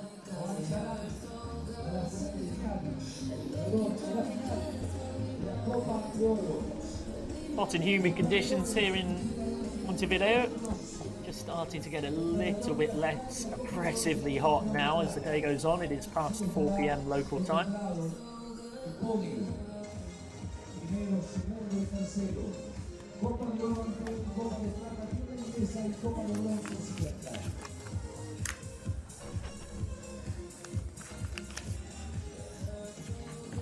Both teams ready in the tunnel.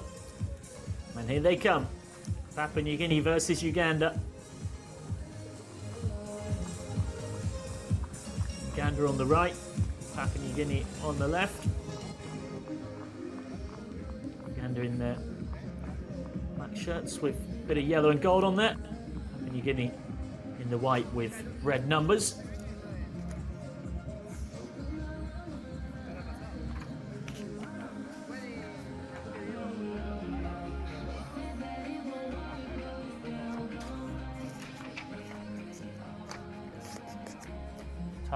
Childry, Canadian, in charge of his 10th match across last week in Chile and then this week in Montevideo.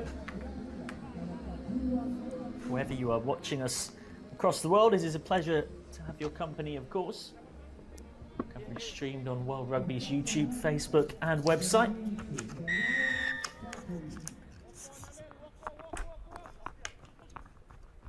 Uganda get us underway. They'll be attacking from left to right.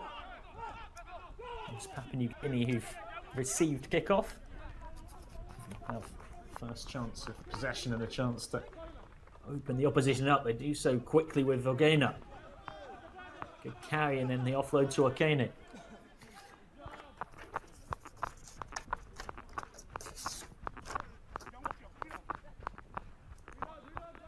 Now Foyworth.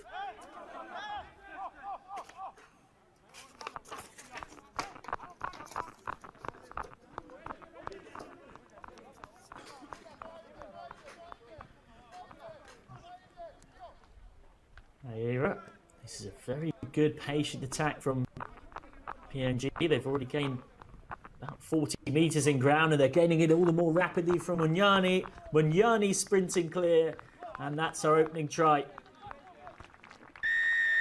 Did almost run off the back of the line there, which could have added to those so comical videos of players going through and crossing the whitewash but being unable to dot down.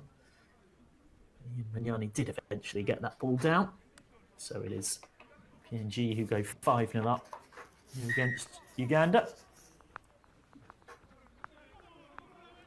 Nice moment as well for Ian Munyani. Wasn't in the squad last week for them in Vina del Mar in Chile. He's come in this week. Injuries have handed him that chance. In fact, pardon me, it's not Munyani actually, it was Max Valley. PNG captain Max Valley gives him the lead. Didn't score a try last week. The captain, he's not normally the kind of player that does get too many of them, even in sevens. He's a forward after all, and one that's used to clearing out the rucks. And up the other end, it is a very fast response from Uganda in every sense of the word.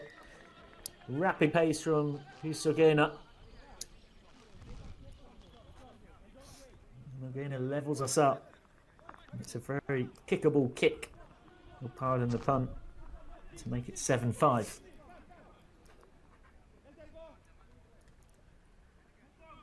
Interesting technique that. Haven't seen Johnny Sexton or Johnny Wilkinson use that often while doing a drop goal. Quite something from Norbert Okeni. Took the conversion whilst chewing his mouth guard with it halfway outside of his mouth, but it was a drop kick from under the post, so nothing he couldn't handle. That means that it is 7-0-0. 7-4, I should say. From 0-0 to 7-0.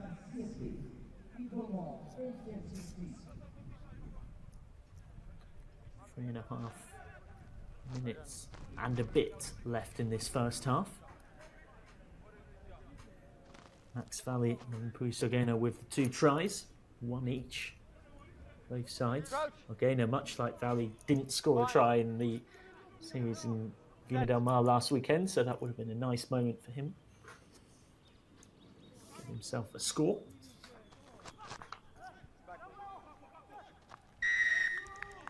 Uganda, alongside Zimbabwe, qualifying from the African Men's 7 Series back in November last year. PNG here courtesy of their form in the 2019 Oceania Sevens Championship, which was also in November.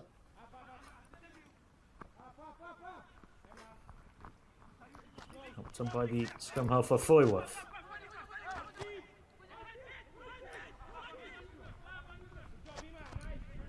Rush defence from PNG. Uganda trying to find some space in behind. And Kore. Now worked wide. Makaya crosses in that corner. Papua Guinea have got a man down as well, and they're behind on the scoreboard.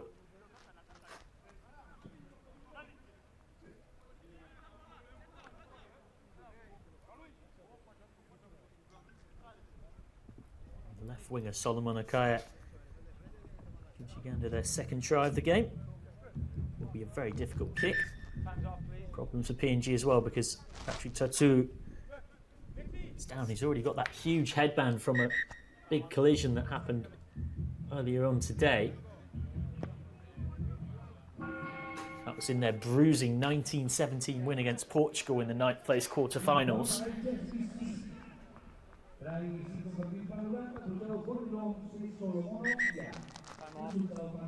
Skipping away there, Solomon Akai just finding a pocket of space. Like any good winger, he can beat you in a phone box.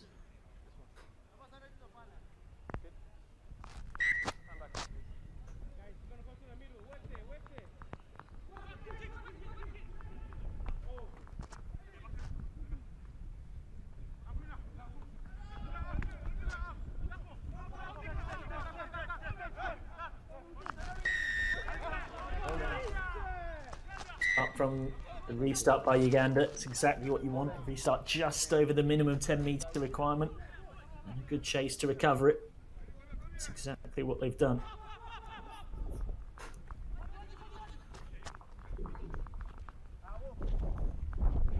A minute to go in this first half now. Another Ugandan penalty.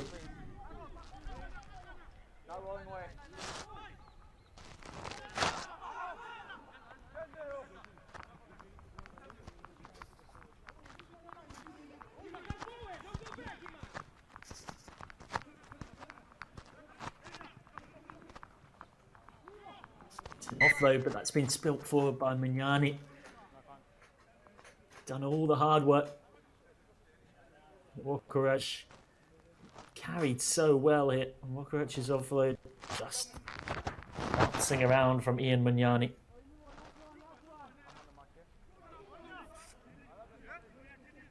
Uganda with the 12-7 lead. Max Farley and Solomon Akaya with early scores. Early score for PNG, but then Puisogene Solomon Akaya with tries for Uganda.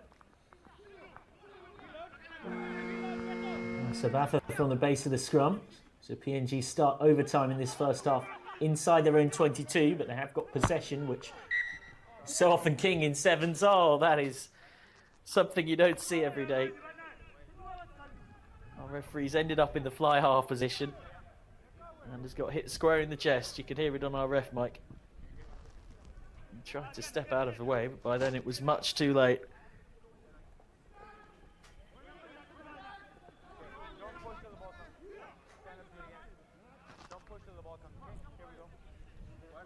I do see some situations. I remember one with Nigel Owens where the referee can see the funny side of it, but Canadian Talal Chowdhury There's a lot of movement. Get set. Once I say crouch, really find your space. making any jokes about it with the players, You're on the just You're on the right. getting back to being the ref, which normally involves the ball not heading in his direction. Bind. Set. Hold your space. That's good. Now here come Uganda. Overtime in this first half. Can they extend that lead? Good step, and then the extension to finish. William and Corey helps Uganda stretch away. Having finished 7th last week, this isn't the part of the draw they've wanted to end up in. They're well placed to get themselves into that 9th placed final. And they would face their fellow African representatives, Zimbabwe. Of course, we just saw beat Colombia. And Walker-Rush at the extras. Difficult kick from out here, particularly as a drop kick. And that is not a great attempt at the conversion, but 17-7 for Zimbabwe at half time. The tries are doing it for them. No need to worry too much about the extras. They were behind, remember. Max Farley scoring early on for PNG. We're still right in this game. It is a commentary cliche, but that next score is oh so important. You can drag that margin back, or Uganda can extend the gap, and that's the beauty of sevens. You can't really come out and try and play for territory and play defensive rugby. It's just not possible. You just got to keep on defending as best you can when you need to, but really trying to go forward and score more tries. Let's listen to the PNG head coach Frank Gabby and manager Max Katam. What do we notice? What don't they like doing? Unless to reload, unless to defend. You just hit 2 15s. On the third one, you're going straight through and scoring under the post. We just have to keep the ball and build our faces. One bella, and in defense, we have to chop tackle and make sure they're not getting through. Make sure our tackles stick. That's the only thing, boys. One bella, look more hungry than them. Come on, get aggressive. Only change now. Sorry, before you talk, Greg comes onto the wing. Sean goes to forwards for Hima. Hima comes up for a break. One bella, yeah, let's go.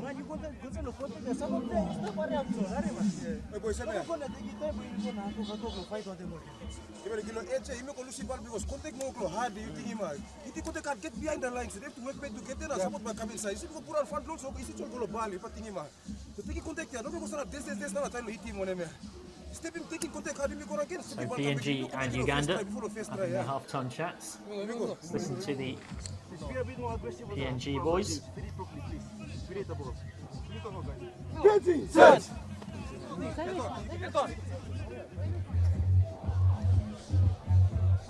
Tolbert Onyegoma and Michael Wandera handing out the instructions for Uganda. You can hear the clear instructions for the PNG boys from head coach Frank Gabby and manager Max Cartel. Need to keep the ball for longer, complete their phases, I should say, rather than phrases.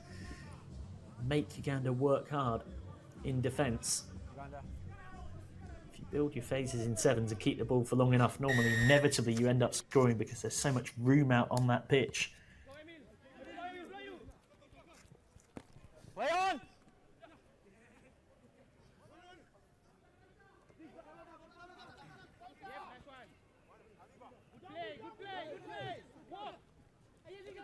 This is a very fast start from PNG. Altonuna takes the contact and carries it into the 22. Separate from him first, please. Can separate from the tackle before entering the ruck. Latu Mahina restarts things. These two teams getting into the quarterfinals proper in Vina del Mar in Chile. Uganda ended up finishing 7th. PNG ended up finishing 8th, both losing their 5th place quarterfinals to get there. Their quarterfinals proper, I should say, to get there.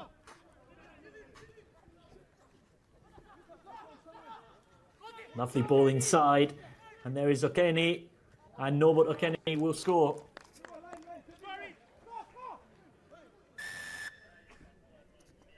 Well, that makes things interesting, and the kick should be converted as well.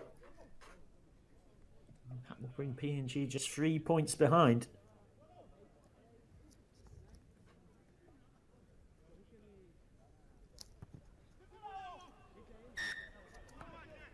Conversion is good, and 17-7 has become 17-14. Norbert Okene scoring the try by offering himself as the support runner and sprinting clear, and then adding the extras. We've got a head injury assessment ongoing as well, which could cause a slight delay in our restart. So important with concussion, of course, to recognise and remove those suffering from symptoms.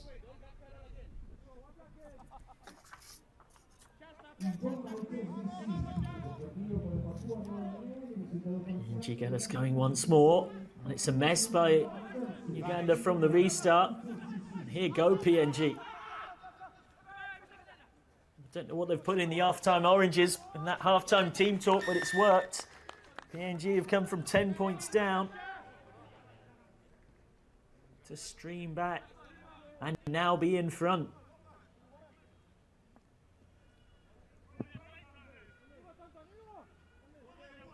Altonuna with this try. He's now 2 tries in 2.5 minutes or so. We spoke about completing their phases, I should say. Easy for me to say, goodness gracious me. Altonuna scoring that try.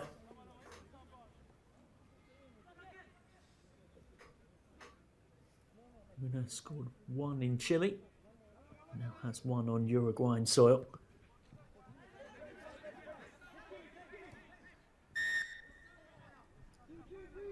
That hasn't gone 10. So Uganda, who've really struggled in this second half, will now get into an attacking platform. A chance to strike back. We've of course seen plenty of sevens games go to the final play, and this one really could as well. A notable recent example was earlier on today, Hong Kong scoring on the very final play to beat Italy and get into the semi-finals. Well, they'll face Uruguay, the other semi being Chile against Japan. After Chile knocked out last week's winners Germany. Leave it! Play! And PNG killing the ball in the ruck. Sabatha knew what he was doing and knew that Uganda had a big overlap, and this is the overlap that they were trying to get to, and eventually they use it. Your entry's not Masangana Zira. Come through your gate. The referee explaining again that PNG were trying to kill the ball. Didn't come through the ruck properly. Eventually Uganda got it out to that overlap. Masangana Zira scores relatively easy running. He did try and make the kick a bit easier.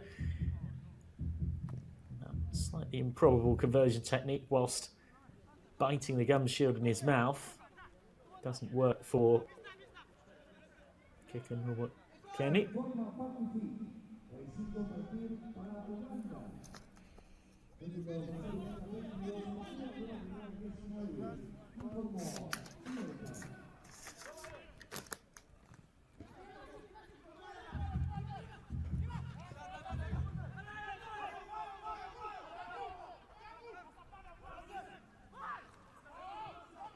Rock.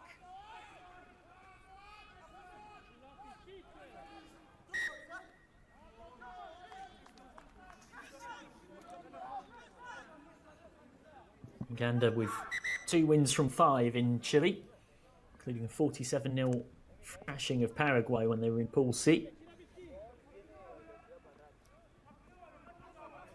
Meanwhile, Papua New Guinea last week also managed 2 wins from 5. Pretty much all of their wins very, very close. Their biggest margin of victory in the 2 games they won was the 22-17 win against Colombia. There's a really intense competition between these 16 sides in the Challenger Series. We've already seen this week plenty of sides who made the top 8 last week, struggling to do so this time around. Shocks and surprises all over the place. We've already seen last week's winners, Germany, and beaten winners. What do you got there? Beaten by Chile in the quarterfinals. Whose ball is it? Line out. Canadian referee Talal Chowdhury just taking a second to work out whose ball it is. 1 second. Line out. Block. Should be mentioned as well that there is also set to be an exciting edition of the Women's Rugby Sevens 2020 Challenger Series qualifying event. Similarly to the men's situation, there is qualifying spot for the World Rugby 7 Series available. The winner gaining promotion as a core team for the 2020-21 season. Tournament coming up in South Africa on the 28th and 29th of March at Stellenbosch at the Dane Craven Stadium. 16 teams competing as in the men. There is 12 though. It's a good bit of crunch and defence from Uganda. Sees the ball out and it gets them possession back crucially. And if they score here, they'll surely seal their spot in the 9th place final. Instead, the referee's just stopping things.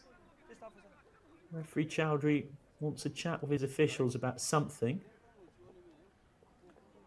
Yeah. Okay, so line up. Okay. Line up, black.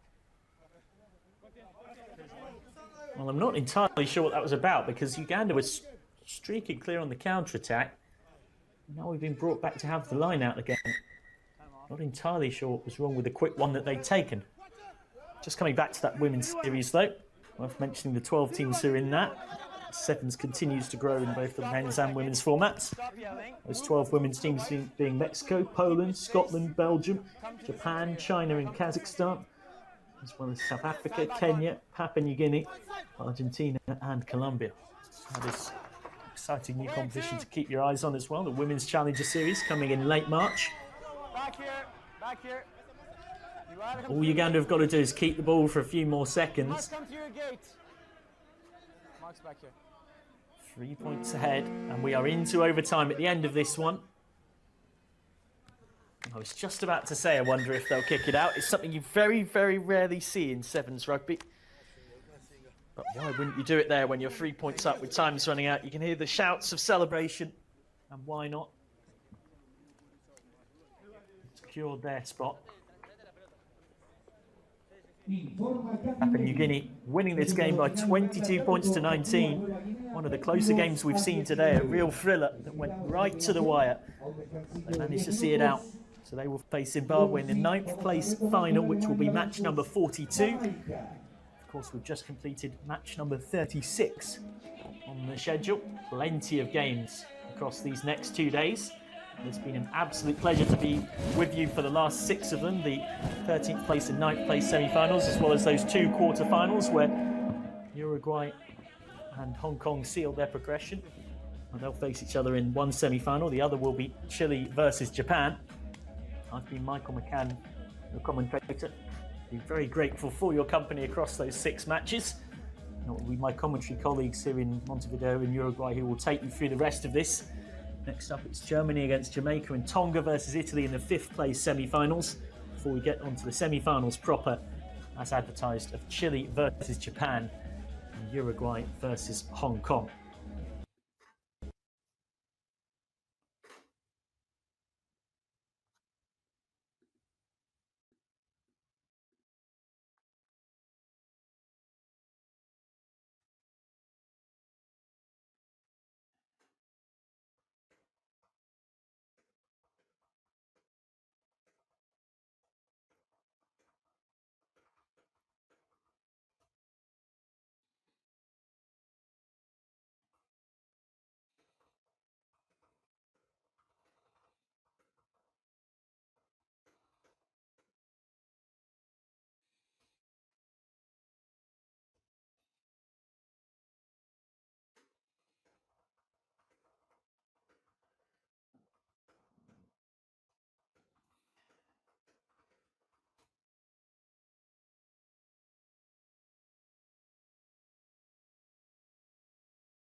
So we move on to the next game. It is a 5th place semi-final. Germany against Jamaica.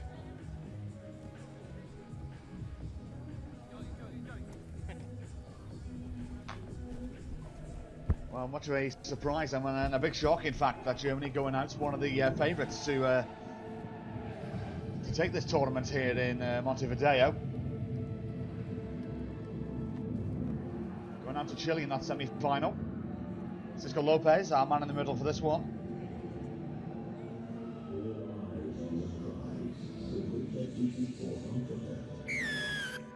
And we are away. Germany in all black going from left to right. This is a 5th place semi-final. Points up for the grabs as they head into the men's final,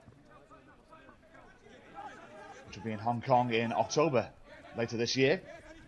And Zani Dembele of Germany picked up by John Doe. Fabian Himpel. Tim Biniak. Just shy of the 22. Szczesny. John Doe. Good offload, and Germany are going to go in with the opening score. Just shy of the try line is Manasseh Sita. Last point. Tries all his might, but he just grounded in the end. Conan Osborne tried his best, but Carlos Sotares Mertz scores his 4th try of the tournament, and Germany take the opening score. Right where you are. Right where you Jamaica, 2 wins. Good win over Uganda in their first match by 10 points to 0.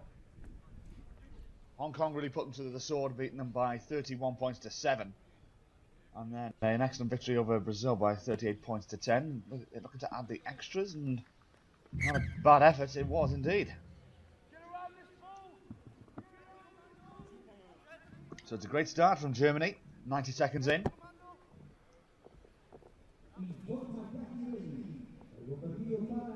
2 comprehensive victories. 3 in fact for the Germans in the group stages yesterday. Victory over Mexico, Uruguay, the hosts, and Papua New Guinea. So how did Jamaica respond? O'Shane Edie, Michael St. Clair, Mikael Facey. This is Conan Osborne, the Jamaican captain. Outside the 22 with Tyler Bush. Ball's been knocked forward. Knocking advantage being played here for the Germans. Tim Biniak. No, leave it. Good. Mertz, the try scorer for Germany. Tackle from O'Shane Edie of Jamaica. Dembele grinds his way into the Jamaican 22. Himpel. Szczesny gets over the gain line well. Germany in the red zone once more, and they're going to get another score. And this time it's Tim Biniak scoring his 1st try of this tournament. But more importantly, the 2nd try for Germany. Well, so far Jamaica have yet to enter the German half. It's been all one-way traffic so far.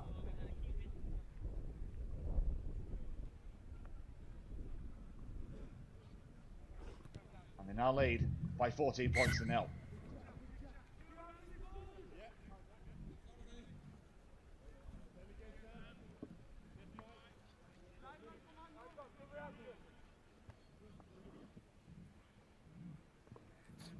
So we're halfway through this first half. This 5th place semi-final. The winners play the winners of the following match, which is between Tonga and Italy. That's to come. So Jamaica, how can they respond? They're 2 converted scores down, and with passes like that, they can get you in a bit of trouble. Edie. Omari Caro decides kicking's the only option. The chase is on, the race is on. And it's going to maybe just trick it out of play, and has done indeed on the halfway line. Good chase from Conan Osborne. But it will be Germany who will have the line-outs. Gorgeous afternoon here, not a cloud in the sky. 24 degrees centigrade. Perfect conditions for sevens. Szczesny on the line. Collected by Tim Biniak. And now John Daw is going to get the third score for Germany. John Daw's second try of this tournament. Germany's third. 19-0 with the lead as we approach half-time. Well, it's very much been one-way traffic. If we had a territory map for this first half, you'll see all the possession and territory has been all in Germany's favour. The ball is yet to go into the German half. 19 points to 0. Just over 90 seconds to go. Good gap spotted here from John Daw. Beat the tackle from Omar Caro.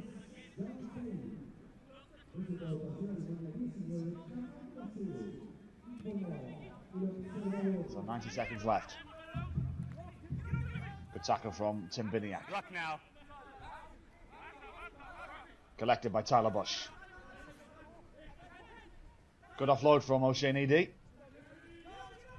The ball has been ripped. And Germany have it, looking to try and put this game to bed before the end of the half, really. Zani Dembele. Sita. Inside the 22, offload goes backwards. Backwards, play on. Mers. Sita's there with him. Szczesny. Dembele. Going from the corner himself. Using his strength at number 10 to get 5 metres out. Szczesny. Hempel. Takes 2 men to get him to the ground. Coming back for an earlier penalty on a high tackle. So with 30 seconds left to go. Number 11, high tackle, just a PK. Caro, the guilty party, and the Germans are opting for a scrum. First one of this match so far. Hooker's here. Yeah. Just bind onto him, please. Coach. Bind. Set. Hold, bind, good. Hempel. Sita. Sita going for the line, and Germany are really up on this game to bed. Sita's 4th try of the tournament. Germany's 4th try of the match, and this game's done and dusted, more or less, with a half to play.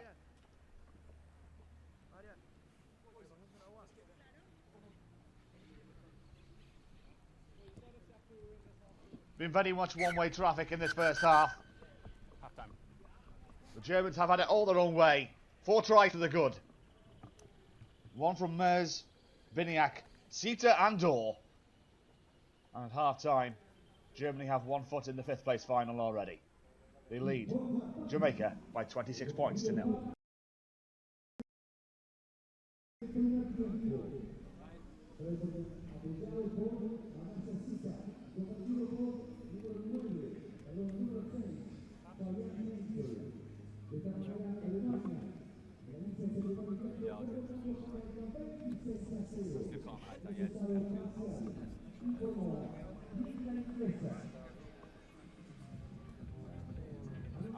Okay, yeah, you watch that for me.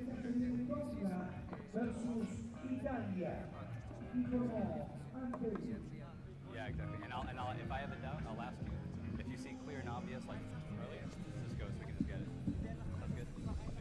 Sache, wenn wir einen Fox spielen, der Ballträger muss ein bisschen aggressiver die Linie attackieren, weil im Moment da zögern wir, volles gedeckt, wenn der kurze on ist, wenn nicht, die nächste Phase scoren wir, okay? Bisschen mehr Commitment. Auf geht's wieder. Auf Männer, komm, wir können nicht mit uns leben. Move back, 1, 2, move back.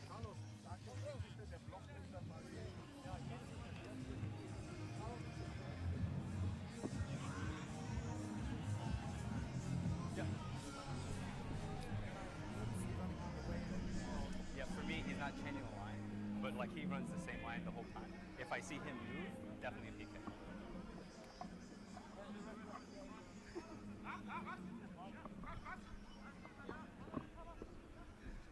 So I'm guessing the team talk for Jamaica is win the half. It's not a mountain to climb, they've got Everest to climb if they're going to get back into this match. My word.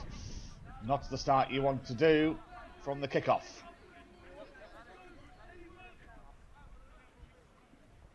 You want the scrum? Scrum option taken.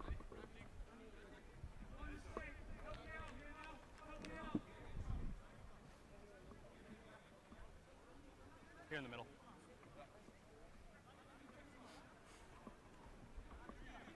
Just both feet behind the ball. Coach! So Germany with the putting on the halfway line. Set. Snezhny puts in, collects. And this is Zani Dembele. Good tackle from Conan Osborne, the Jamaican captain.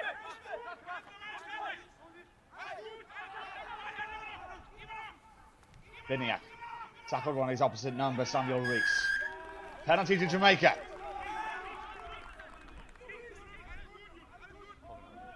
This is the first time we'll see some attacking endeavour from Jamaica.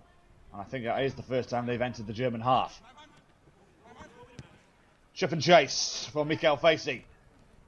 Ball goes backwards, so still in the hands of Jamaica. I beg your pardon, that is it comes off a black shirt, so it will be Jamaica who have the putting. Substitutions. So expecting Germany to have some rigging some changes. Tim Lichtenberg on the field, so is Bastian Himmer. Let's form come up.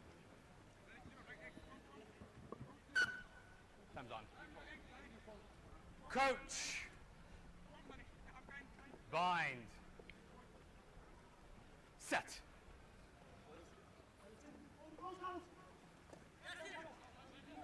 Osborne. Michael Sinclair. Conan Osborne just shy of the German 22. This is Ocean Edi. Edi going for the line. Ball has been intercepted by Germany, and now they can clear their lines or attack from the deep, and they're going for the latter option. Sorry. Leave it the ball. Leave the ball. Michael Sinclair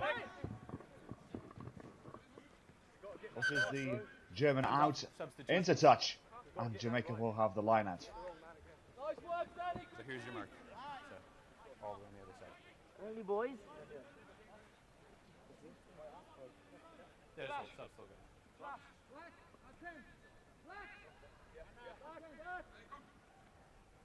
Wait. Wait, yeah.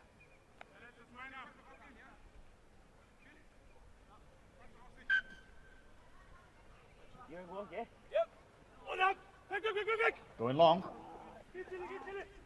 Didn't work for Jamaica, and now the German onslaught is back on. Back for a penalty. For a high tackle, and Germany will restart inside the German half. Opting for the corner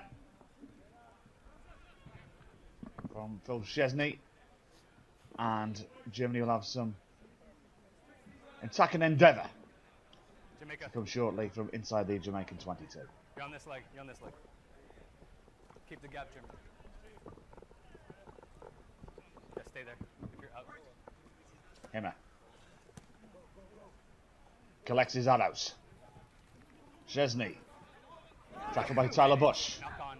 Mers. And here comes Tim Biniak for his second score of the game. And this is turning into a parade for Germany. 31 points to 0. 3.5 minutes left to go. Yeah, send him in. Yeah, send him.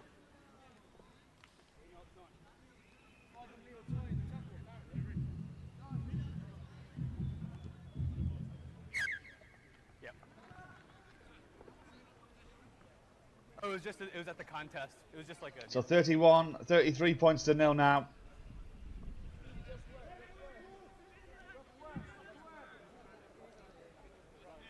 And Germany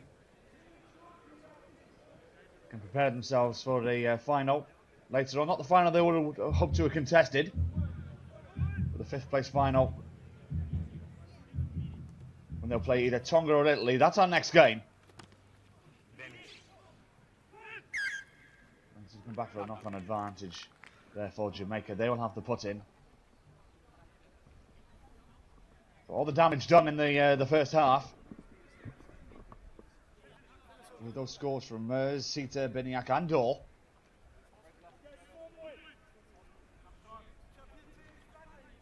Coach. But I think Jamaica, when they look back on this tournament here in Montevideo, they'll be pleased that they got through to the Cup quarter-final stage. Those wins over Uganda and Brazil.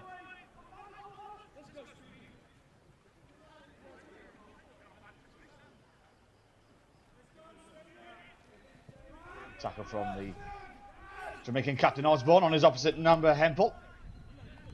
Biniak. Lichtenberg. Biniak again.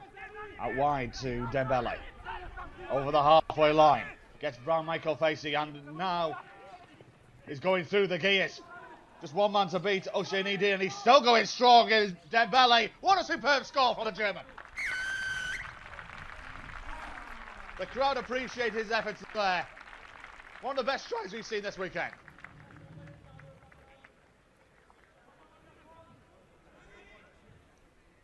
All the way from inside his own half. It didn't look on here from here. Outside of 22 or this way. But all credit to Zani Dembele. Knew he had the talent and fortitude to get there. And it's one of the best scores we've seen in this Challenger Series. So 60 seconds to go. Germany 40 points to the good.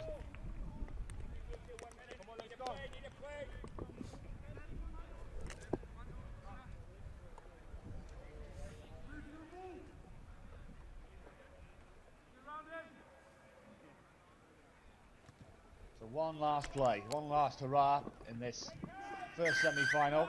Penalty to Jamaica. You've made contact with him in the air and he's landed on his side. It's a yellow card. So one player's going to spend the last 30 seconds in the bin. Tackle in the air. So Germany just down to a set of 6. The dying embers of this tie. Lucas Roy-Smith on the field now. This is Mikel Facey, and Facey spots the gap. And Jamaica are going to get on the scoreboard. It's no blank. Consolation try for Mikel Facey, his 3rd of the tournament.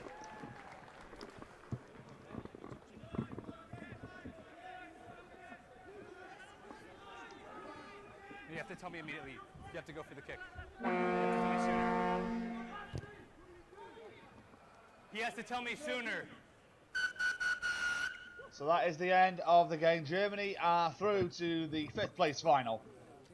A comprehensive victory. The damage done in the first half when they racked up 4 tries.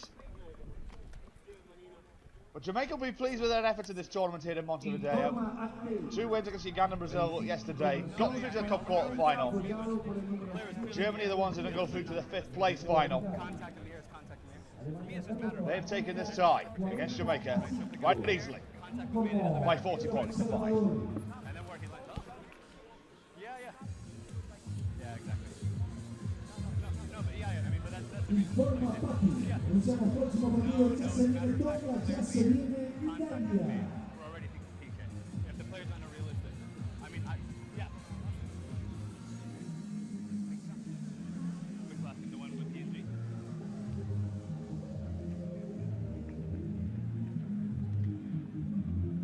Yeah, no. For me, it's just.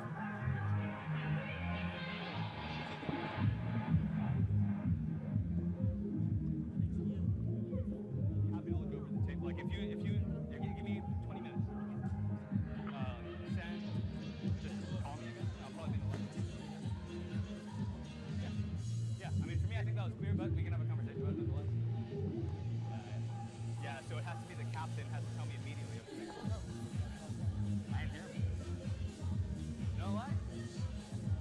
You know, if I would have heard it, I would have said, "Oh, okay, no, let's go." Oh, sorry, yeah.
televisión.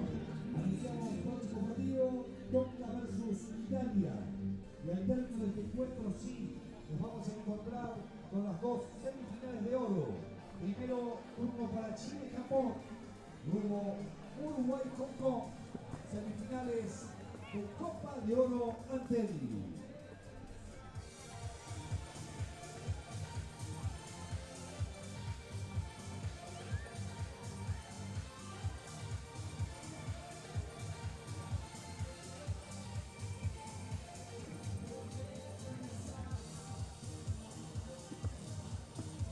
Charrúa la garra la mostrás vos. Venía a jugar con tienda inglesa. Divertite, repetí, ganá.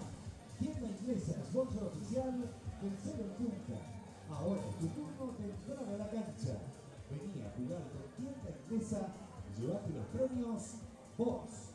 Tienda inglesa, sponsor oficial, tercero en punta.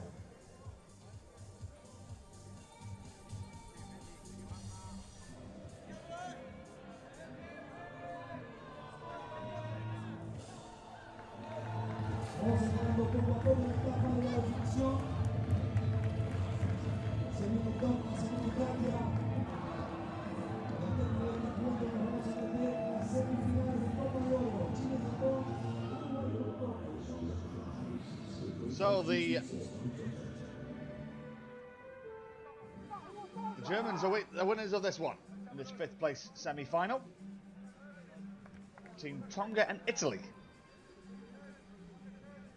And Craig Chan's our man in the middle for this one. Just wait for my whistle. Make sure they're behind you. Are we good to go? So they'll be the Italians who will lead us off. Yes, thank you. Tonga ready.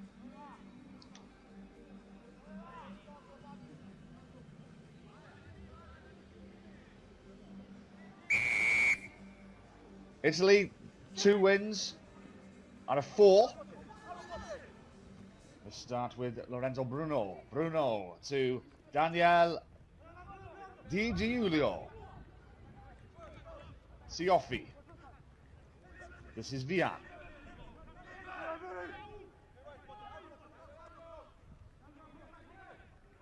Padaletti. Wagenfield. Padaletti. Bruno. Antil. Good offload to Vian. Vian inside the 22. And the Italians are starting to stronger. And so much so, for all their rewards, they're going to open the scoring through Diego Antil, his 2nd try of the championship.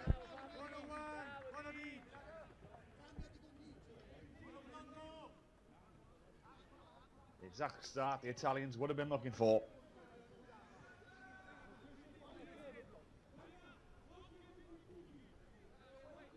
Vandaletti looking to add the extras. Oh, unlucky. So just 5 points the difference after the first minute.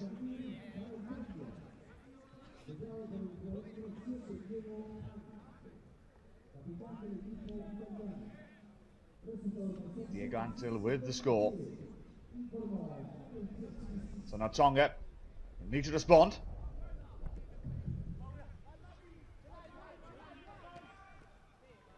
Picked up by Philly Amifine. Halo. Tonga from their own 5-meter line. Josh Moala Liavia. John Tapo Iluilu.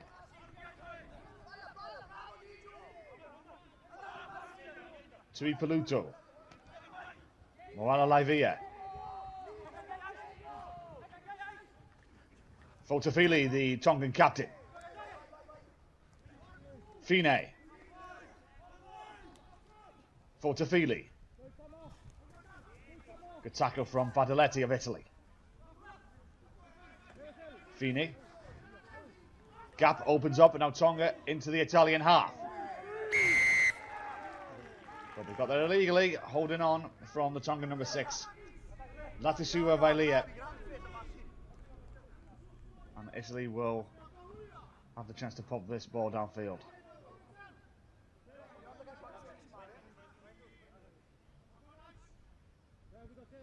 Tap and go from Fadeletti. Inside to Antil, and Fadeletti spotted the gap. And Tonga will double that advantage. Italy double that advantage over Tonga in this 5th place second semi-final. Fadeletti, his first score of this championship in Montevideo. It was good work between the number 1 and number 7.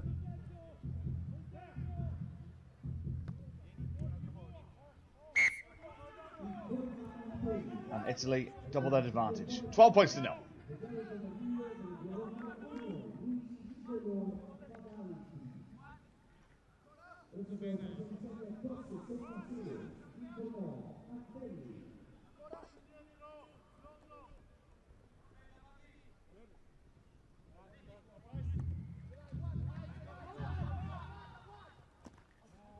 Collected by Hello. Tui Polito.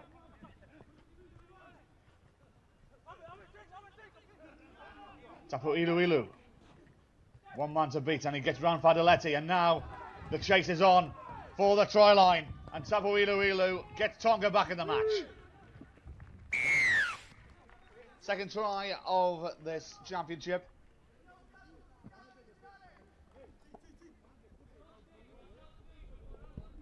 More importantly, it was an important score for Tonga, as Italy have been very much the better side in these opening exchanges.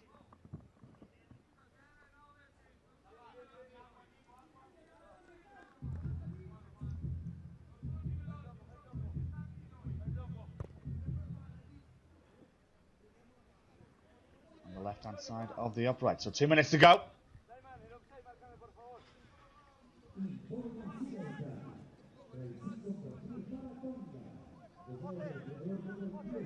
Tapu Ilu with the 3rd score of this match. More importantly, an important one for Tonga. With just over a minute and a half left to go in this first half. Danger here for Italy. They've got to clear their lines. Vailia was onto that one. Fadeletti. Vian. Now you disappeared. Entry. You disappeared. That's why The it's side not from the entry. Tongan, so Italy will be have the opportunity to clear their lines. A minute and a bit to go, and Fadeletti's already eyeing up the line instead. Bluffs the Tongan defence and says we'll have a tap and go, gentlemen, and let's see what we can do from here. First things first, let's get inside the Tongan half, which they do so. Through Lorenzo Bruno. Bruno with the offload to Siofi. Siofi, excellent offload again to Di Giulio. Back again to Siofi, and Italy have the commanding lead. 4th try of Siofi's campaign here in Montevideo. But more importantly, Italy go 12 points clear. It's not to the ball, it's to the hand. It would be a cat.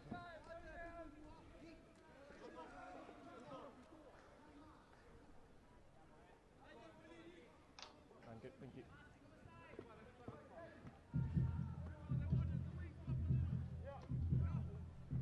So we'll have one more play in this first half. Italy 14 clear now.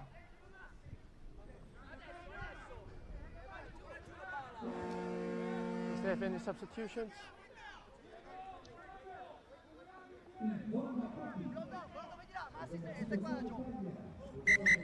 Come off. I'm off. Remand, please.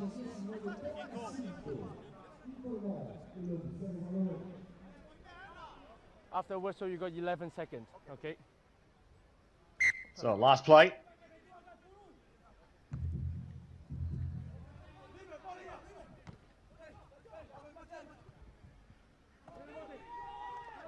It's important for Tonga if they can try and get something out of this match. They've got to get the next score, but Italy, the ones who are finishing this first half stronger, and they're going to clear this one from the deep. And in fact, that should be the end of this first half. 3 tries to Italy, 1 to Tonga. 14 points the difference at the break at half-time in this second fifth-place semi-final. It is Tonga 5, Italy 19.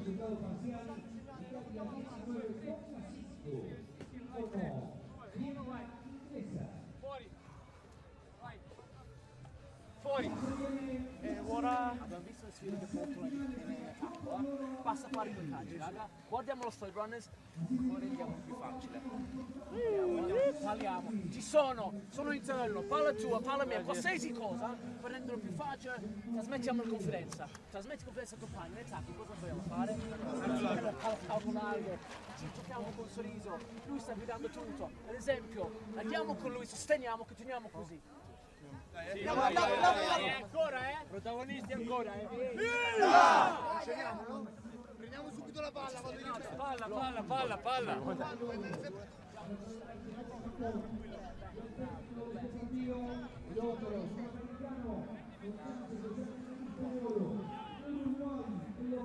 Go.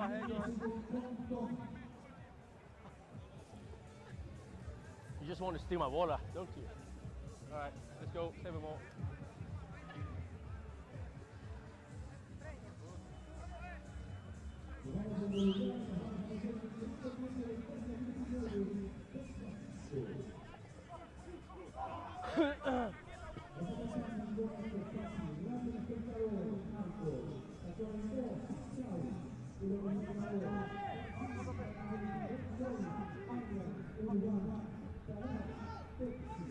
Same thing, wait for my whistle, shoot it behind you.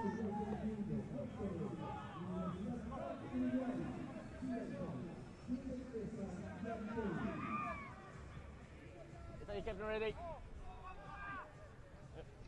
So the next score has to go Tonga's way, or you feel this one's going to be out of reach. Hallo will restart for the Pacific nation.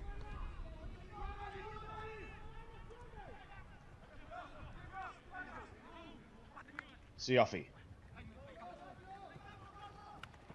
Tackle from Fortafili.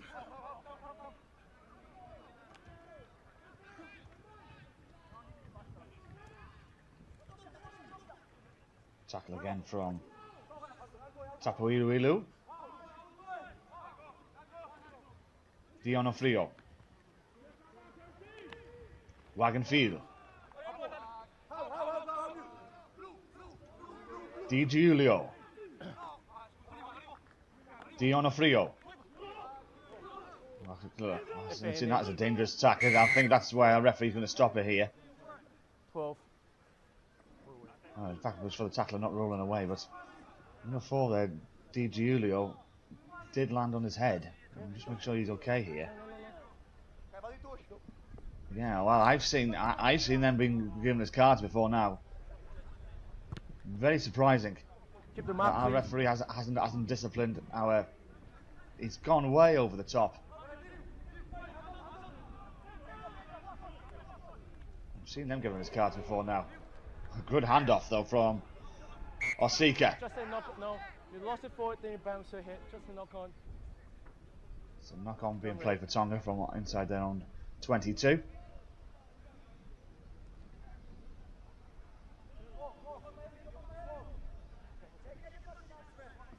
Okay. Stability, okay. Find your hooker. Crouch. Bind. Sit. Hallo with the put in.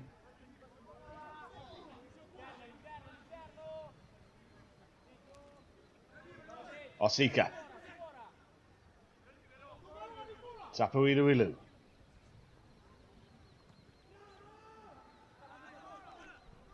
Good offload. And now Tonga. Full of running, full of beans. And this is an important score if they can get there. Tapuiluilu with the handoff. Needs help and he may just go himself. And he does so. Tonga are back in the tie. Second try from the Tonga number 10. Tapuiluilu. Keep it low. Okay, no, keep it low. It's not there, it's a cut.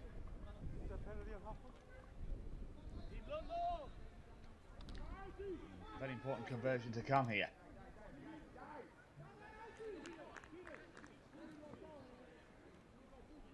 Tapu is already calling the referee for a... Oh, he's missed it. Has he? He's just missed on the right-hand side, so 9 points is the difference. Yeah, the Tonga number 10 just calling to the referee for a high tackle there, but we continue. Does he have a case? No play on, no comms. Maybe. Maybe. Come on. Comms in. Italy ringing the changes. Mattia Diana coming on the field. Am I good to go? Am I good to go?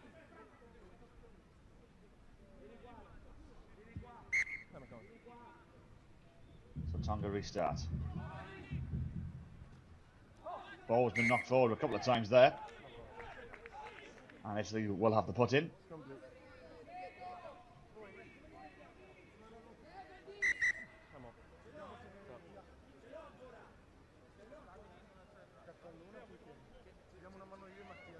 Bring him on, please. Just bring him on. And a couple more changes being made. This is Bonaventura coming on the field for Italy.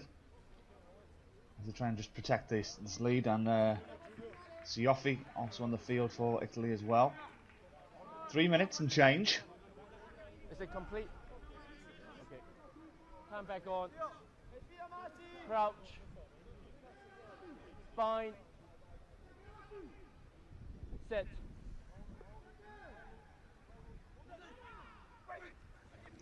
Bonaventura.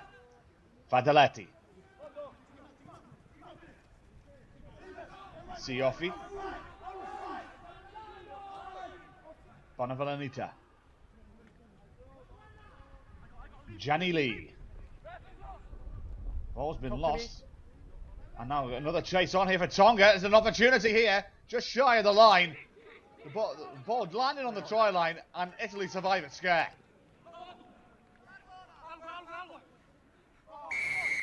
Nine, you're using your feet. Everyone cut. 9. Italy will be able to, as I said, recover from the deep here. And now, next score could be a important one. They got a man on the inside, and this could be the game wrapped up for Italy, and we'll see them through to the 5th place final. Vian with the score. And now Italy lead by 24 points to 10. Time off, I got foul play. Oh, now then, we've got foul play being suggested here by our referee. I think from our touch judge on the side. It's going to be interesting to listen into this conversation. Alright, I didn't see anything. Can you let me know? Red. Red. 7. Red 7. No arm. No use arm. Okay, no arm. Yes. Okay. Solo. So okay. So what you're telling me is red 7. Okay. Shoulder charge. Okay. Where did it make contact? Body or head? Body. Okay. So recommendation? Yellow card. Okay. So let me repeat. So red 7. Okay. Shoulder charge. So no arm. Body hitting the body. Okay. So therefore it's a yellow card. Okay. Red 7. Okay. Thank you. 7 red. I see a Halo is going to be spending the rest of the game in the bin. Tonga 7. Are you 7? I see a number. Alright, my AR saw you shoulder charge without arm, but it made contact on the body. Alright, yellow card. Well, I see a Halo said no problem, referee. I was caught, red-handed. And I'll happily spend the next 2 minutes in the bin. 0 try, normal try, you need a conversion. No, normal restart.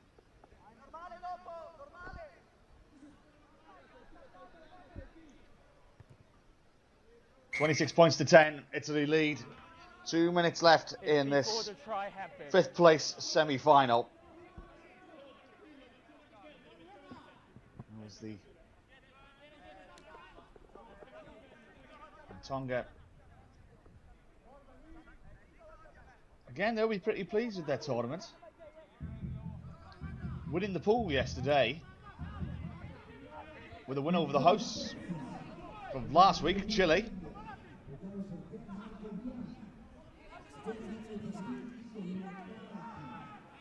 Tupo. Asi. Tapuiluilu.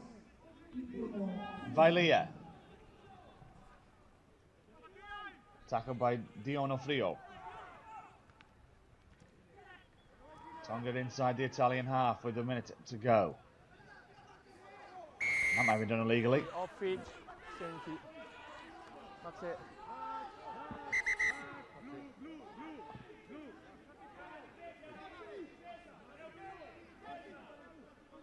Valia. Asi. Inisi. Play on. Tapuiluilu.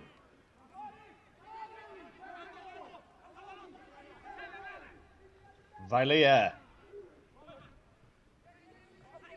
Play on backwards. 20 seconds left to go. Tonga looking for a consolation score right at the end of this semi-final.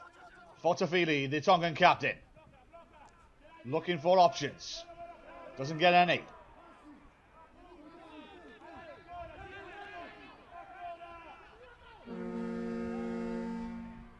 Inside the 22. Ball takes it by Tapuiluilu. He's going to get a hat-trick of tries. And that will be the end of Tonga's campaign here in Uruguay. They're going to go down here 26 points to 15 at the very least. Italy are going to go through to play Germany in the 5th place final.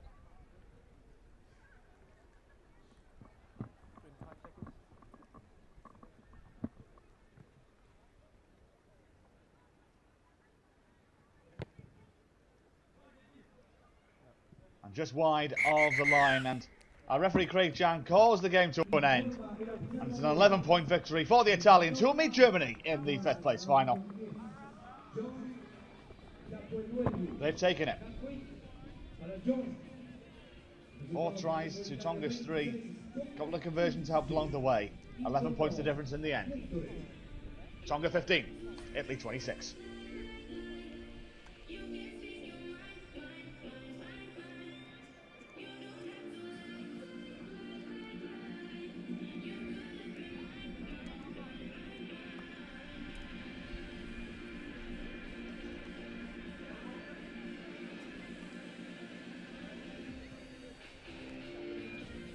Ya se vienen los que empezamos a involucrar en lo que son las 2 semifinales de Copa de Oro.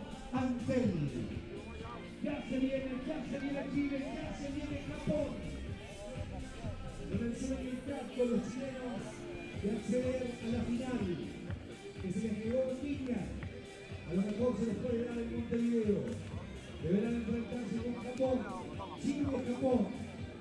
Y la otra semi de oro será entre el local Uruguay y los Teros, en su tierra, en su cancha, en la tierra de los Teros, en el Charrúa, midiéndose con Hong Kong. 14 minutos o quizás más para, ¿por qué no soñar que Uruguay llegue a la final de la Copa de Oro? En esta segunda etapa del HSBC World Rugby 7 Challenger Series, que se disputa este fin de semana en Montevideo. Que le quedan realmente muy poquitos partidos para que llegue al final, para que llegue al desenlace. Ya se viene Chile, ya se viene Japón.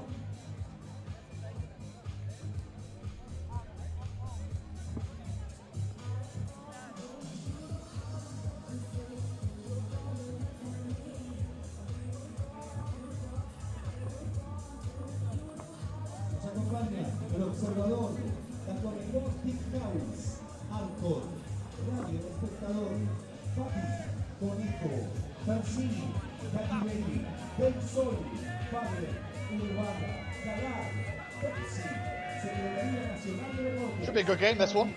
First Cup semi-final. Chile against Japan. The Japanese unbeaten so far here in Uruguay.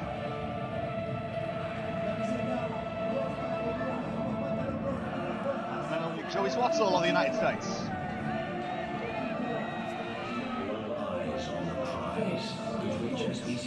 on Twitter. And the Chileans in the stands, ready to support this side. Only one loss so far here in Uruguay. That was against Tonga in their last pool match yesterday. Going down with 19 points to 12. A great win over Germany by 17 points to 12 in their quarter-final. Japan unbeaten, and they've racked up some good scores as well. Beating Paraguay by 71 points to 5 in their opening game, and that's ball's been knocked forward a couple of times. Still kept it in play. Thank you. Advantage knock on. There is that knocking advantage I was just suggested. Wasn't missed by Joey Swartzel. And it's the Chileans who have started on the front foot with Garafujic. Towards the 22. Vallejos. Open passage of play this one. Metuatze. Fernandez. Vallejos. Hucci. Garafulic, and it's going to be the opening scores to Chile. Garafulic is the scorer, his second try of this tournament. And what a start for the Chileans.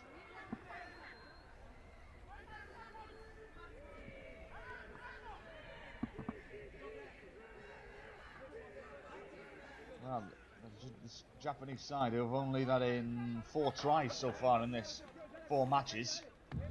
Just conceded one the first 60 seconds here.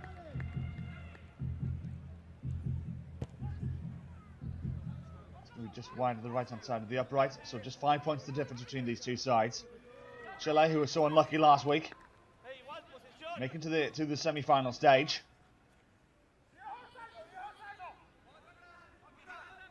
But Matthias Garafulic opening the scoring here. Sets up what should be a mouth-watering contest. How did Japan respond? Back by blue. Fujita. Advantage offside red. Penalty advantage coming to the Japanese. Sojima.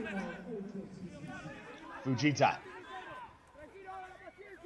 Right now the Chilean defence seems to be working, and the Japanese have been camped out in their own half in the first couple of minutes or so. But now the Santa Moten get through the gears. Sojima. 9 red, not rolling. 9 red. And Matuatsi of Chile is the guilty party, so Japan will have a penalty.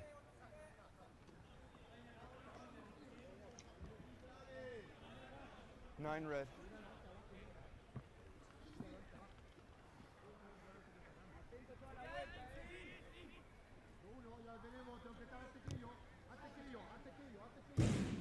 Not the best kick in the world. Only gains about 10-15 yards from it. But more importantly, they'll build a platform.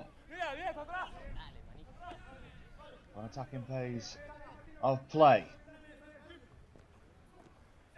Taken from the line. Picked up by Fujita. Once again, Chile are offside.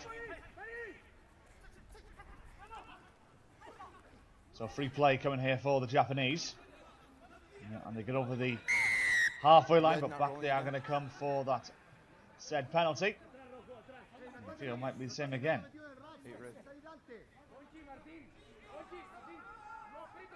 Fujita surveys his options, surveys the corner as his target. And that's much better distance from the Japanese number 10. Captain, stay on side until the ball's out.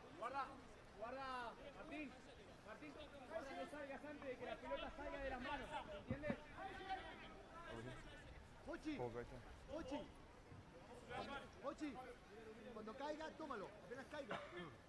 3 minutes to go.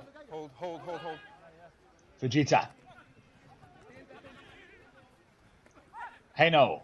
Fujita spots the gap, and Japan are going to level up.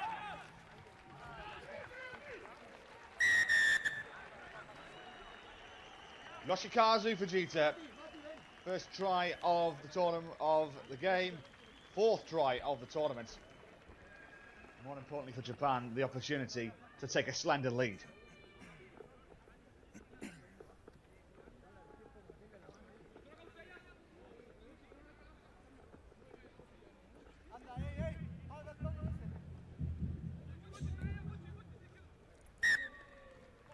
7 points to 5.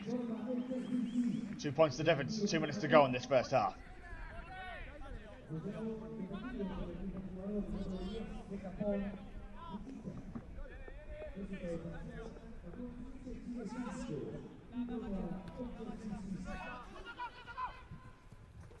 Back by blue. Another a high tackle. Indeed, that is the case. Right here. Right here. 5 red. Rodrigo Fernandez, the guilty party on that occasion.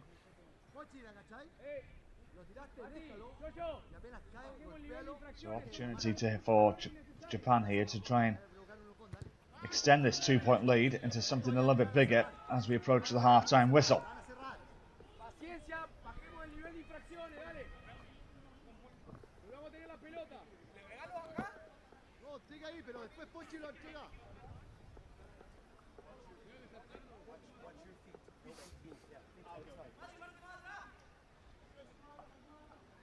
Fujita. Hold, hold, hold.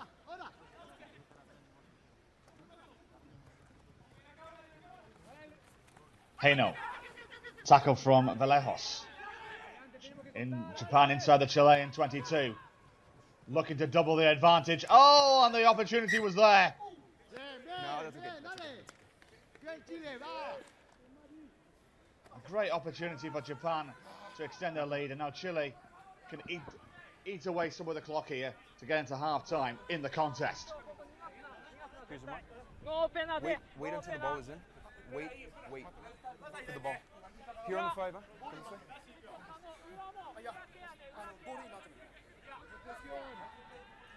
Crouch. Bind. Set. Hold, hold, hold. Matuati with the put in. It's a good scrum from Japan. Matuati under the danger here. And now we've gone into a foot race with 5 seconds left to go in this first half. Excellent tackle. That was from Gadafulic. Ball still remains in play for Japan, but only on the halfway line though. Picked up by Fernandez. This is Sojima. Matsui, the Japanese captain. Ikusaka. Heino spots the gap into the 22, and Japan are going to extend their lead in this cup semi-final.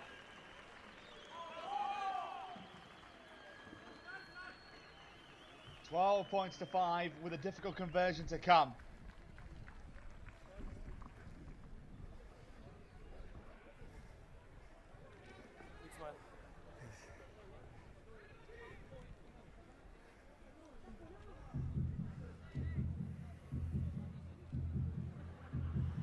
So this to go to 9 points clear. Not on this occasion. So it's only 7 at the break. Chile will feel that they're still in this contest against a very strong Japanese side. Their 2 tries to the good. One from Fujita, the other from Heino. Gadafulic of Chile would open this contest. Interesting side. Next bit of dramas to come at half-time. Chile 5, Japan 12. Ustedes primero, cachamos que están volviendo alto, weón. El guardián y el 10 ya no ponen el 12, el 12 está haciendo la raja. No nos damos cuenta, aunque estuvimos cerca del rack, igual las puertas se abren igual, así que salgamos muralla, weón, porque si sale uno arriba nos van a atacar ese espacio. Es un equipo que a lo mejor el 13 no tiene que montarse tanto, sino que tenemos que ir más van todos arriba, ¿se entiende? Y en un momento ser paciente, cuando la tienen en la mano, saber frenar, o sea que todos tenemos que ser 13 en este caso, ¿se entiende? Todos somos 13, todos vamos, todos frenamos, todos vamos, todos frenamos. Y cuando nos atacan intervalos, si picamos 2, rápidamente los 2 de pie y rápidamente comunicar guardián y que nuevamente se arme la estructura defensiva, ¿está claro? Eso mismo que estamos diciendo, aguantemos cuando tiene la pelota y empezamos a moverlo un poquito cuando se mete y soltamos atrás, pero no nos vaya a buscar a ellos porque nos gana el duelo. Que no nos gana el duelo, aguantémoslo. Ya le cambiamos adelante, esperémoslo, es lo mismo. Una cosa, posición de pelota, muchachos, desde la salida y la recepción, posición de pelota a seguir completo con nuestro sistema. Somos un equipo con la pelota y otro sin la pelota, ¿está? Este equipo sabe jugar con nuestro movimiento. Posesión de pelota a seguir cumpliendo, las vueltas también están lindas, vamos a tenerla y vamos a realizar el límite. Dale, Fuimos mucho sale Martín. Nosotros con la pelota le dimos 3-4 penales a los culiados y se nos pusieron allá. Fue lo único que hicieron. bajemos las infracciones, tengamos la pelota y confianza, culiado. Mira de frente, compite toda la weá. Muy bien, vamos Chile. ¡1, 3, Chile! Escúchame, cambia Martín. Wax. Felipe, wax.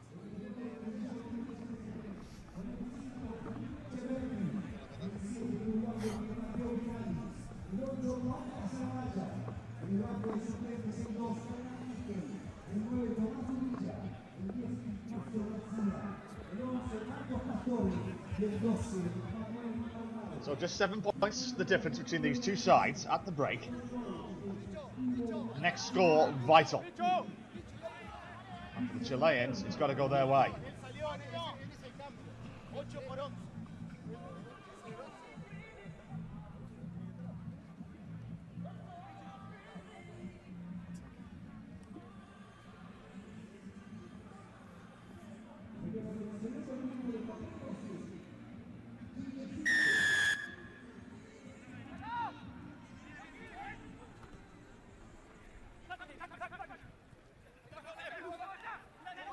Japan win the kickoff.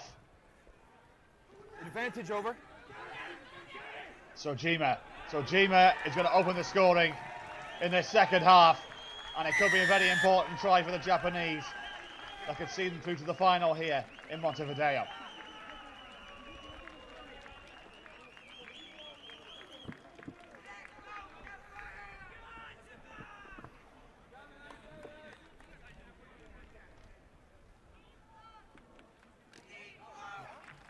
Points the difference. So Gina scoring his third try of the tournament, and what a conversion that is, by the way. So it's going to be 14 points the difference. Chile need 2 converted tries. They've got 6 minutes to do it.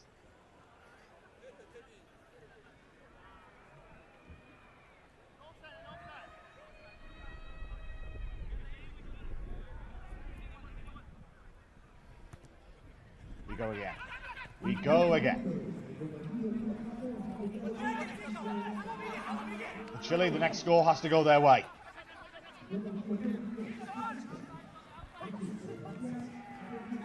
Garafulic. Ball is out, it's a contest. And now the Japanese have turned it over. Heino. Sojima.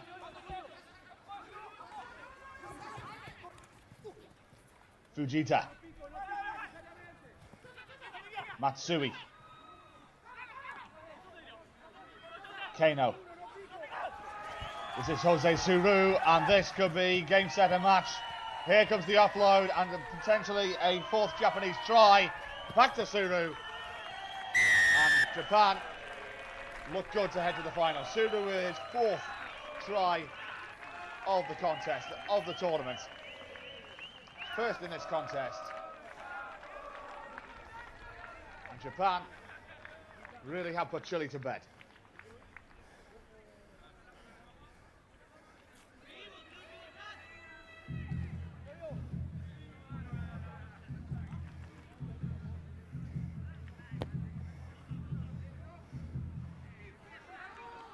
So 19 points of difference, 4 minutes and change still to go. Uphill task for the Chileans now. Seen it happen, but you feel this Japanese side are just too good right now.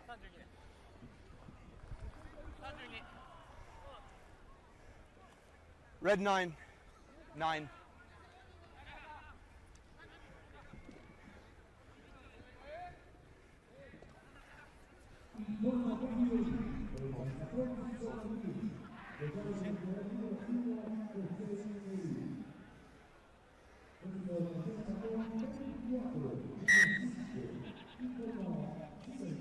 So Kano restarts. And an excellent turn that is from Fernandez, and Fernandez is running, looking at eyeing up the corner. Good response from Chile, that's one of them back. Rodrigo Fernandez of Chile, his 2nd try of the tournament. And the Chileans are trying to get on with it here. So now just 2 converted tries behind. 3.5 minutes to go.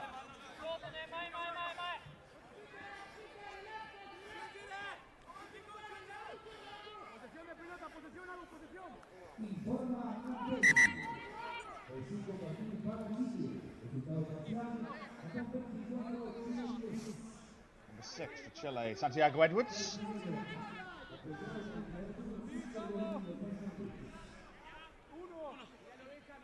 Is that okay?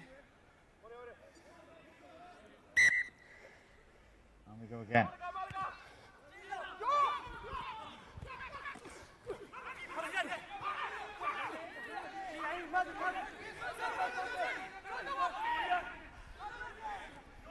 Sojima.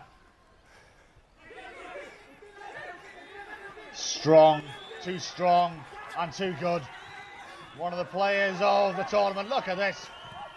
The offload is good. It gets him inside the Chilean 22. 4. And 4 red. And they win the penalty. August John Planella, the guilty party. And Japan just trying to eat up some time here. I think they're going to go for a scrum. Indeed, that is the case.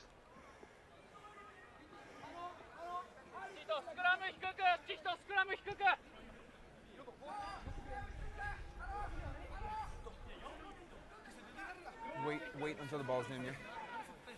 Wait until the ball's in.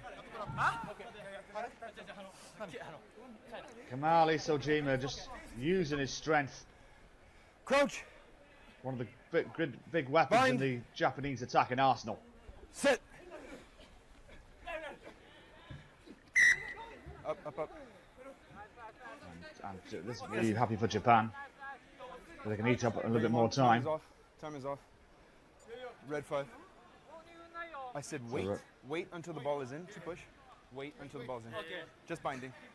Just binding, yeah. And referee Joey Swartzel stamping his authority. Time is on. Crouch. Bind. Sit. Hold. So Japan, the dangerous bouncing ball. Goto. Ball knocked forward. No, went backwards according to our referee. The Japanese still have possession. Tackle's made, release. Another bouncing ball. Loose passing for the Japanese, but I don't think they'll mind. Good tackle from Huchi of Chile. Japan look to put the final nail in the coffin here. So, Kamana of Japan, he spots the gap, gets around Davitz. Still there for the Japanese, picked up by Heino. Now Goya. Now Japan going for the corner, and that's the game put to bed. Tsuraya Guto, his third try of the tournament. And Japan are going to be in the cup final here in Montevideo. Fernando.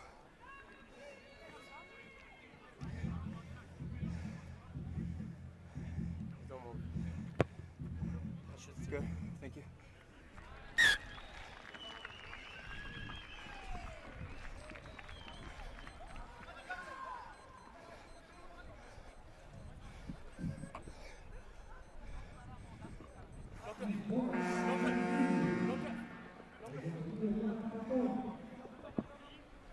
Japan's winning streak continues here in Uruguay. One final play to come.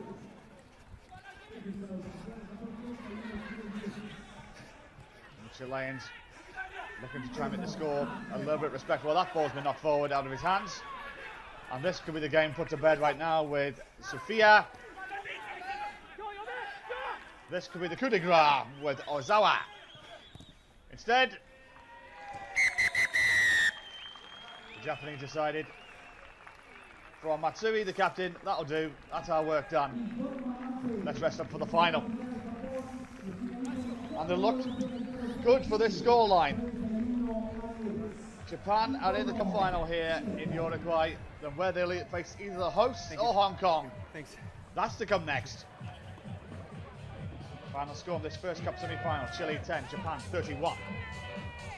Bueno, a continuación vamos a entregar una plaqueta por el reciente fallecimiento de don Sergio Catalán, el arriero chileno que ayudó a rescatar a los sobrevivientes de los Andes.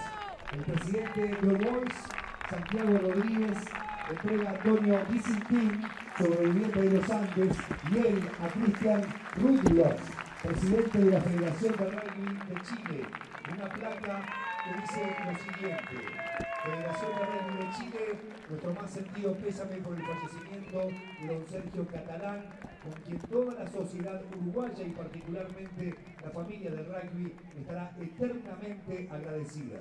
Montevideo, febrero de 2020. Allí está el reconocimiento y la plaqueta para el presidente de la Federación de Rugby de Chile.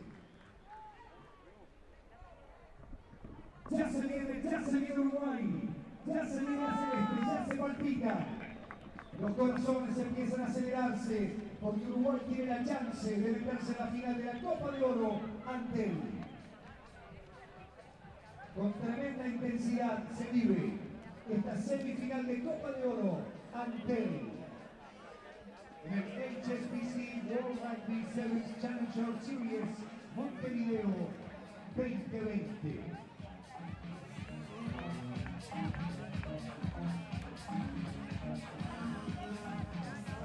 Se viene la celeste, se vienen los equipos a la cancha, se viene Uruguay, se viene Hong Kong. Ya está en la final esperando Japón, la final de la Copa de Oro, que acaba de derrotar a Chile 31-10.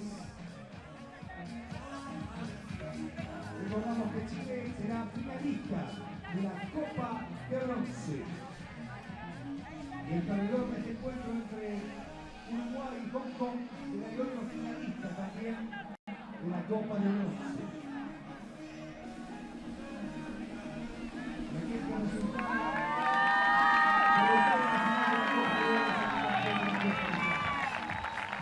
Se viene la celeste a la cancha.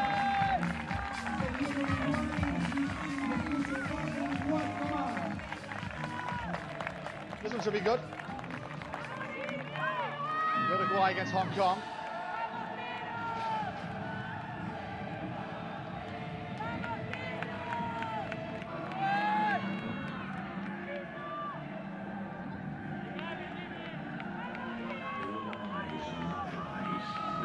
And Rivero is the referee.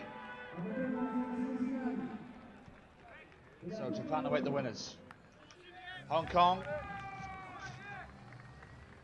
just like Japan, unbeaten so far in this tournament. Uruguay did have a loss against their name in the pool stages against Germany, going down by 26 points to 10. It's a dangerous Hong Kong side who know how to rock up the points rather quickly. Russell Webb. This is Bucco. Tackled by Diego Adawa. And Uruguay will get the opening penalty in this contest.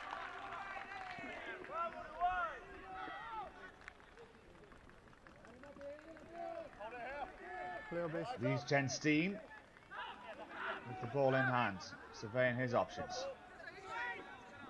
Tap and go. Instead, just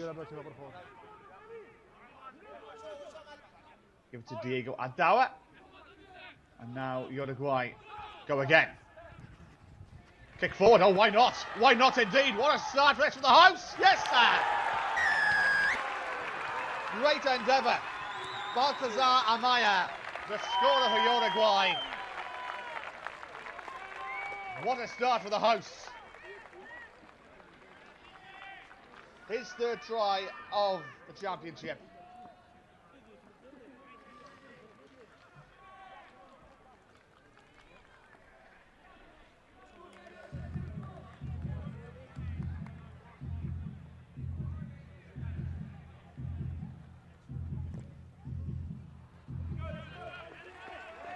away off his left arm.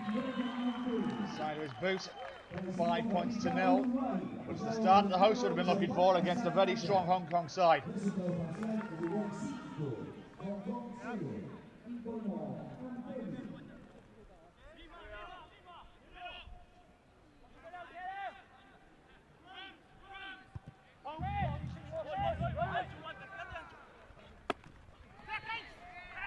Picked up by Bucco. Webb. Thank you. Bounce pass, dangerous pass, but still picked up by Hong Kong, who have been camped out in their 22, and the ball been knocked on.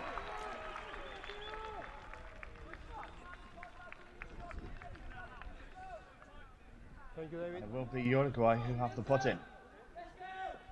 They're the ones who start on the front foot.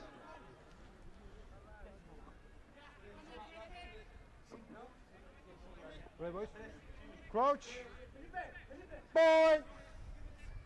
Set. Liechtenstein with the put in. Echeverri. Liechtenstein. Adao. No, it's good effort. Play on. Makubin. Echeverri. Good tackle there from Brian. Makubin. Uruguay have been sending themselves backwards and backwards here. Good defence from Hong Kong. But the gap opens up for Echeverri. And now Uruguay. Gaining territory. Inside the Hong Kong half. Adao. Tackle from Bucco. An advantage being played here from our referee. Kick. And another opportunity here for Uruguay for another score. The kicking game is working for the hosts. Mateo Binaz. Second try for Uruguay. Third try for the Uruguay number 7 in this championship. Uruguay have doubled that advantage.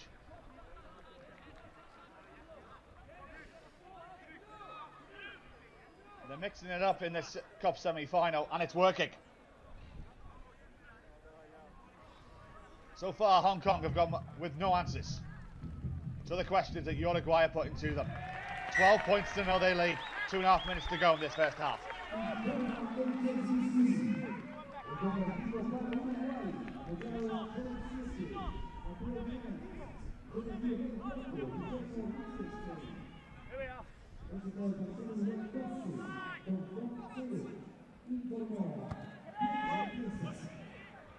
Hong Kong will feel that they're going to need to get another score here, or get the first score at least, because right now they've been camped in their own half, and it's superb endeavour from Uruguay.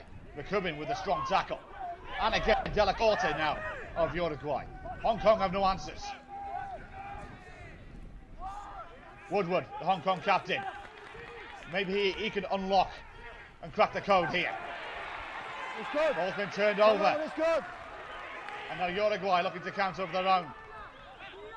But in trouble. Woodward and Bucco with the tackle. And Uruguay look to regroup. They've got numbers on this left-hand side here. It's a 3-on-1 at one point. Vinales, the try scorer, inside the Hong Kong half.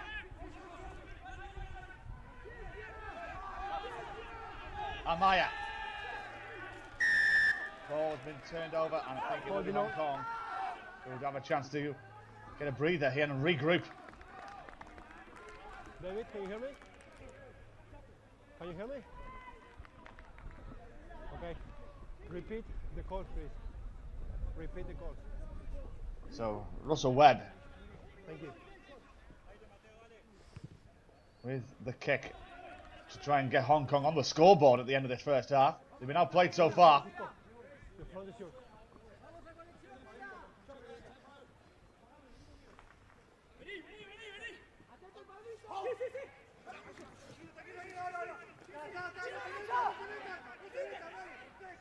Kado, Webb.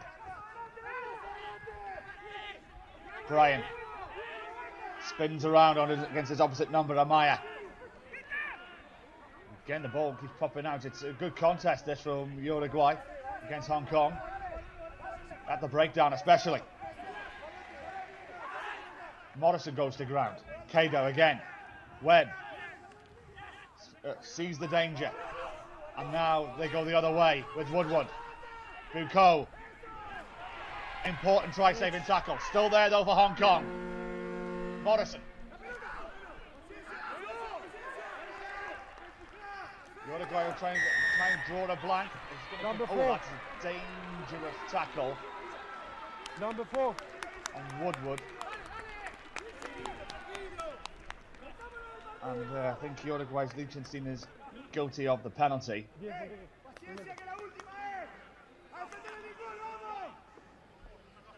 Yeah, I think it might have been for the. I think it was before that, in fact. For Ardau's kick, and we also got McCubbin down on the ground as well.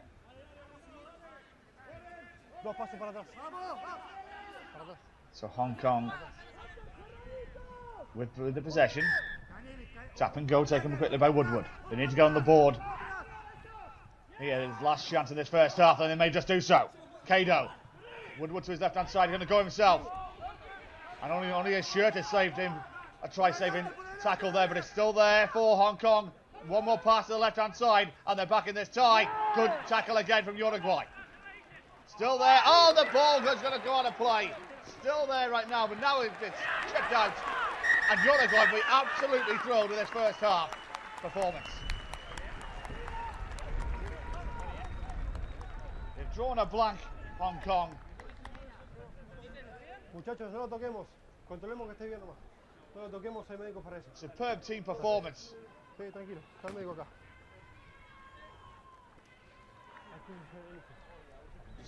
They just go to ground there.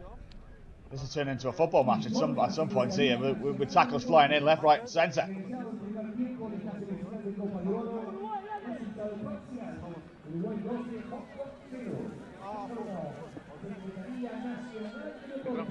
Enthralling stuff. The hosts have the lead at half-time. Hong Kong need the answers. So far, Uruguay have asked the questions, and they're passing this examination with flying colours. Superb team performance in the first half. They lead Hong Kong by 12 points to 0.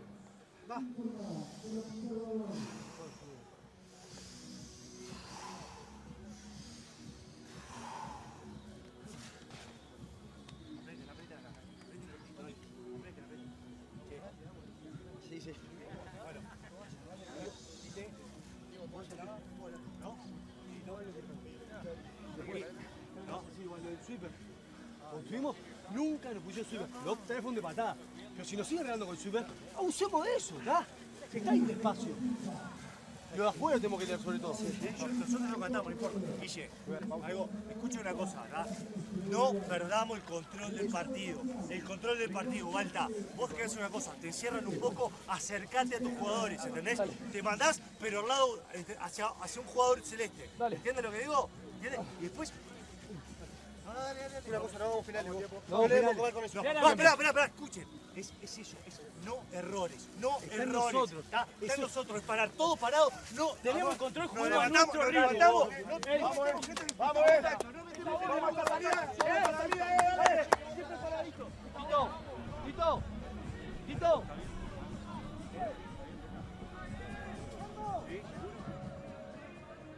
David, stay with me, please.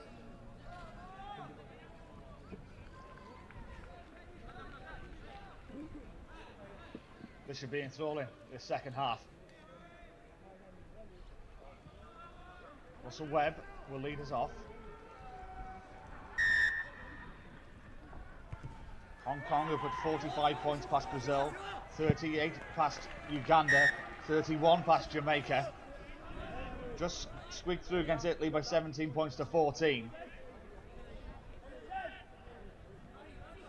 But right now they're not showing the form that has got them to this cup semi-final.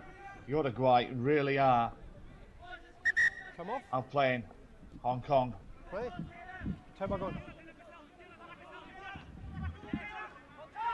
Especially when Cardinal Sins from the kickoff. Next score vital. Japan await the winners. Etievri. Good tackle by Webb. Backwards. Backwards going to our referee. And another chip and chase is on again. Amaya. Will he win this race this time? It goes too far. Option. Strong. Time off. 11, 6, on number 2. Let's go! Let's go! Here. Okay. Boys, here's the mark. Ale, ¿estamos? ¿Estamos para seguir, Ale? Just a Basso for Uruguay coming onto the field. Okay, time back on, please. Something going off for Uruguay. Crouch! Boy! Time off, please. Time off. Boys, let's come this. Yeah? Don't start pushing before the game. Yeah? La transición! Crouch. Styles of Hong Kong. Boy! Set! He has to put it. The ball pops out to Webb. Webb. Hong Kong from their own 22. Right now drawing a blank. Denmark going to ground. Webb picks up. Styles.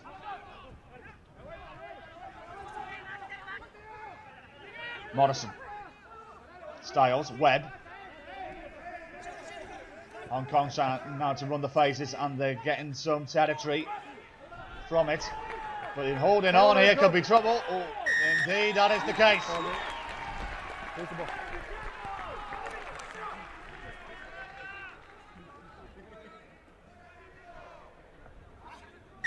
Time off. 8. Número 8. Vale. 8. Y número 7. Number 7. Number 7. 7 and 8. And Amaya leaving the field. El 1 y el 7. Número 1 y el 7.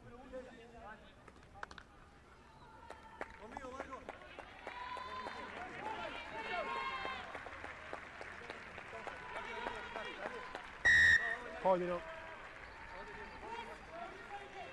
So 5 minutes to go. Liechtenstein, eyes up the corner. And Uruguay will have themselves a line out inside the Hong Kong 22.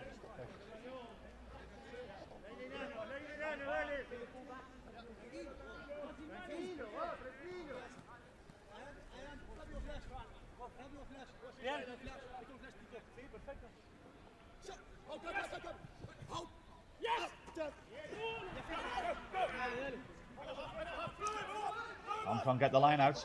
The ball pops out, and I think Uruguay maybe turning this over. It's a good contest, this now. And I think Hong Kong has just got it back, but illegally. Everything's going Uruguay's way. You must release.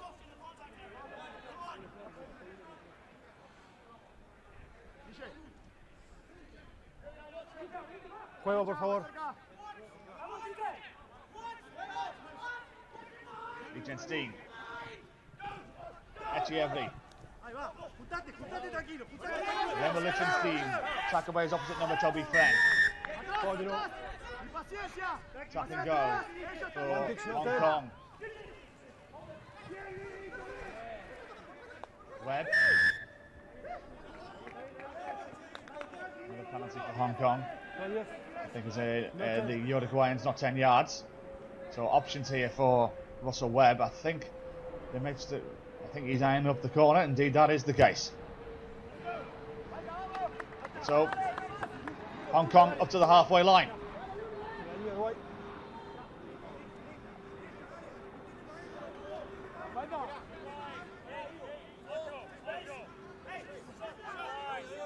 Time off.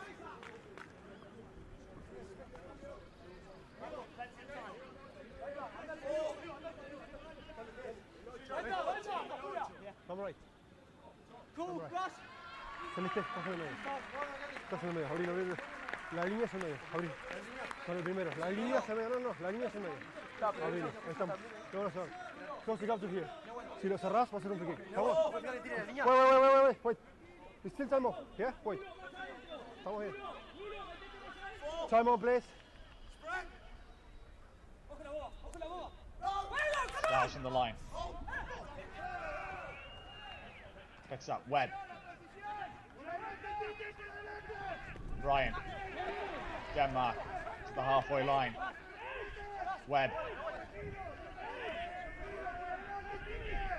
Options here for Hong Kong. Woodward, the captain. Toby Fenn over the halfway line. Styles. Webb. Long looping pass out wide towards the far touchline. And now Hong Kong inside the Uruguay half, but the clock is now their enemy as well. 2.5 minutes left to go. Webb.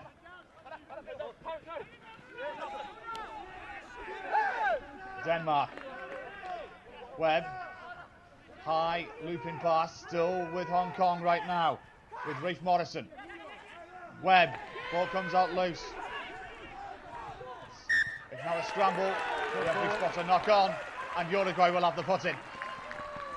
Well, the hosts right now have really set up a cul-de-sac defence against Hong Kong. There is no way through. Here's the mark. Time off.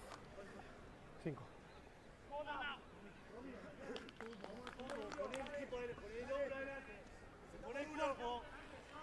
Been a superb performance this from Uruguay. I was impressed with them last week in Chile. I thought they were unlucky not to go as far as they did. Crouch. I think only a 9th place finish last week. But you're seeing this talent in abundance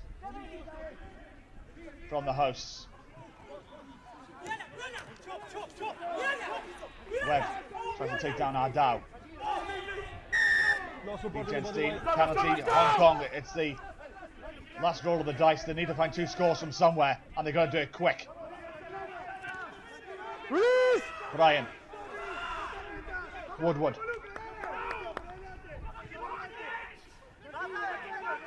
Morrison. Webb. Brian. Release! Just shy of the halfway line, Webb. And gaps begin to open up. And Styles gets towards the halfway line. Ball's been turned over. And Uruguay can now put the final nail in the coffin and put themselves in the final. This is Basso. Basso beats Morrison. Basso going for the corner. This Denmark to beat. Can he beat him just shy of the line? He can! He may have knocked it forward. He's going to check with the touch judge here. I think there may have been a knock on.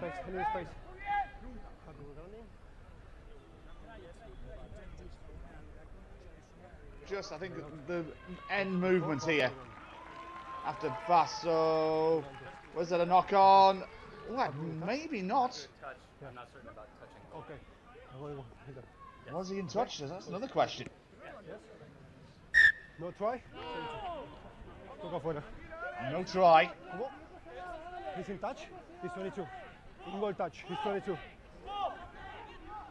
Well, they're saying that he was in touch. Wait. Hong Kong. We have a substitution. It's still time off. Yeah. So just 40 seconds left to go. Time back on. It's going to be a 22 dropout.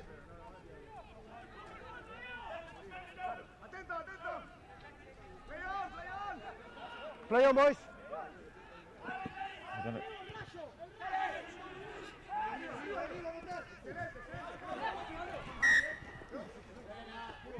Go forward. Ball knocked forward to Hong Kong. Shouldn't have been an impetus here, but I think it's going to be too little, too late. Come on, boys.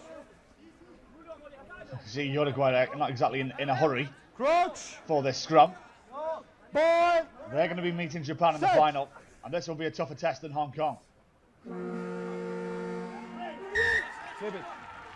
Penalty to Hong Kong. Kato takes it quickly. This is going to be academic now. The kick downfield. And I never would have thought that Hong Kong would draw a blank against Uruguay, but look what it means for the host. Then in the final. I think that ball landed in Buenos Aires. It was kicked out that hard by the Egypt team, but it is a superb performance from the hosts. They silenced Hong Kong. They drew a blank. Great kicking endeavour from Uruguay in the first half. Got them 2 tries, and they'll meet Japan in the cup final. The hosts have beaten Hong Kong by 12 points to 0.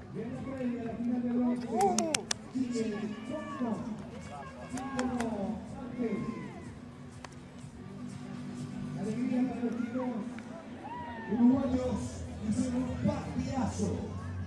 Lo controlaron de punta a punta y se metieron en la final de la Copa de Oro.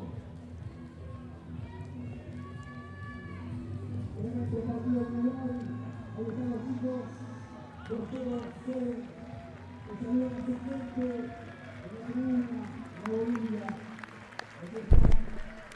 Aquí están los padres, las novias, los amigos, las amigas, los hermanos, todos están allí, orgullosos de verse tan bien representados por este equipo, por este plantel de hombres. Por estos muchachos que se meten en la final de la Copa de Oro.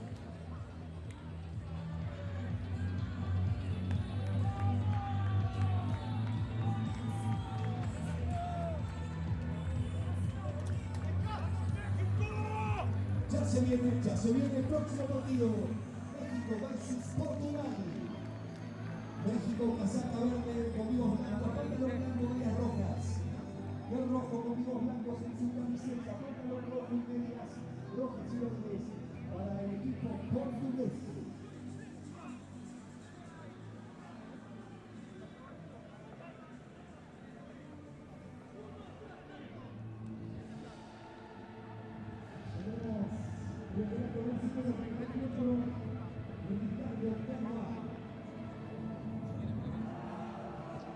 So this is the 13th place final.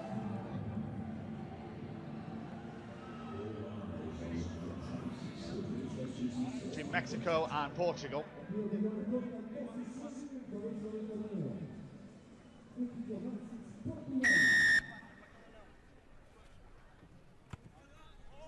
And it is Federico Felipe who gets us underway.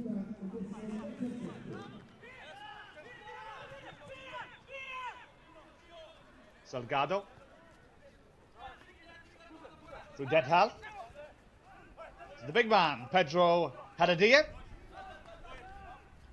Jose Santos. Salgado inside the 22.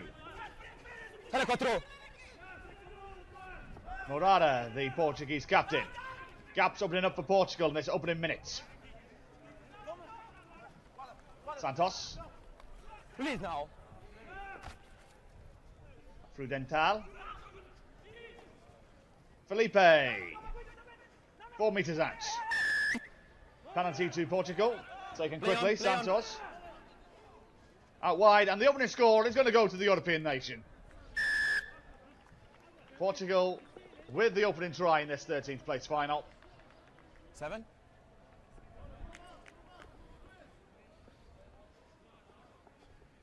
Not the start Mexico would have been looking for.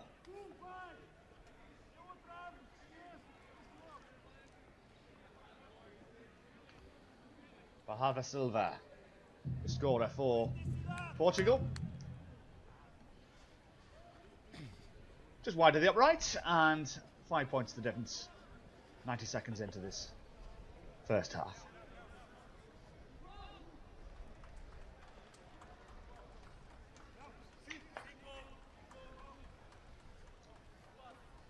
So Federico Felipe restarts. How did Mexico respond? Play. Good contest from Portugal, too good for our referee's liking. And Franco Guerrero.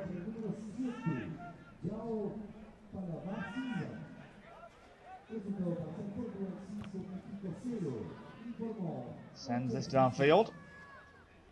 And Mexico will have ¿Cómo está la marca? attacking opportunity inside the Portuguese half. Bien, bien. Sí, sí, sí. ¿No pelota? Dale.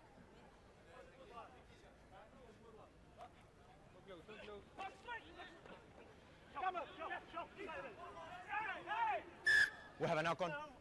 7. So ball knocked forward.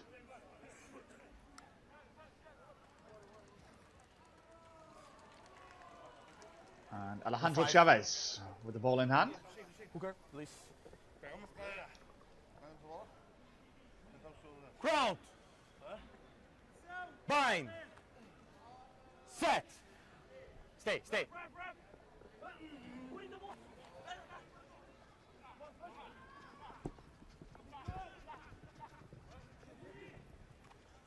Franco Guerrero. Tackle from Dental. Mexico in a little bit of trouble here. Could be turned over here if they're not careful. And that is the case. Move back, Seats, move back. Vantage. Advantage being played, and Portugal look to get the second score here, and they do so through Jose Santos. Yellow. And we also have a play, I think, might be going in the bin here as well. For the number 6, yellow card. Number 6, Angel Lopez, is going to be spending the next 2 minutes in the bin, so not going the Mexicans' ways right now.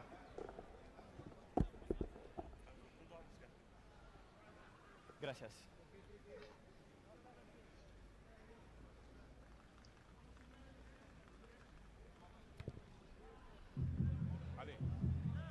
So just 10 points the difference. Jose Santos with the second score for Mexico in this 13th place final.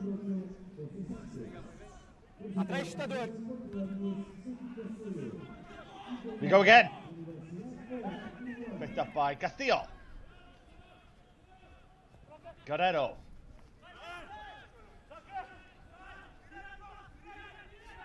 Castillo. And Serra. The first man.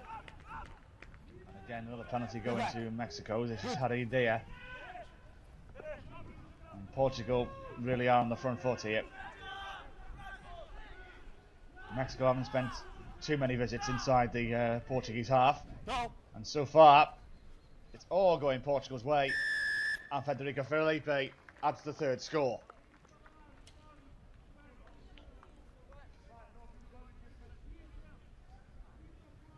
Well, for the Mexicans, going to be back to the drawing board, you feel, at half-time. They haven't really gone into this contest so far. It's been all one-way traffic.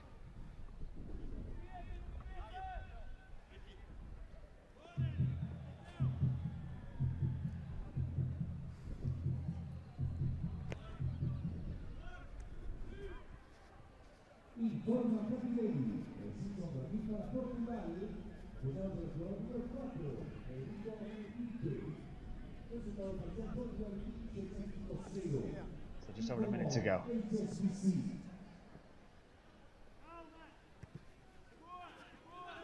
We go again. Eye contact. It's going to be a Portuguese, Mexican penalty. Chavez takes it quickly. A couple of men down right now as well. Mexico continue with Castillo. Ansada. Martinez. Number, offside, give him the number. 10, number 10, offside. Diego Salgado, Portugal offside. Advantage over, offside number 10.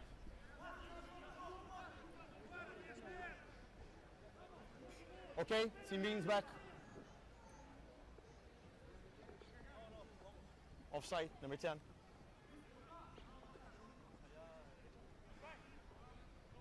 So one last play in this first half. Chavez.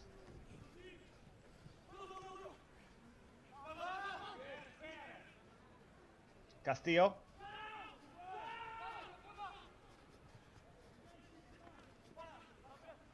Passon. Okay, no. Castillo. Good offload to Martinez. And Martinez has found a gap. Mexico are going to get themselves back in this contest. Juan Pablo Martinez, the scorer for Mexico. And at the end of the first half, they got a chance to reduce the deficit to just 8 points and get themselves back in this 13th place final.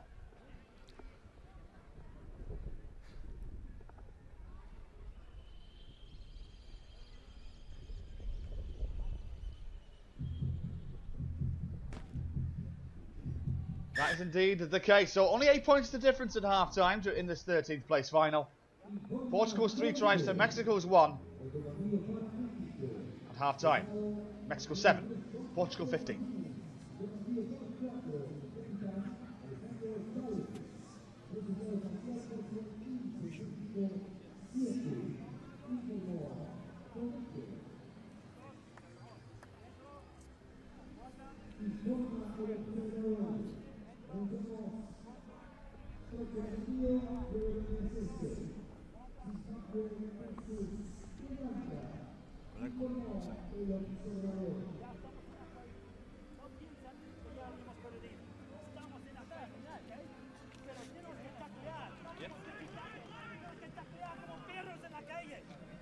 Tenemos que ponerles en el piso.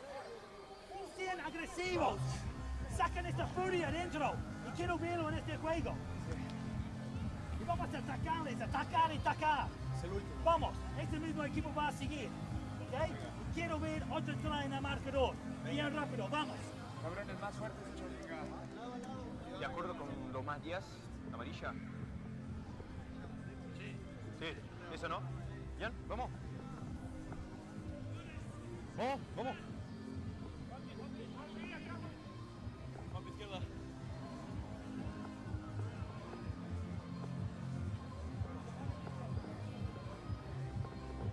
Rafa, stay on the line. Stay on the line. You go. Captain! Captain?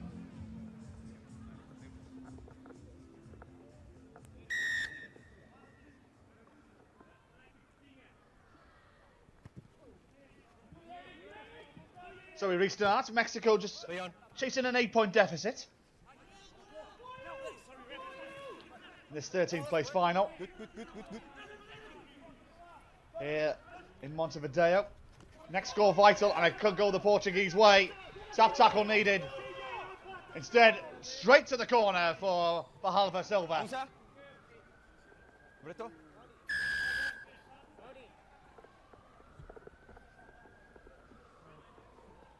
And Portugal really may have just put this game to bed at the start of the second half.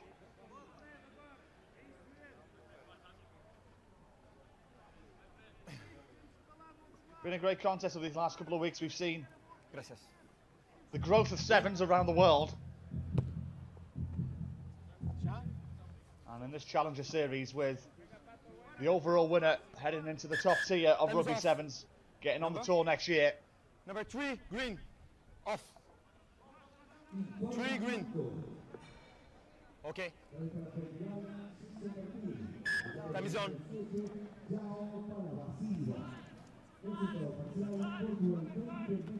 Back. Picked up by Santos. This is Guerrero of Mexico. Well, we've seen 4 tries so far for Portugal.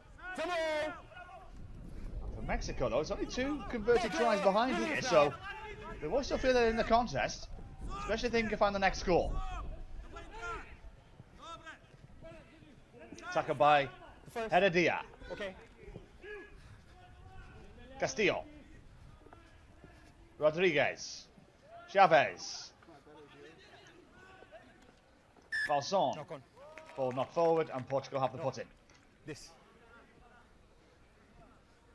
Number 6. Knock on.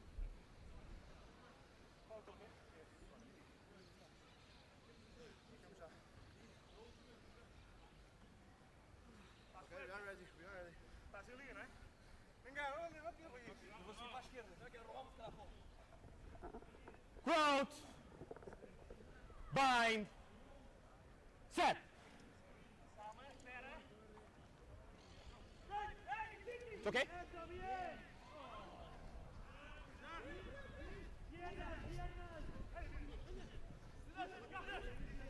Dental.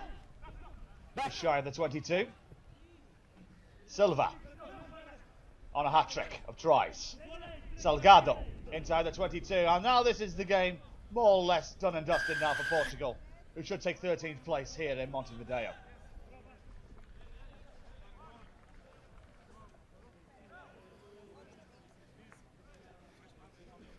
Usa a linha, por favor. Green, please. Green, green, green, please.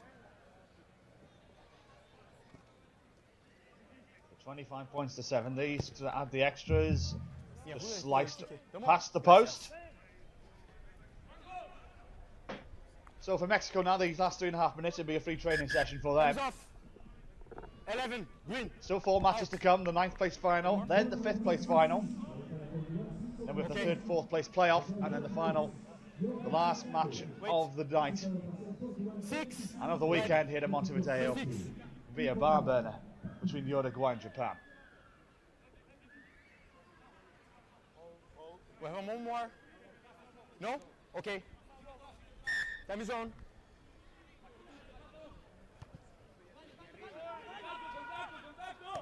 Play on. Picked up by Salgado. Nobre.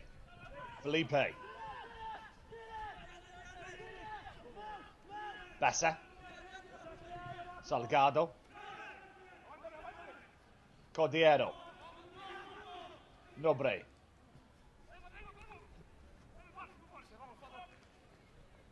Inside the 22. Offload just creeps out into touch, and Mexico will have the line out. Time is off. Substitution. 7, green. Out, please. Good. On 7. Use the mark, please.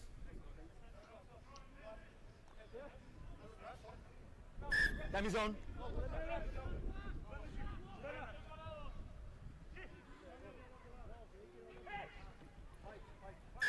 Not 5. Free kick to Portugal. 2.5 minutes left to go. Play, please. Felipe. Nobre.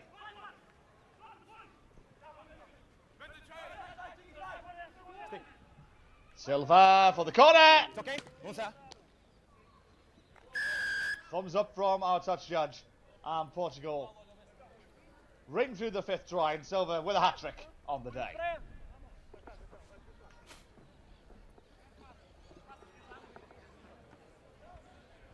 Verde, por favor. Arriba.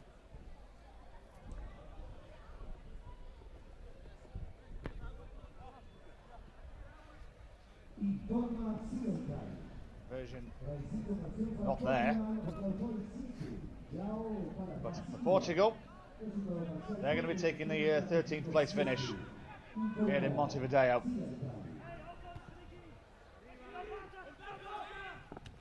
Play. It's back. Knock on. Ball's been knocked Knock on red. a couple of times, and it will be Mexico who have the put in.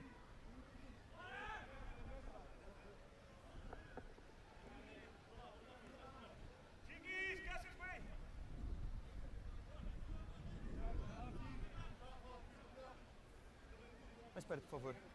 Good. Ground. Bind. Set. Stay, guys. Minute to go. It's okay. Stay. So can Mexico finish with a flourish? Ansera. Galenido.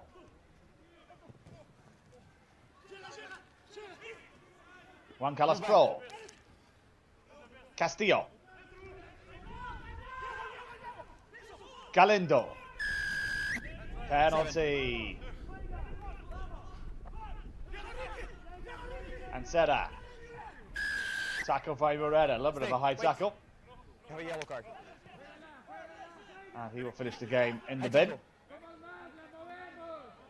So a little bit of a high tackle. It was very much a high tackle. Back. Play on.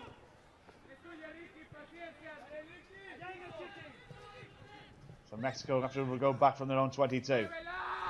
Tackle from Federico Felipe. Penalty to Portugal. And with a tap and go, and with a massive overlap on the left-hand side, they can put the coup de grace on this game. Knock on. The ball's been knocked forward, and that will be the end of the match. So Portugal are going to get 13th place here in Montevideo. With a comprehensive victory, 5 tries, they put past Mexico. At the end of their campaign here in Uruguay, they've taken 13th place.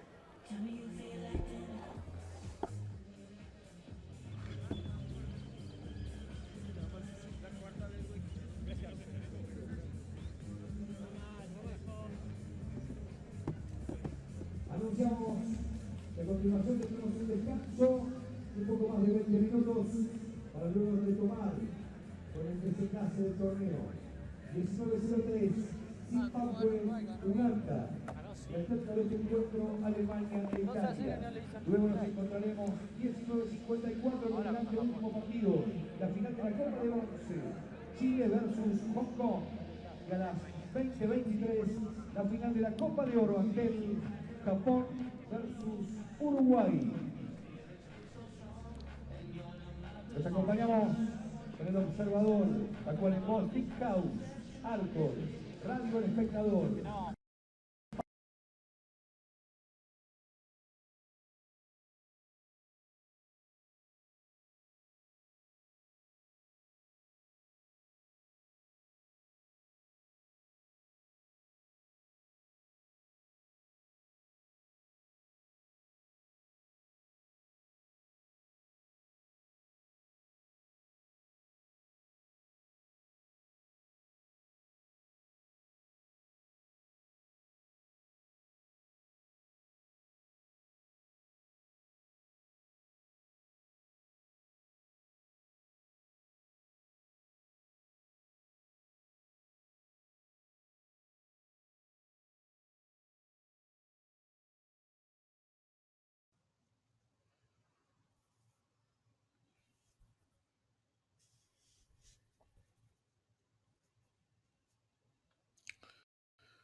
Sorry, will do.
Hello and welcome back to Montevideo. We're here for the 9th place playoff, an All-African final.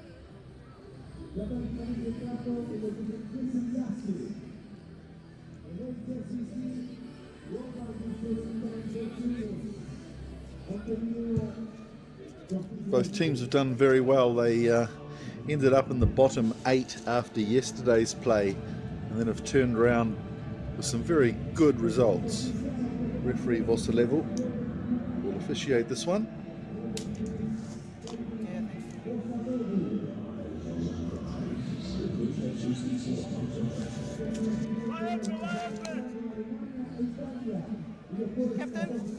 Captain. Uganda look like they're kicking off through Michael Okoroche. So Uganda in the yellow with black shorts, taking on Zimbabwe. Backwards by green. Who have their fluoro on. Away. So it's a penalty to Uganda early on. Solomon Okia there. Done very well so far this tournament. Connect. Hilton, let's connect. Let's connect early. Aaron Othawoff, the playmaker, will tap it off. Out to N Munyani. We didn't see much of him yesterday, but he's come back with a flourish. And it goes to Ogena, and Ogena's in the corner. Referee just checking with the in-goal judge, but it is a try well inside the boundaries of play there.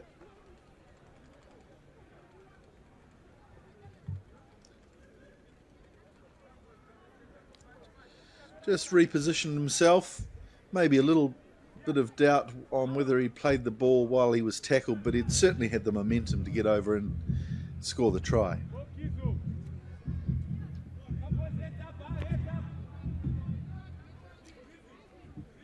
Michael Okoroche and Philip Wokorache. Really the guys who make it all happen in the engine room for Uganda. It was Philip Wokorache with the conversion attempt. He's been quite subdued in general play this weekend. He's done a really great job kicking for goal. Here's Hundudza, the captain for Zimbabwe.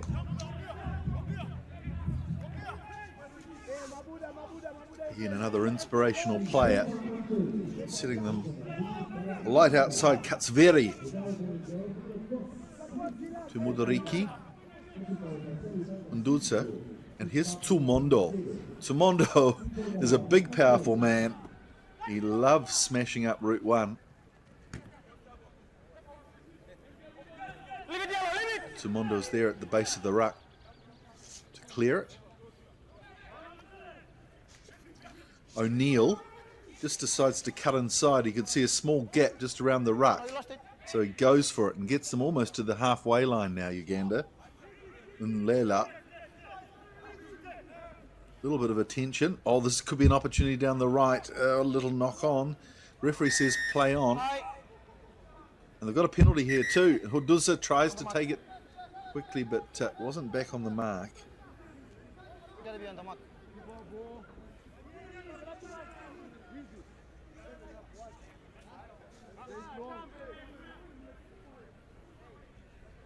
So just to talk you through why these two teams are here.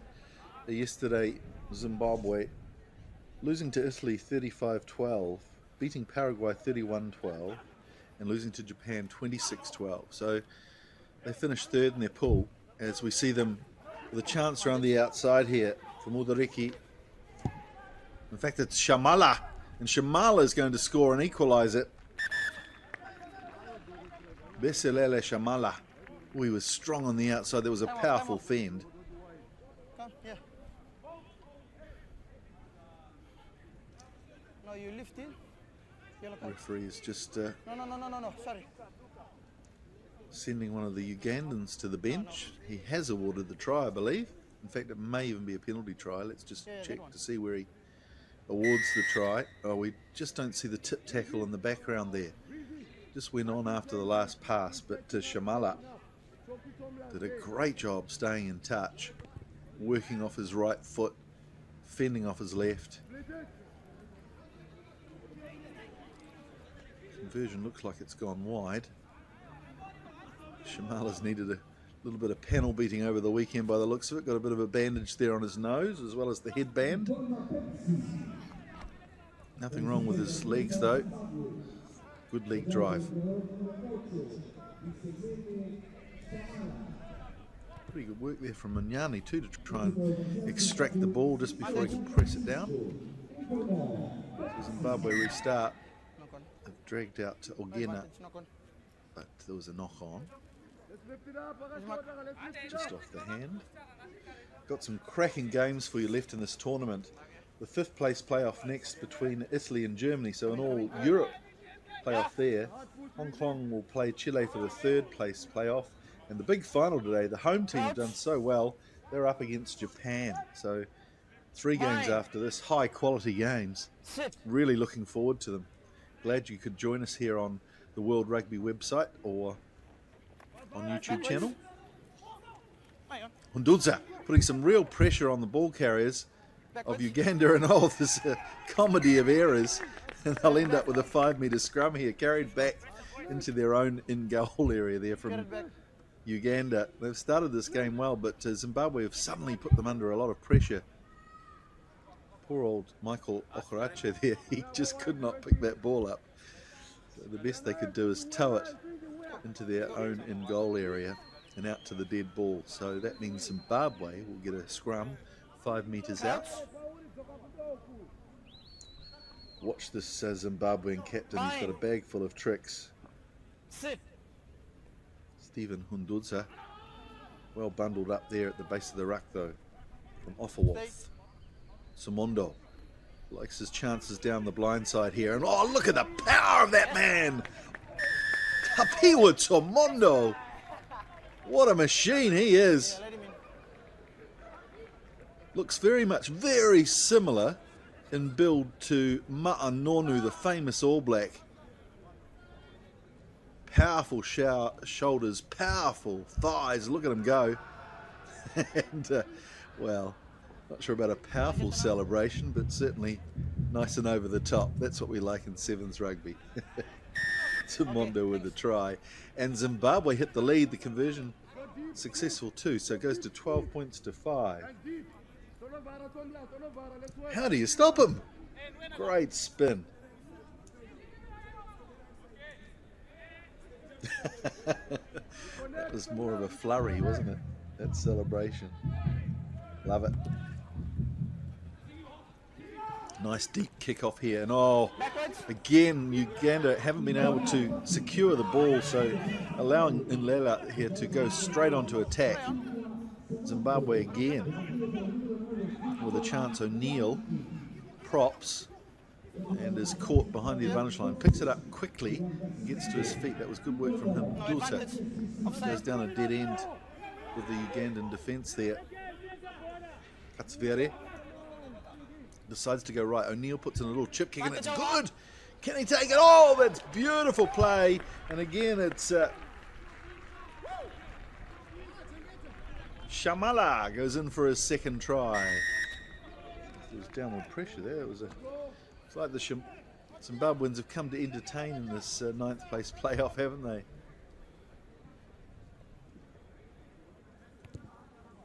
Both these teams did well last weekend, and in going down to the bottom 8, there's a bit of a danger here that they won't make the final 8 in Hong Kong. So the winner of this game will almost secure themselves a position in Hong Kong in October. Shamala doing really well, and Zimbabwe opening up a good lead here just before half time. One more play. The Ugandans really are not coping with these kickoffs, are they?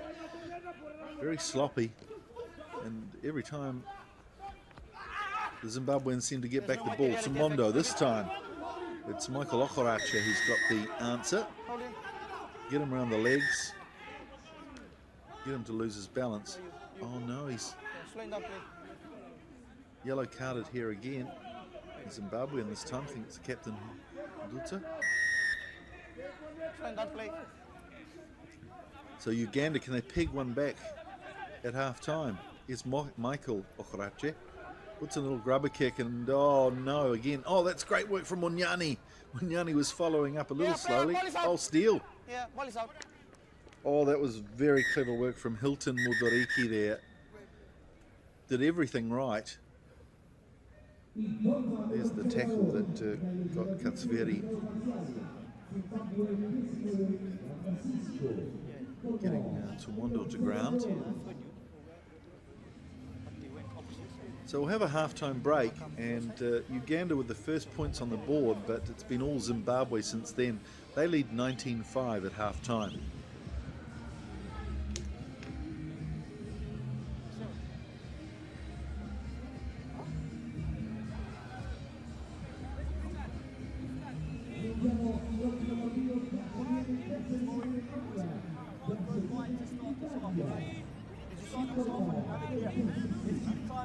If we score next, they're not going to want to be in this game, all right? We've got to get that ball scored next, all right? It's not a big margin. It's not a big margin. Are we kicking or we receiving?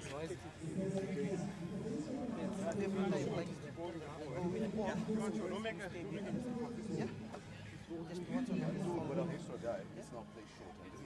Play short, play them safe. It's one pass, short.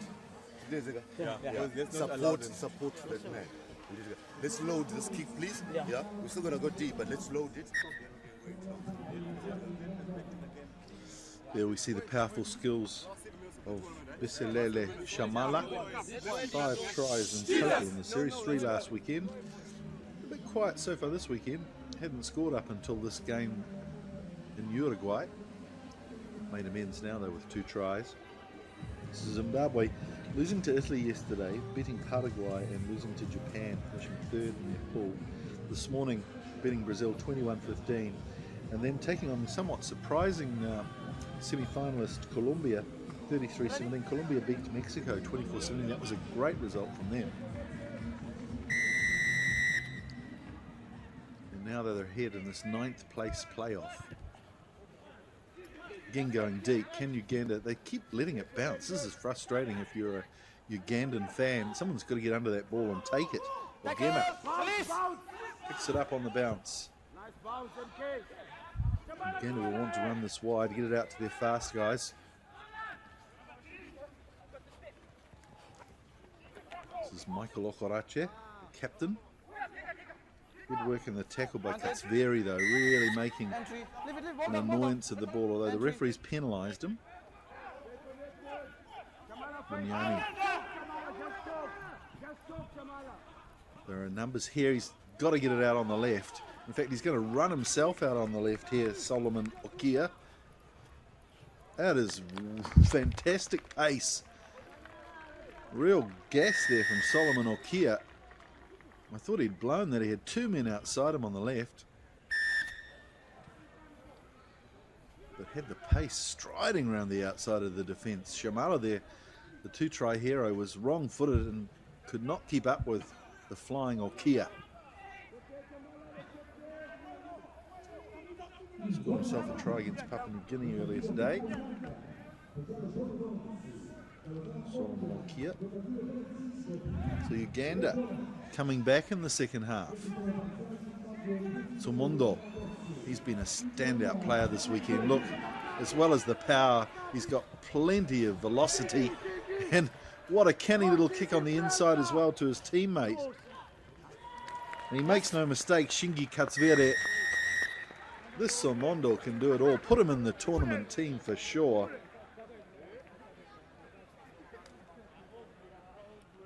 But Piwa Tumondo, give him a load of credit for that try. Here he is, outstripping the defence. Just as though it looked as though it'd be bundled into touch. A beautiful centering kick.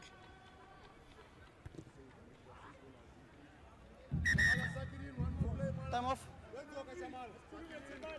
Number 8 goal is off. Okay.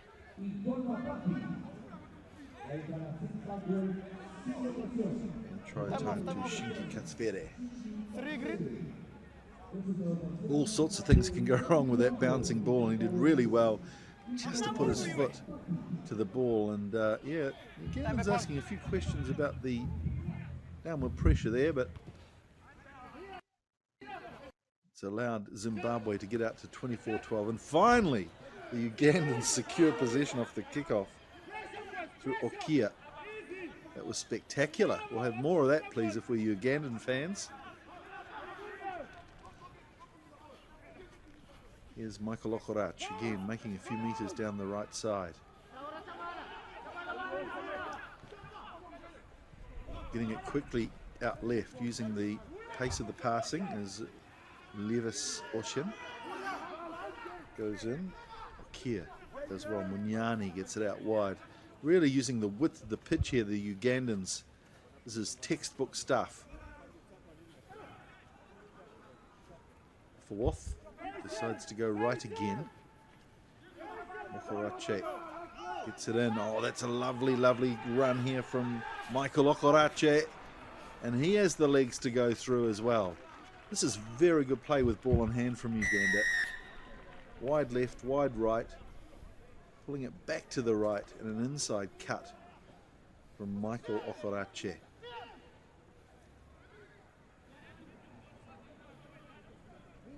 let him in. Let's go. Philip Okorache, one of the stars of Ugandan rugby.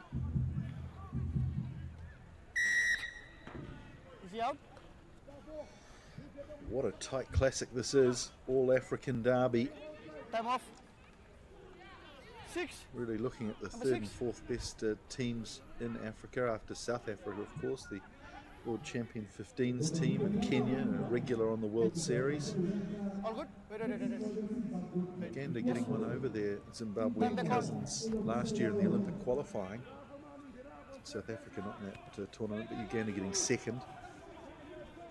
So this is a real grudge match, and Zimbabwe seem to have been well up for this game, that's for sure. They're 24-19 ahead, and they've got the chance to get that gulf a little wider too here, with a penalty inside the Ugandan half. Decides to tap kick. Sneaky from Shamala. Oh, a little fake there, inside to Katsvere. Just scored himself a try moments ago. They want quick ball, it's Zangari. Zangari gets it wide to Kumadero. All Simondo looking up at the defence. In fact, that's Undhlela. Mudariki to O'Neill. And again, they put in a little speculative grubber. The defence is good. And it's Hundutsa, the captain, who follows up his kick. Uganda have done really well there defusing that bomb. And they've got themselves a penalty too. Ed Munyani, he'll try to go quickly, I'm sure. Yep. Off he goes. And again, let's just watch this Ugandan distribution as this time they go right up the middle. And it's Michael Okorache again who fancies his... Philip Okorache, in fact, who fancies his chances. And finally a try for the Flyer. He got 5 last weekend. I think this might be his first try of the weekend, Philip Okorache. Plays his rugby professionally in France. Got himself a swag of conversions over the weekend. Well over 10. Yeah, let him in. Wow, I spoke too soon, didn't I? It's the danger in sevens rugby.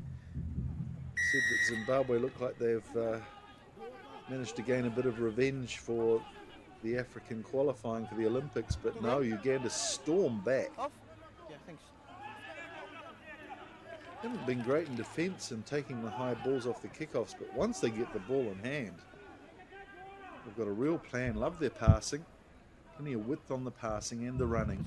So now they have a 2-point lead with 10 seconds left on the clock. That's a very smart kickoff deep into Zimbabwean territory. They have to give away the line out. Line out. That will be played just before the full-time hooter. Last play, boys. What a classic. There'll be fans from both countries watching on YouTube and World Rugby, nibbling away at their fingernails. Let's see if Zimbabwe have got an answer here. And that wasn't straight. So we're not going to get any more last-minute drama. That was an awful throw into the line-out. And Uganda, after being down by some margin at half-time, have stride back in the second half. Some wonderful tries. And they've taken this one out. They've won 9th place position here in Montevideo over Zimbabwe, 26 points to 24. Magnificent performance.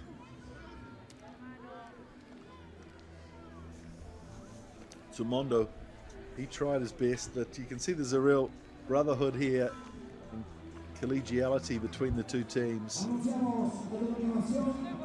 Great to see, and of course that's the spirit of rugby that we love.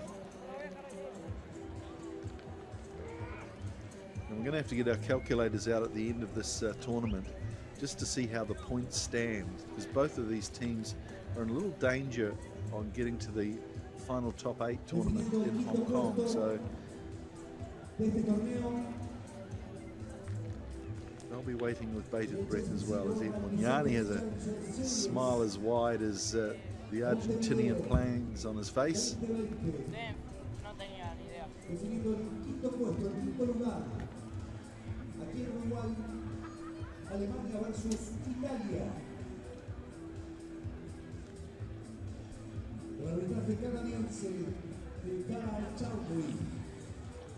What a classic.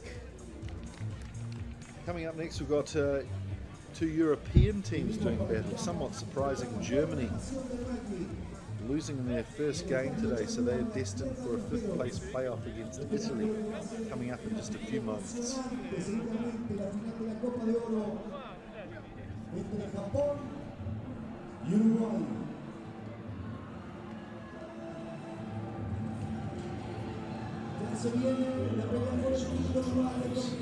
HSBC Sport on Twitter.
So time for the 5th place playoff here. And the teams playing for 5th place are Germany and Italy. Italy have been the real surprise package of this tournament. They've done really well.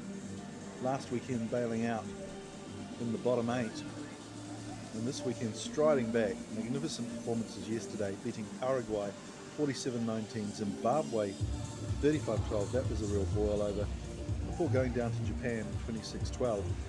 This morning they lost narrowly to Hong Kong 17-14, and then put in a great performance against Tonga 26-15, which has led them to this 5th place playoff against Germany. Now Germany will be really disappointed. They won last weekend in Viña del Mar, had 3 wins yesterday, came to a quarter-final against Chile and perhaps took their eye off the ball a little bit. They lost 17 points to 12 against Chile, and it was a real anger in their semi-final performance against Jamaica. They beat Jamaica 40 points to 5. So they would have envisaged that they would have been playing off with some, maybe that trophy there. It's the Challenger Series trophy that will be played for in Hong Kong in October, and there's no doubt that they won't make the top 8, of course.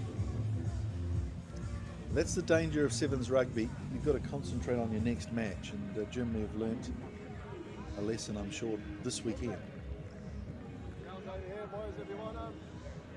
And Italy, well, they'll be really happy with their performance.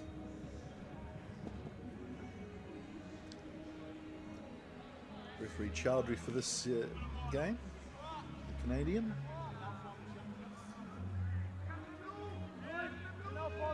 Genau vor mich.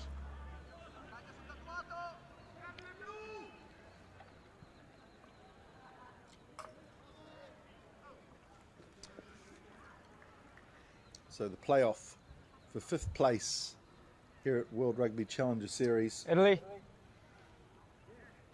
Germany in the black, playing right to left. Italy in their lovely blue colour, cobalt almost, left to right. Heimpel kicks off. A bit of showbiz there from the kickoff. It goes out to Praticetti, and Praticetti busts the tackles. That's a great strong run from Praticetti. He gets to 10 metres out. Where's his support? Good work over the ball from Until. Wait. Cioffi. Advantage offside. Out to Fidalti. Offside. So here's Until. He Keep wants to going. take it quickly. He does. Well behind the mark. Smashes through and has the first try of this game. Diego Until.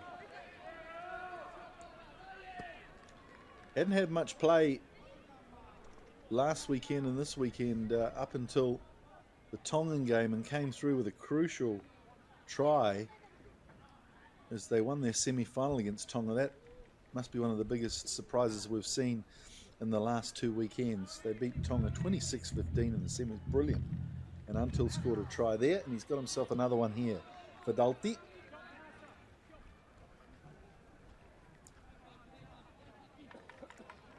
See, the penalty was awarded. Until knows that he has to tap it behind the mark. Almost displays to the referee that he wants to take it fast. The referee, good refereeing too from Chowdhury, understood, let play go on, and he used that momentum to score the try. Until. So Germany are having it all their way last weekend in Viña del Mar and Chile. Coming up and being really challenged here from squads, so that's great. Dundee gets bundled out into touch, and it's a good tackle from Wagenfield. Billy's really angry with himself. Set. Black here, He's a real flyer. Made his debut. Blue here, please. This weekend, wasn't with the team Just wait. last weekend. And scored 2 tries in the tournament. Fidalti puts the ball into the lane. Oh, it's not straight. Fantastic. So there'll be a scrum. If it is a not straight, the team that didn't throw in has the option to have a scrum on the 15-metre mark, or they can have a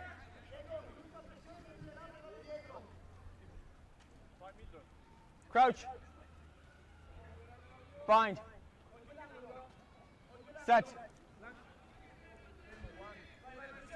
Chesney is playing at scrum half for Germany.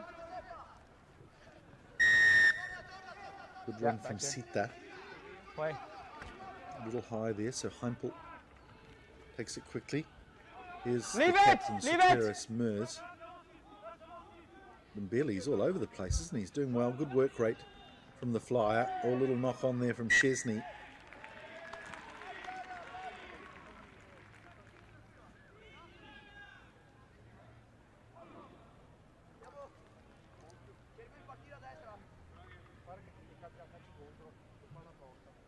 Adesso stai stabile, non spingere più. It's amazing how Italy have just blossomed in the last 10 days.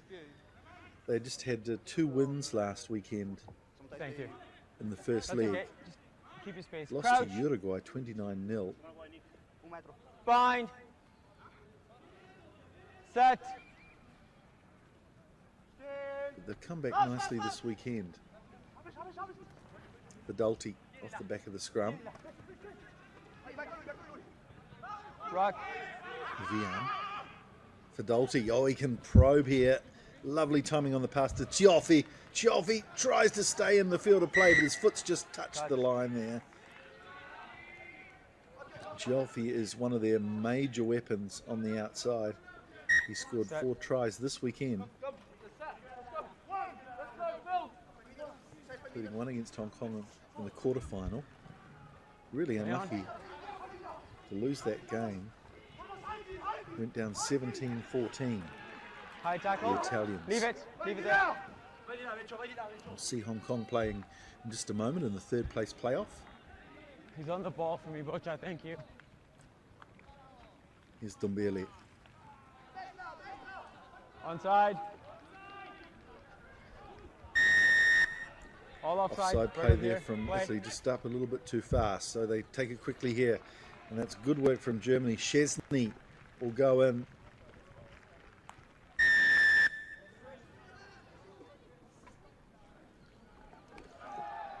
It's his first try of the weekend, Phil Chesney.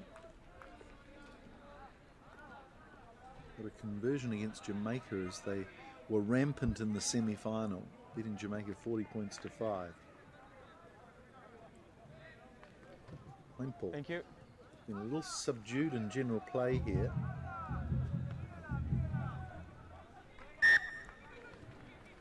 Doesn't like to overplay his hand in general play. And there again, just a lovely empathetic pass to Chesney. It goes in. So with that conversion, Germany hitting the front 7 points to 5.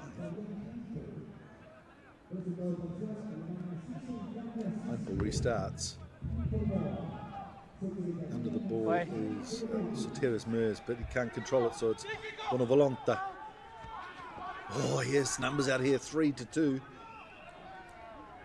Gubana, nice strong runner. Really featured nicely yesterday in their renaissance, the Italians. Again, lots of space to the defensive line. Oh, that's a beautiful ball.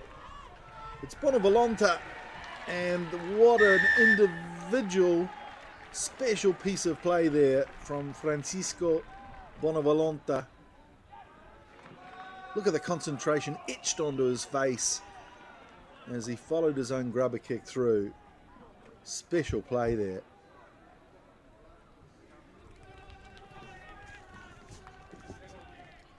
It's his 4th try of the tournament. Thank you. Buildup, oh, gave it a good go. Just veered off course there.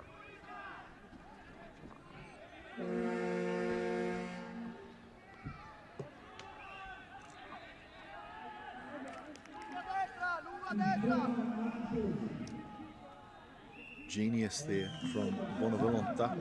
So Italy, the last set piece here. Put it up, and that's lovely work from Wagenfield. Although he's given the ball away to Chesney, who's already scored himself a try. So Germany will want to storm back here. Loose pass, so Dembele, in fact it's Sita, has to go back and scramble. Rock. Manisa Sita.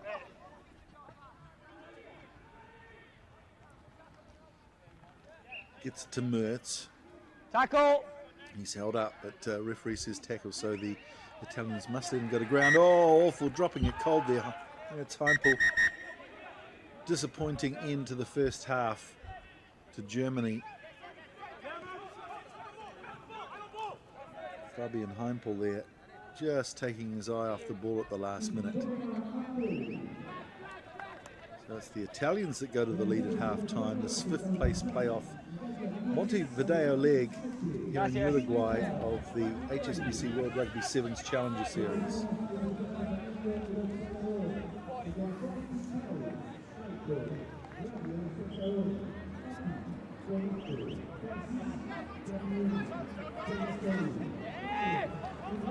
Let's listen to the words of Andrew James Vilk. He's doing a great job with the improvements we've seen. Focus, keep working harder, okay? Not working hard, They're on space, they don't get on side, we're just banging it. They must get on side first. Anything for you guys, breakdown wise? Good. Keep flanking. Okay, the next 7 minutes, pressure's going to increase. Let's compose. Nice and clear knockers. Yep, there we go, guys. Cheers.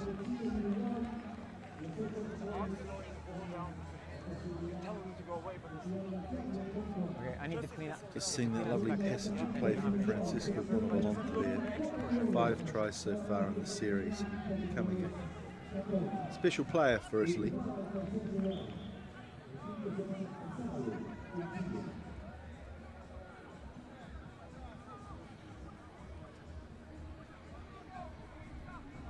Black. It will be Luigi Colofadotti to restart play.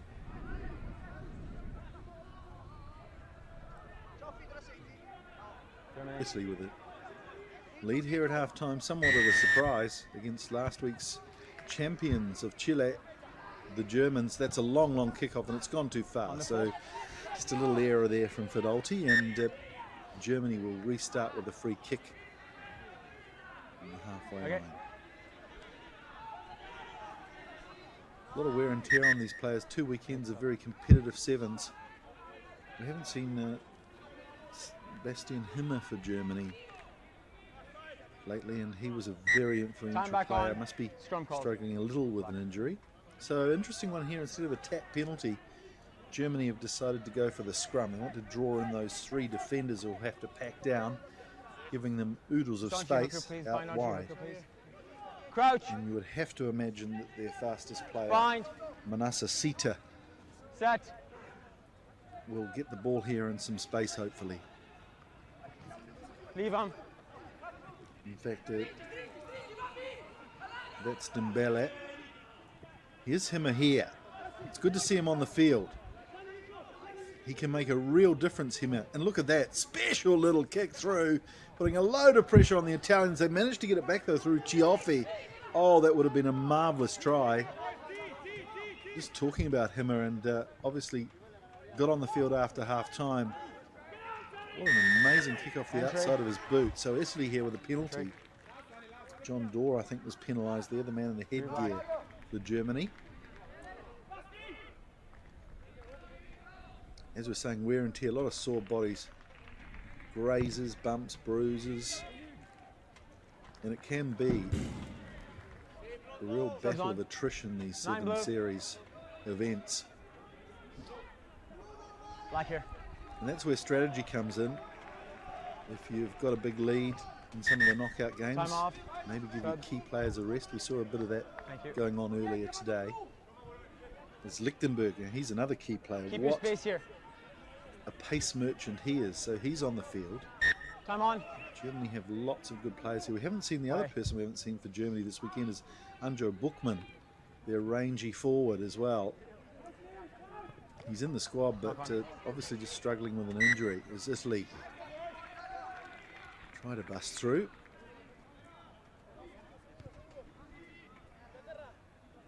Simo Cioffi. 6 tries in the series so far over the 10 days.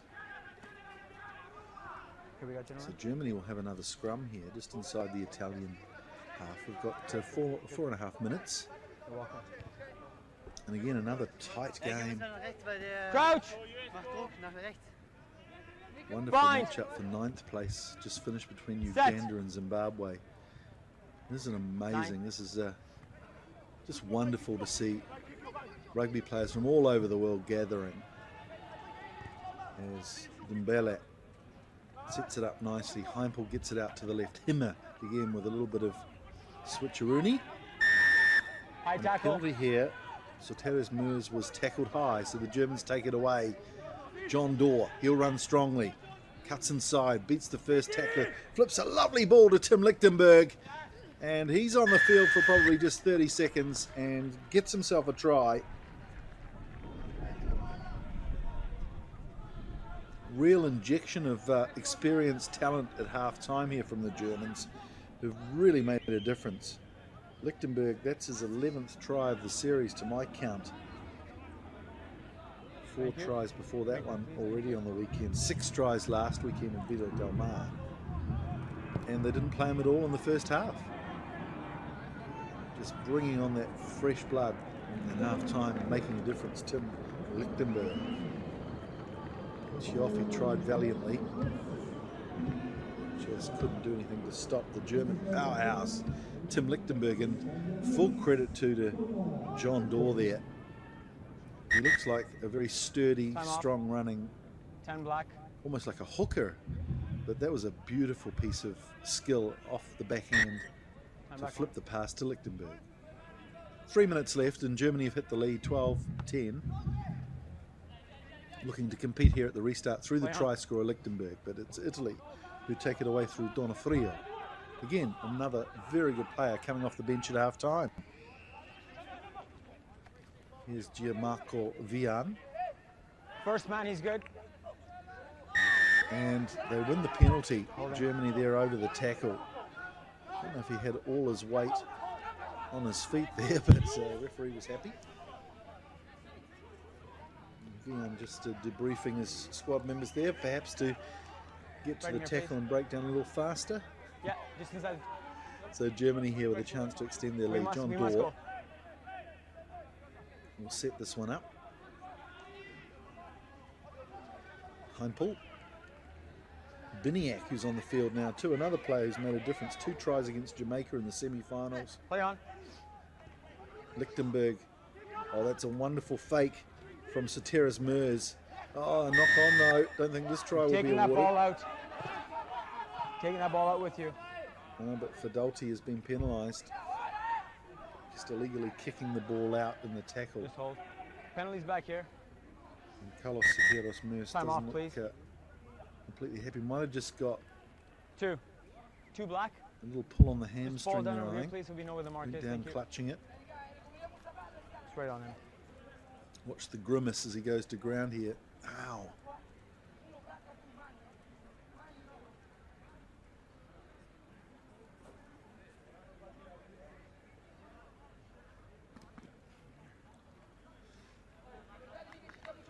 Playing on this all-weather pitch here in Montevideo as well. You'll notice a lot of the players have plaster on their knees to stop the grazing. Time is off.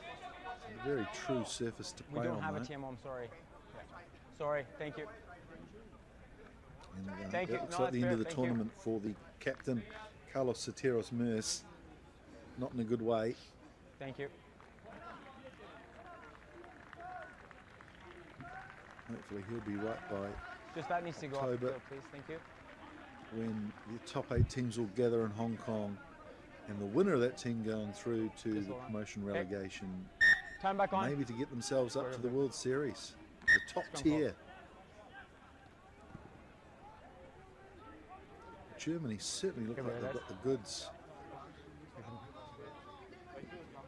to compete at this level. And finally we see Bookman, the number 1 there in the scrum. He's played minimal minutes this weekend and was a real player of influence last weekend. Set. 9-9. Germany with a chance here to get that lead out beyond a converted try. Lichtenberg, he's so hard to take down. In the back goes Heimpel, and Heimpel himself will scurry over for a try. That's his first for the weekend. He's got a swag of conversions. Well over 20 for the series. And got 3 tries himself last weekend, but that's his first try for this weekend. He'll be happy with that. Saw the opportunity, and as we say, he was like a rat up at the drain pipe, scurrying through under the posts.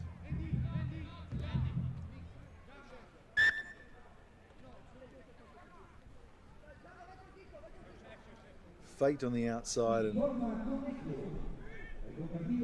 Italians bought the dummy as well. The defence not really set there. Obviously some tired legs as we go into the last seconds of this 5th place playoff. So Germany will take the points for 5th place. Look at the players limping off. It's been a long couple of weekends for them.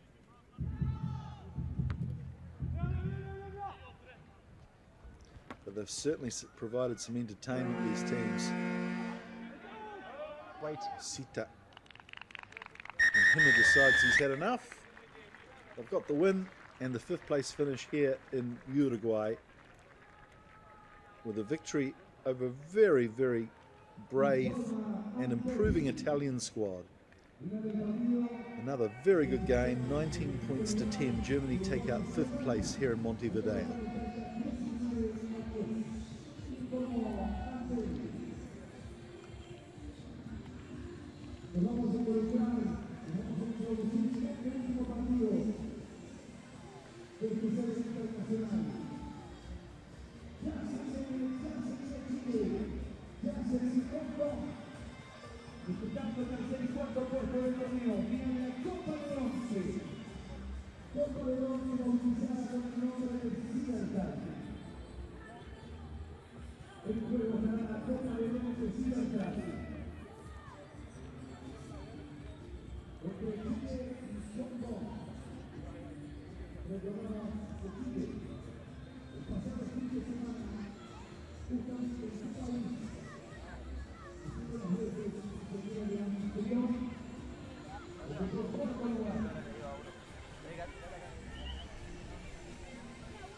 Ahora el turno será para medirse frente a Hong Kong. El pasado fin de semana fue frente a Japón.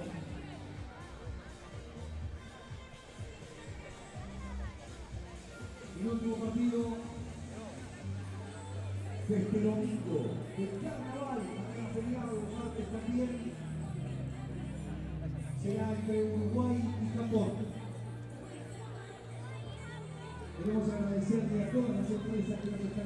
Some real skill exhibited from both teams in this game.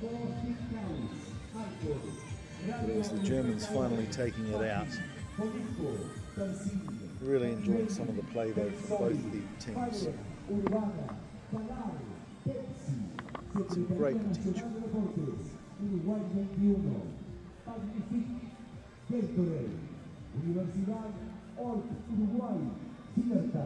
Tienda inglesa Yantel.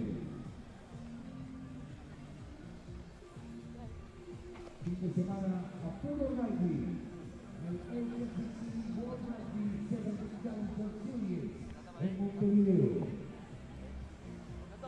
La brillante organización de un enorme equipo de trabajo de World Rugby, de Sudamérica Rugby, de la UNO de la Unión de Rugby de Uruguay y de toda la familia de All Boys Club. Un evento que se mudó hasta Montevideo. Históricamente tuvo como anfitrión la Punta del Este. Este año Montevideo es el anfitrión en un estadio que se presenta realmente maravilloso. Un campo de juego increíble.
ya se viene la final de la Copa de Bronce.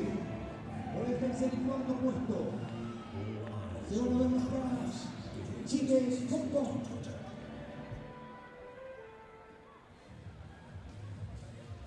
Una noche espléndida en Montevideo, en Uruguay. Una noche ideal para ver rugby. Para disfrutar del mejor seven. En este hermoso estadio Charrúa, la tierra de los pelos.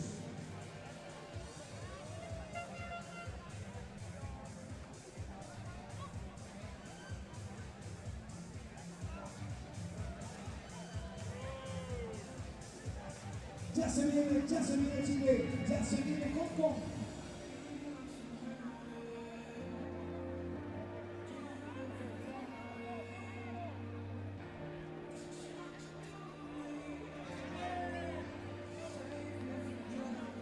Equipos al campo de juego.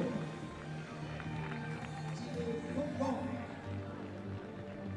Arbitraje norteamericano de 5 minutos.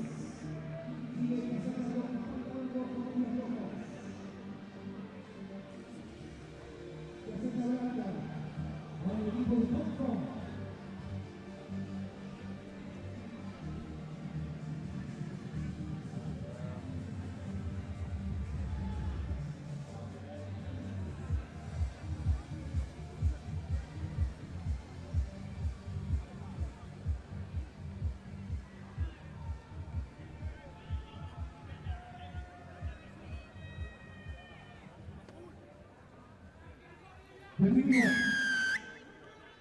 tercer y cuarto puesto del torneo.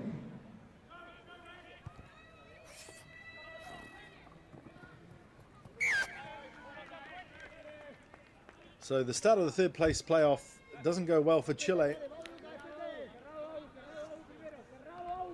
They missed the kickoff and it's gone into full in the touch.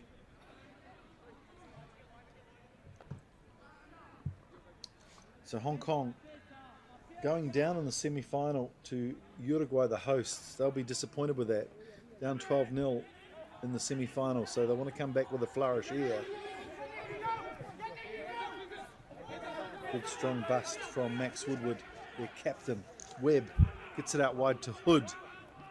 Long passes, hopefully giving some space on the outside. Here's Max Denmark, who just knocks the ball on. Denmark, one of these players who's been given the opportunity this weekend. 2 tries against Uganda. Faked and tried to go around the outside, but that's a strong tackle from Tredenick.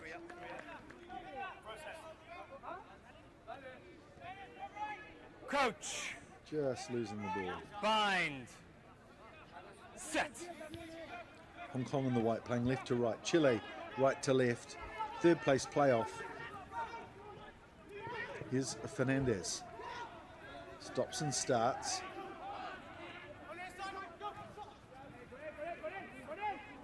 Well, this is a good bust from Tredenick. Gets caught nicely though, good cover defence. Strabucci loses his shirt, literally. Jeez, they're hard to get off those shirts these days. That's a good effort from the Hong Kong defence. Santiago Edwards. Strong run from him. Not making any ground here though. This is suffocating defence from the Hong Kong team. DeVitz. Side entry. And they've earned themselves a penalty through Hugo Stiles there. That was good work over the ball from Stiles and Seb Bryan. 2 of these young players that Hong Kong have brought in for this weekend.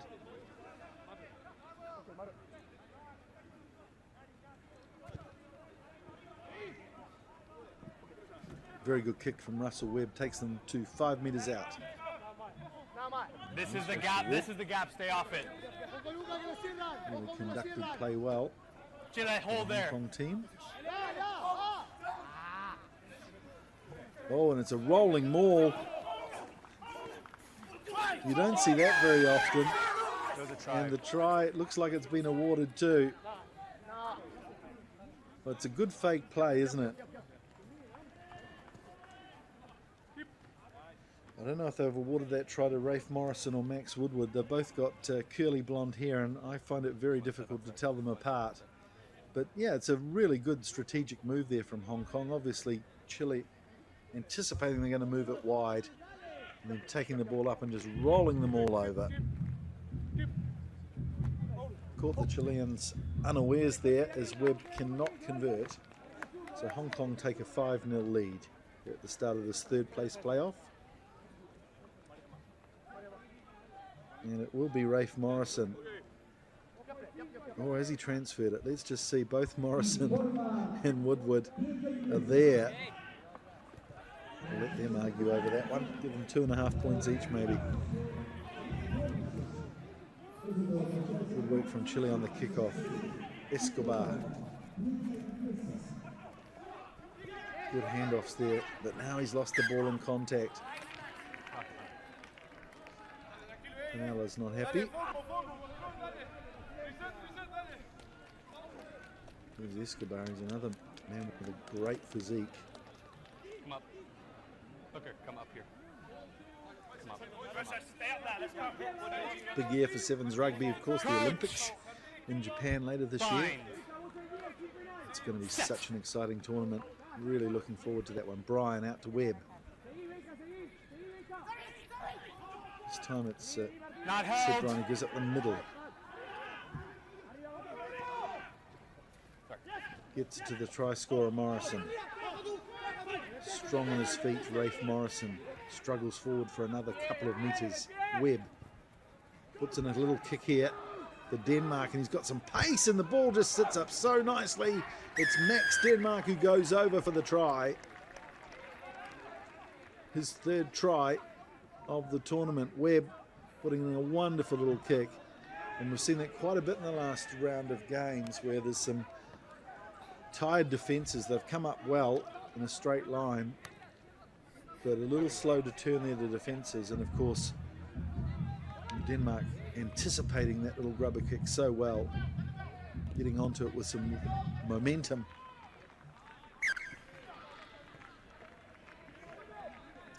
Lovely kick from Russell Webb as we see this wonderful little grubber kick. And look at the ball, it just sits up on demand, bang, Max Denmark's there. Try for Hong Kong. Very good conversion there too from Webb, who takes the score out to 12 points to 0. We talked about unexpected results. Germany going down in their quarterfinal, and Hong Kong losing to Uruguay at semi-2. That must be put down as a surprise. Of course, having the hometown crowd behind you is always good, advantageous, and Hong Kong will have that benefit, of course, later this year as we go to the top 8 final. Hong Kong again, very strong on their feet, powerful play. Then go to the air. Denmark puts in a speculative pass out wide, and it's Fenn who's just come onto the field who can't handle Toby Fenn.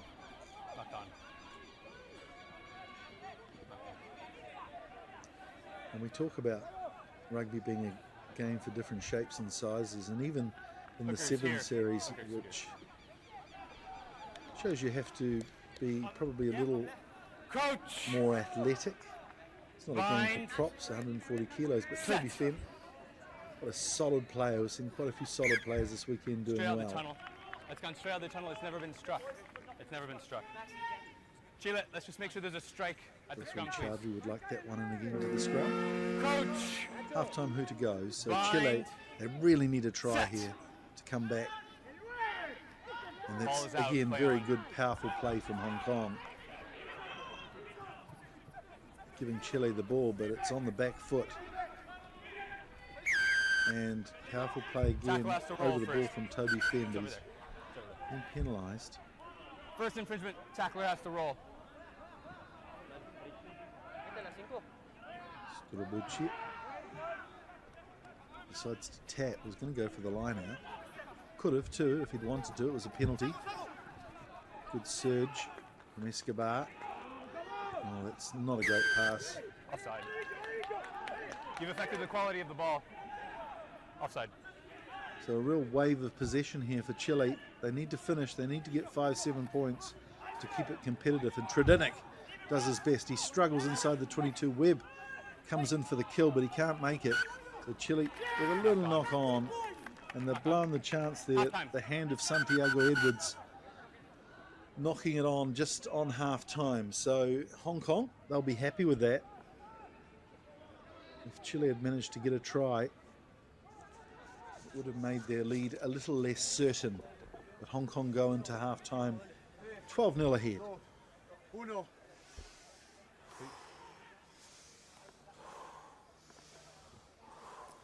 Toma agüita, respira. 10 segundos, recupera. ¿Por qué está entrando los pies cambiados?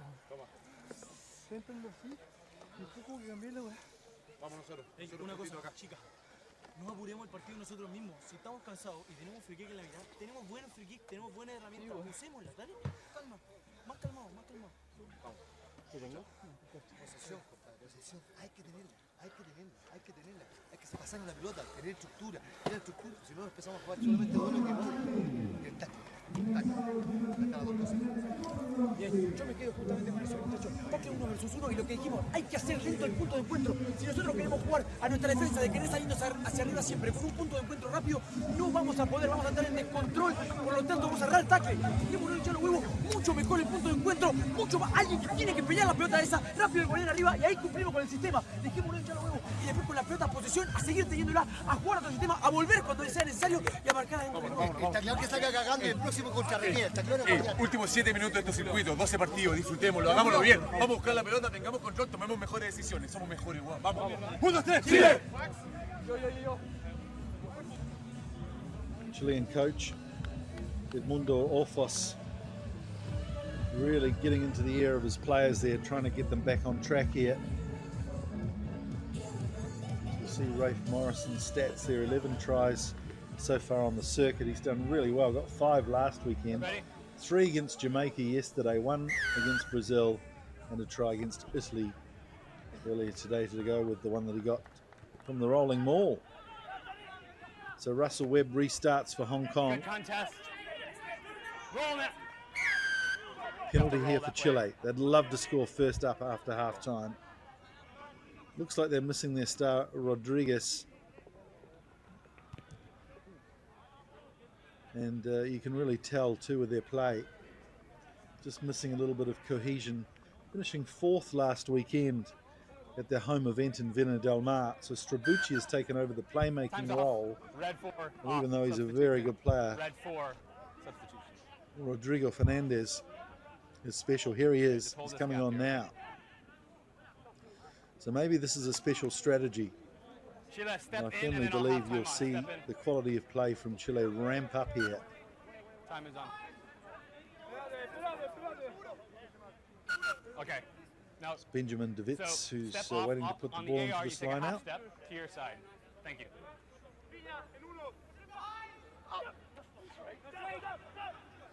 Out it goes. Here's Fernandez. Lovely pass to De Wits. Tackle now! Changing the angle of attack there from Chile. Vallejos. Play on. Backwards. Loose off ball, play. and it's Rafe Morrison who Hold there. picks it up. Webb decides to put his boot to it under the shadow of his own goalposts and gets the ball down to halfway. That's a lovely turn and picking up the pace here with Chile. Fernandez with a wonderful ball. Oh, that's a beautiful pass. And I hate to say I told you so, but I did tell you so, that Fernandez is a special player.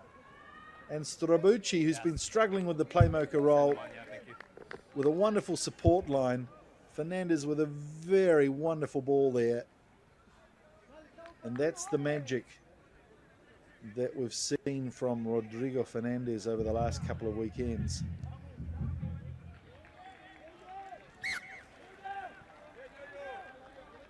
Yep. Time's off for substitutions.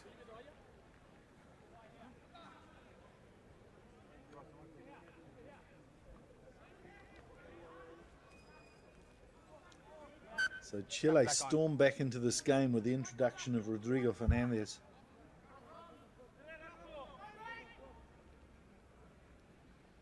Here he is kicking off. Lovely kickoff too, hanging just the 10 metres as it needs to. The other man that we haven't seen a lot of this weekend is the captain, Felipe Brangier, for Chile. Missing his strength up front. Younger players doing well, like Uichi at the front of the line out there.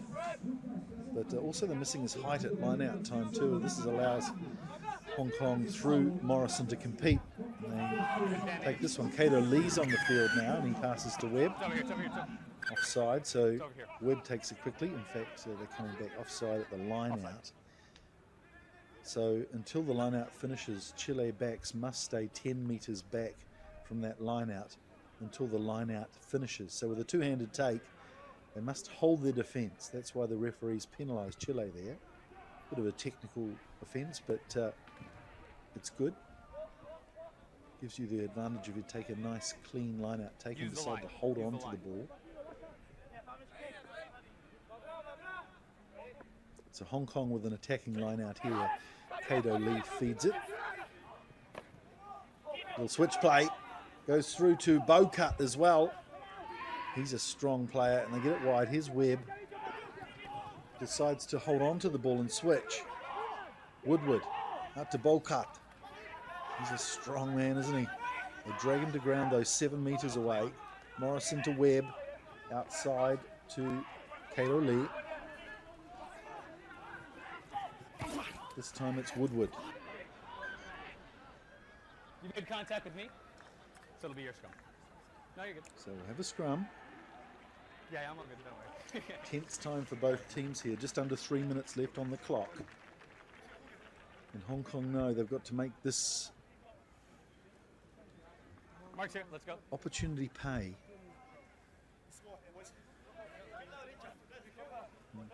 In turn, Chile know that if they can hold Hong Kong out here on this attack, they're in with a chance to take this game on their next possession. Kato Lee puts the ball in, out to Webb, goes wide to Seb Bryan. Lee again. Morrison, hungry for tries, 11 already in the tournament, smashes it up. Lee again. Webb is on his outside, goes into support. You come Shing's on the field now too. Here's Rafe Morrison. Always likes to run strong and hard. Challenges the Chilean defence, but he's lost it. So here we go. Here's the chance Chile were holding on for. They've done really well. Strong in defence there, the Chileans. Time's off. Substitution, red 6. More subs coming on. Red 6. We're playing advantage for a knock-on, and there's no advantage. And there are a lot of hands on knees here. Tired players after 2 weekends of top international rugby. Let's form, please. Time is off, but let's form, please. Well, this would be a try from the end of the earth here if Chile can manage. Time is on. Crouch. Got some fantastic ball runners though. Set. Hold. Come back up. No, just come back up. It's both. It's both sides. No, listen to me. It's both of you moving your feet too much before the ball gets put in. Just relax. Here's your mark. Roundry just calming everybody down in the centre there. He's got a nice way about him, hasn't he, the referee? Crouch. Very calm and collected. Bind. Set.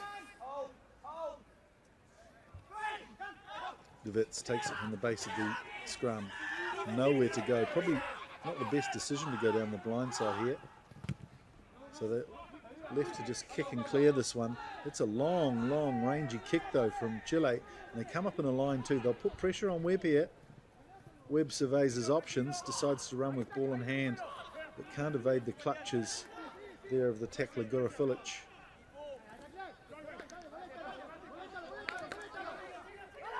Some good energy here from Chile. Escobar goes in on Yukon Sheng.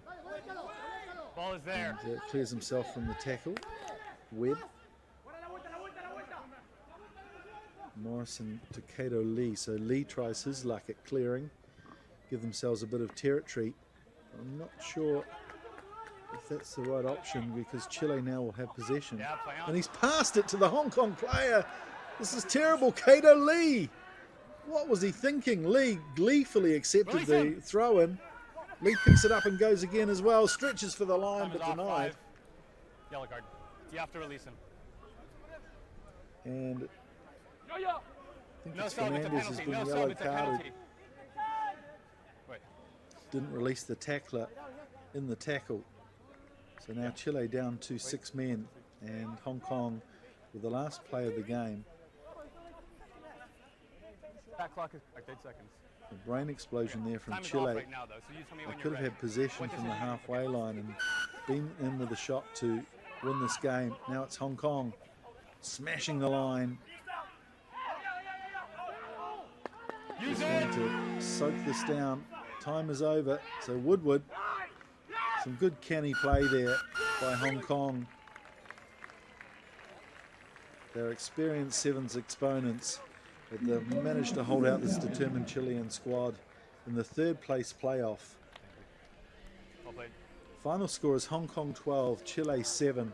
So Hong Kong finishing third in the tournament and Chile fourth for the second weekend in a row.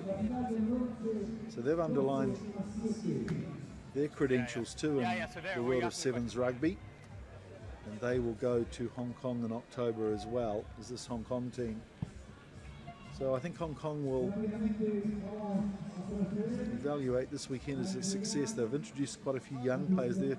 You see number 7 at the base of the ruck, Hugo Stiles. He's played well since he's come in. Seb Bryan, Max Denmark have all got runs. This is one of the better tries of the game from Webb to Denmark. You just got the bounce of the ball there. And I thought that Chile here, this was a magic try, one of the tries of the tournament in my mind, where again Rodrigo Fernandez with his vision knew what he had to do. Strabucci galloping in to support him. And Hong Kong the victors in this third place playoff. Hope you're enjoying this rugby from HSBC World Rugby Sevens Challenger Series. Great initiative and a superb game for the third place playoff. Join us in a moment, the final between the home team Uruguay and Japan. El aplauso para Hong Kong, felicitaciones, tercer puesto. El equipo de participaciones internacionales. La entrega la hace Santiago Rodríguez, presidente del World Club, acompañado por Andrés Enaz, director deportivo del torneo. Aquí está la copa y la foto que registra este momento inolvidable para Hong Kong, que ha tenido una excelente performance por Sudamérica. So there it is, a bit more silverware for the Hong Kong trophy cabinet. Woodward, next Woodward, the captain, with the trophy. Ya se viene la final, ya se viene la final de la Copa de Oro, ya se viene Japón, ya se viene Uruguay.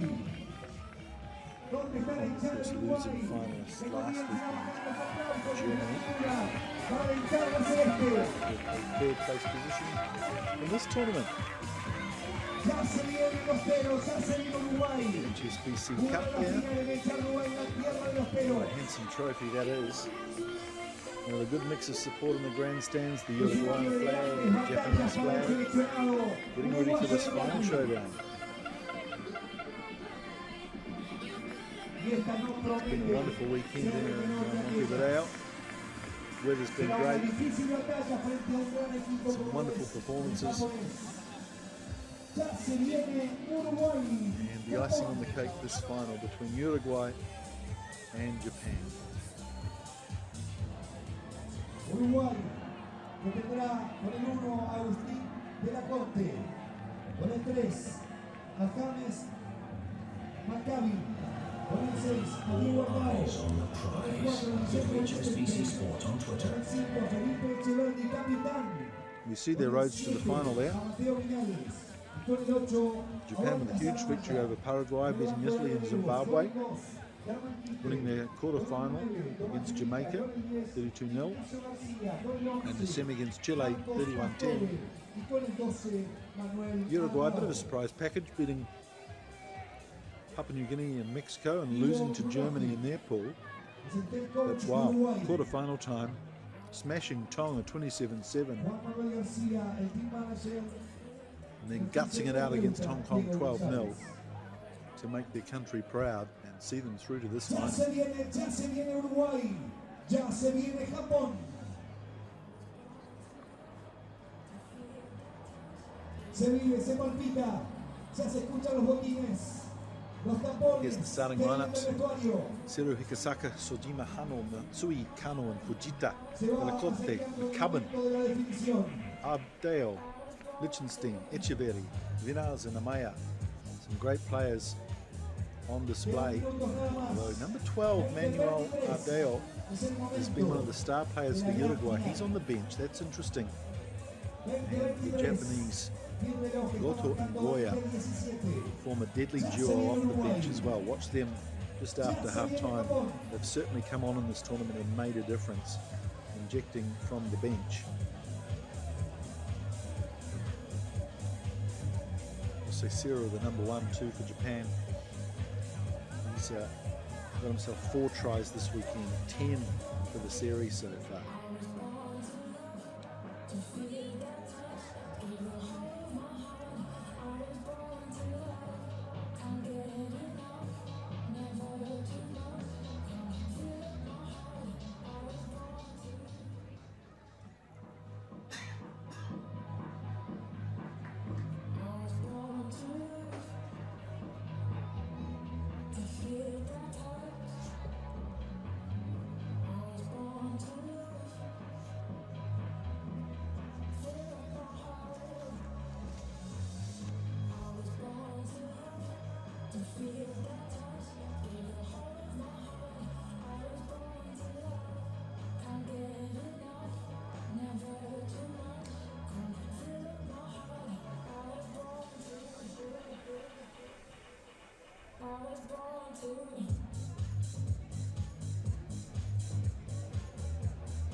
Queremos agradecer a todas las empresas que nos han acompañado, Artel, Copa de Oro, Tienda Inglesa, Copa de Plata, Ciberdan, Copa de Bronce, a la Universidad Uruguay, Copa Fair Play, las empresas Gatorade, Magnific, Uruguay 21, la Secretaría Nacional de Deportes, a Pepsi, a Talar, a Urbana, a Fallen, a Del Sol, Capibelli, Persini, Conejo, Patti, a Radio El Espectador, Arcor, a Taekwondo Street House y al Observador por acompañarnos en esta cruzada que es organizar un evento tan importante para el rugby de Sudamérica como lo es la HSBC World Rugby Sevens Challenger Series aquí en Montevideo. La verdad, una organización impecable de todos los actores que formaron parte de ella. World Rugby, Sudamérica Rugby, Norteamérica Rugby de Uruguay y toda la familia de All Boys Club.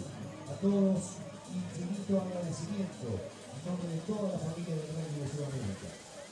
Just a couple of minutes away from this final here in Montevideo. What a lovely flag that Uruguayan flag is. Ya se viene Uruguay, ya se viene Japón. La final de la Copa de Oro. Antel.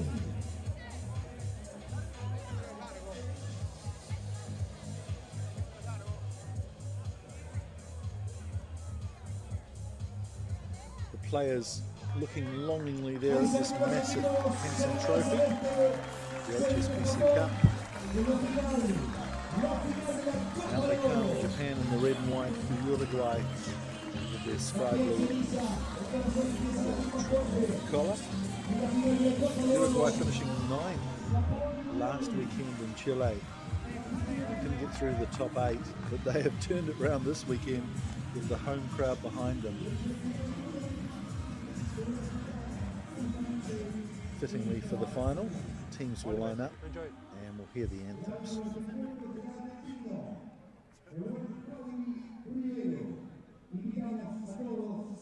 A ponerse de pie para escuchar las estrofas del himno nacional de Japón.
Retiramos todos de pie y a continuación entonamos las estrofas del himno nacional de Uruguay.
La patria o la tumba, libertad o con gloria al morir.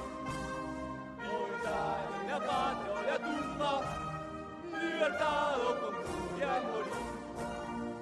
Es el voto que el alma pronuncia y que no es por saber. Es el voto que el alma pronuncia y que no es por saber. En saber.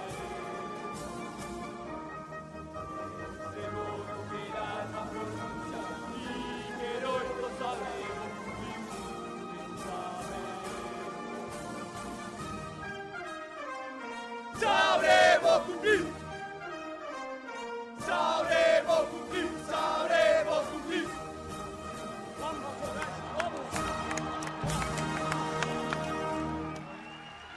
Well, if that won't get you up for a game of rugby, what will? The Uruguayan anthem there, loud and proud. Great moment for Uruguayan rugby as they reach the final of their host tournament. Referee Jauri Rivero will be in charge of this one.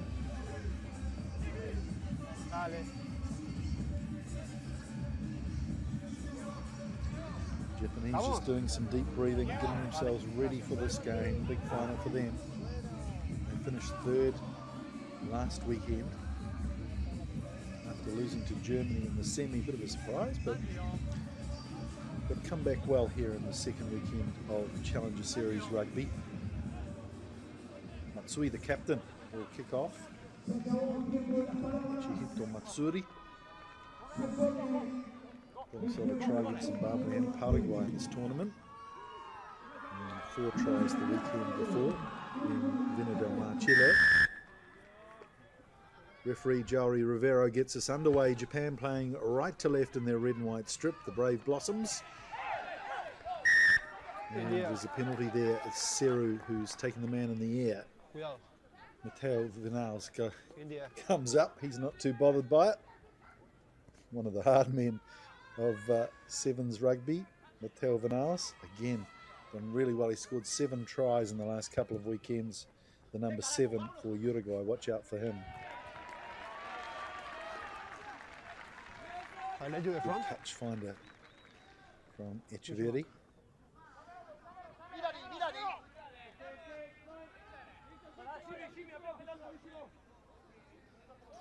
The Uruguayans really deserve to be here at the final, beating Hong Kong in the semi 12-0. That was an amazing performance. But this morning, blowing away Tonga 27-7. So on day 2, they've really set this tournament on fire. A little confusion at the line out as Seru, the big man in the number 1 shirt. Such a daunting physique on the man. Really hard to throw with him in the line-out defending. So Japan call for a scrum here instead of the free kick. Again, a lot of teams electing to do that this weekend. It brings the defenders in a clump, of course, around the scrum, so it gives you some incredible space out wide if you can clear it quickly. That's the job of Fujita there, the number 10 for Japan, and out it goes. Well, that's a very strong tackle from Uruguay. Well done from Echeverri. Puts him down nice and safely. Sojima. Hikosaka, he's a strong runner, Hikosaka. Plows through the defence and gets Japan on the front foot, although they're still inside their 22. Some space on the outside here for Hano. Good support play from Matsui, the captain. And they spread it wide. Here's Fujita. Switch ball into Hikosaka. Hikosaka gets over the halfway line now. Real momentum, but a penalty against Seru. A little clumsy there as he came in to support the ball carrier.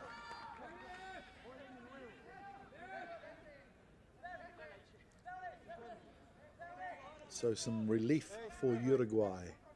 Pretty tense start to this final, as you'd expect.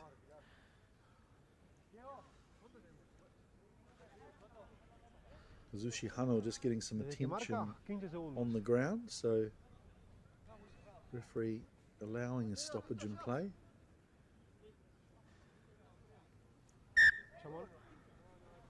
See Hikosaka here coming to the tackle. Great tackle from Diego Adeo. And Seru just falling on the ball carrier. So Uruguay with a chance to open their scoring here in the final. Lineouts though, a real problem, as we saw the first lineout with the hulking Seru in the middle there.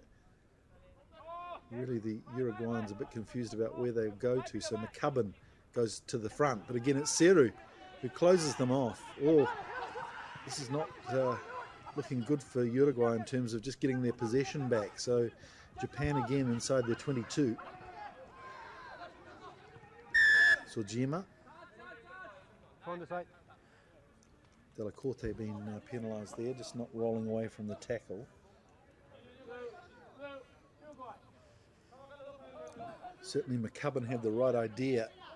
Fake to go long and then surging up to the front near the 5 metre line in the line out, but Seru was wise to it. Craig, the front is yours. Okay?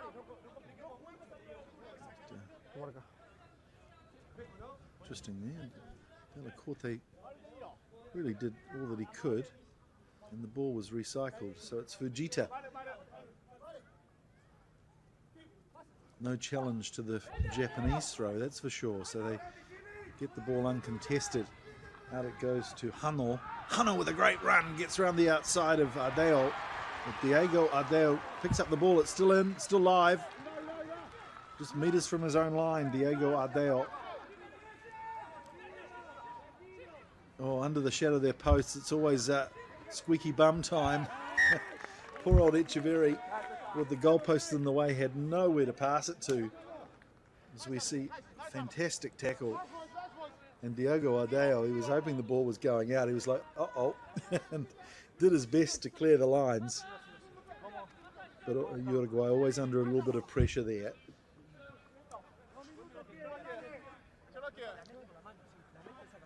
What a tense final this has been. 5 minutes gone already, 2 minutes left till half-time. No score on the board, but Japan here with a real opportunity through Fujita, who puts it in on the tight head. He'll go left.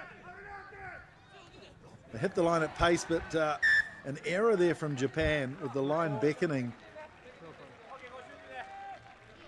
So Uruguay will breathe a sigh of relief as Hano just drops the ball cold, probably just keeping an eye on his outside man to see if he was still positioned there or if he was trying to cut in. First things first though, catch the ball. Crouch. So Uruguay with a chance here to get out of their own territory. Big scrum from Japan. Echeverri again, finding it very hard to get the ball to the support. There's Vinals.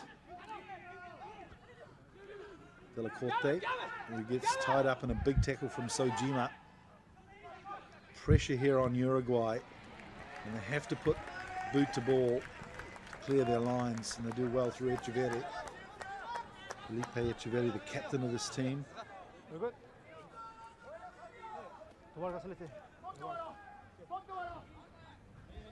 Love the tension here in this final. Defences have been equal to every challenge that the ball carriers and the team in possession have thrown down. So Fujita, will they challenge in this line out? Yes, McCubbin goes up. And they steal one of their own. That's brilliant. Lichtenstein clears and Echeverry decides to go downtown again. And that is a very challenging kick. He's popped it into the corner here. The alarm bells go off for Japan, but they form a single defensive line here. You'd notice that Diego Ardea, instead of going up and challenging Fujita, they're just held for his men to arrive. So they've got this wonderful single defensive line that goes up and puts real pressure on Japan. And they've decided to put the ball into the dead ball. Hikosaka didn't hear the halftime hooter there, but may have been just absorbed in this contest. Hikosaka certainly got the sign that it was halftime, so he kicked the ball into the in-goal area, and we will go into halftime scoreless in the final of the Montevideo leg of this HSBC World Rugby Sevens Challenger Series. Wow, a stalemate.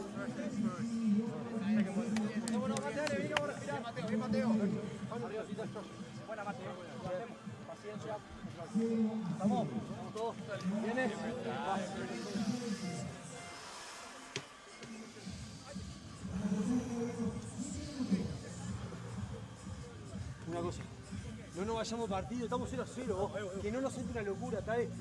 Esto se va a definir en el minuto 1, cuando quede un minuto se va a definir, así que todo el tiempo cuadradito, todo el tiempo plan de juego. Una cosa que hicimos bien, cortamos su cancha en la pausa, vos tranquilo, el apuro que tienen ellos, nosotros le barremos y tacleamos la punta, pero ¿qué estamos haciendo? Los internos muy cerca, ya vimos que son una máquina. Escuchen, cuadradito, cuadradito, ¿está? Obtención, obtención, obtención, ¿está? Nada más, tengámosla. Tuvimos 2 veces allá, resolvámoslo, ¿está? Tranquilo, tengamos un escape cualquier cosa, ¿entendés lo que digo? Tengamos un escape, si no es arriba, es abajo, no importa, ¿entienden? Está brava la pelota, está imposible, ¿está? Cuando la peleamos ellos y nosotros los dos estamos complicados. Entonces tenemos que tener obtención, en todo tenemos que tener la pelota. ¿Estamos de acuerdo? Juntitos, parados. No, escuchen, ahora, territorio, vamos, vos tacleamos, presión, ¿está? Diego, vamos. Escucha, tacle positivo. Dale vos. Muchachos, no nos sorprendamos de lo que está pasando. No nos sorprendamos de lo que está pasando. Head coach Guzman Barreiro Levantemos. there, laying it down, and here he is. He's on finally. Manuel Ardeo and Mateo Vinales. Well, it looks like Vinales might have been replaced, as he's not happy. Yeah, he's come off the field. 7 tries in the series so far and just limping off there, so losing Vinales for the second half in this final against Japan. Uruguay restart in their blue strip. Well, that was a fantastic kickoff, and it put the captain Matsui under real pressure, so Uruguay have turned it round, and a chance here through Garcia. Lichtenstein gets the ball out to Echeverry on the wing. Lichtenstein goes into support. It's Garcia who's the new man on the field. Diego Ardeo inside the 22 now. It would be a dream start. Seru, surely not legal there yet. The referee agrees.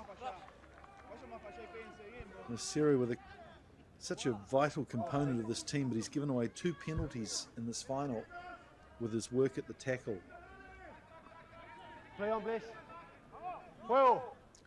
Uruguay just getting themselves organised.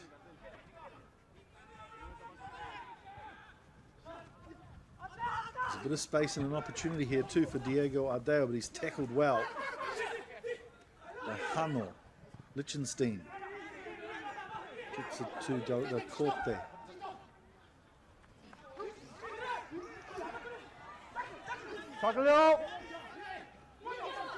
Echeverry goes wide. This time to... Oh, there's been a turnover here. No, the Japanese penalised. Hikosaka penalised there. Didn't release the ball carrier. Wow, that could be a big turning point in this game. Looked like Japan had been really strong over the tackle. Let's take a look at it again. Hikosaka in there. The ball just coming loose. But a good decision from the referee. Diego Ardeo just a metre away. Chile smashing, hammering on the line here. Looking to power to get over McCubbin. And Hikosaka with his little tap back. He was on his feet, had all the rights, so he's managed to turn it over, although Sojima goes into touch. Good strong play from Della Corte. Can sense, I think, that Uruguay are down to their last few men here. There's been quite a few injuries.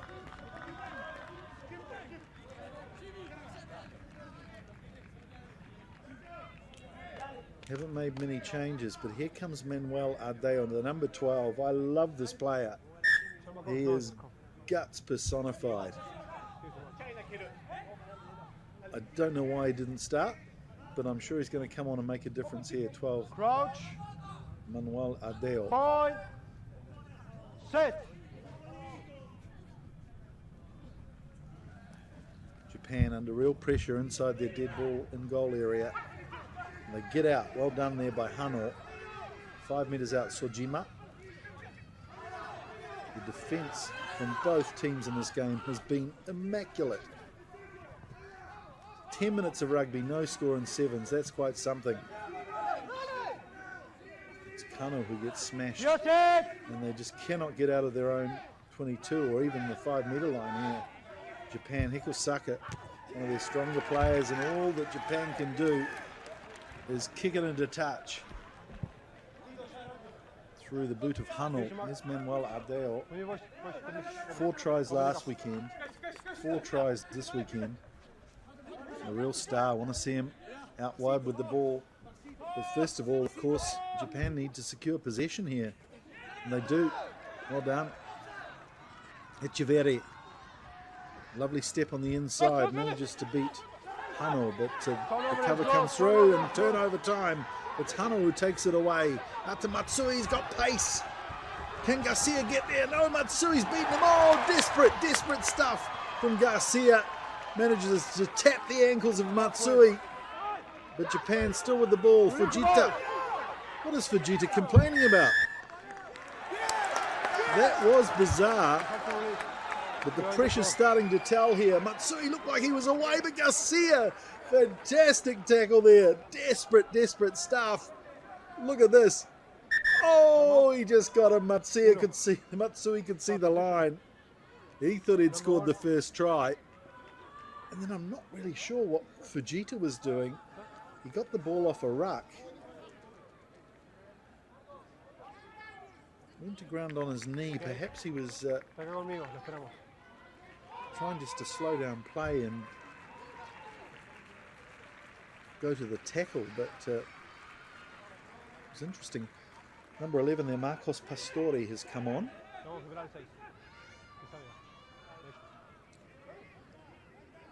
2.5 minutes left. Dare I say it, will we have extra time in this final? Echeverri.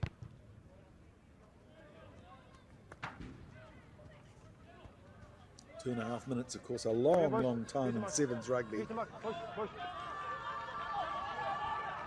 But just the way this game has developed so far, both defences putting in some real shifts here in Montevideo. This has not been an area of strength for Uruguay, but they've managed to stumble through in the last couple of minutes. So that good work there from Diego Ardeo. They don't have a big man in their line out now. McCubbin is off. They've managed to get the ball though. And it's a Pastore, it's to Echeverri. Danger ball, and Diego Ardeo couldn't handle it. But here's his brother Manuel. Bursts up. Pastore. Echeverri. Pastore gets smashed, but they have advantage here, Uruguay. And this could be a yellow card. Yeah, I think a yellow card's been delivered. And it's Seru. He's been penalised twice. And the referee, Jauri Rivero, had enough. In fact, it's Sojima Amelia Raravo Sajima, who will sit in the naughty chair and maybe get on for the last play of the game. But this has given Uruguay a real opportunity here. They're one man up. And look at this, they've gone for the scrum just outside their 22. It's been a real theme this weekend of teams that have penalties and free kicks who've just gone for the scrum, just to tie in 3 or 4 men around that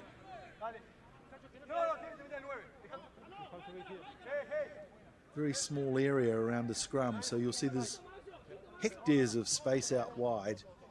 And of course, when they have a one-man advantage, that exacerbates things out wide as well. So Lichtenstein feeds to the scrum, goes right. They put in a kick somewhat strangely. Why wouldn't you have kicked to a line out? But they've put it deep inside the Japanese 22.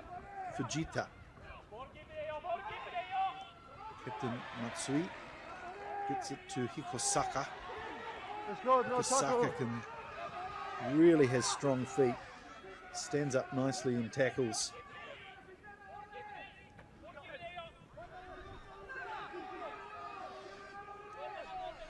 Matsui again goes to ground. Japan, one man down. It's not easy. Oh, that's a little high there on Goto. And I think we'll see Pastore gets up with a grin, looks into the eyes of the referee, praying that he's not going to be yellow carded. Just started on the shoulder and dragged down, so Pastore gets away with one there. And Uruguay managed to retain their one-man advantage, although Japan will tap here. So it's full time. Let's just count the men for Japan. Did they get their 7th man on? And Fujita's decided they want to go to extra time. They'll make it a battle of attrition. Wow, just wow. 0-0 after 14 minutes of rugby. And obviously Japan banking on their fitness here. Uruguay seem to be only playing with a squad of maybe 10. We haven't seen a D yet. Basso hasn't come on.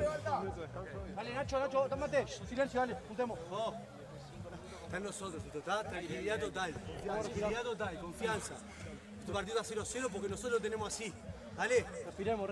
Ahora, necesito más, una piña más. Y lo tenemos que traer este partido, ¿está? Porque está al alcance. ¿Lo sienten o no? Sí. Vamos entonces. Tranquilo, muchachos. Los que están en urgencia son ellos. No saben lo que hacer. Tenemos que mantenernos igual, parados, todos parados. Van a volver. Todo el tiempo van a volver con uno menos. ¿Entienden lo que digo? No quieren jugar. Si estamos en nuestra cancha, no hagamos penales porque el mínimo penal va a los palos y gana. Así que vos, paciencia. Más que nunca, paciencia. Tranquila. Exacto. Tengamos la pelota en protección y busquémoslo. No tenemos diferencia. Igual que siempre. No llegamos a la distancia. Tomemos esa oportunidad. Está en nuestra mano. Dale.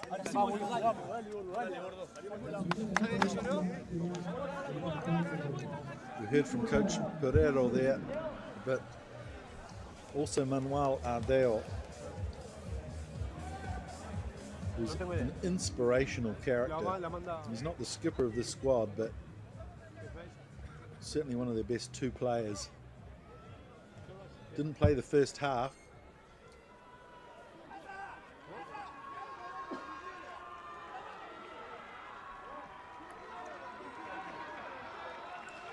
So both teams will have to dig deep here.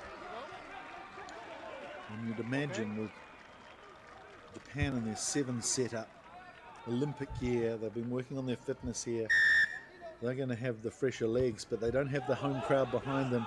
They don't have that Latino passion that will be exhibited here as Diego Ardao gets penalised just for tackling in the air there. So here's Kamana, the number 3 for Japan. He's come on. He hasn't played all game.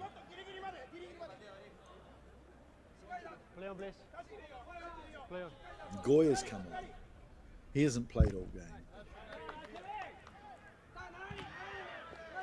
There he is. Kazuhiro Goya. Both Goya and Goto have come on in previous games for Japan in the second half and really given them some momentum. Here's Kano. Manages to get the ball to Goya. Here's Goto, this other player who makes a difference, Goya. The real energizer bunnies, number 7 and number 12 for Japan. Here's Sojima, who was yellow carded. Luckily, it was not the villain in the second half with just a minute and a half to go. Uruguay are desperate for the ball, but they go in illegally.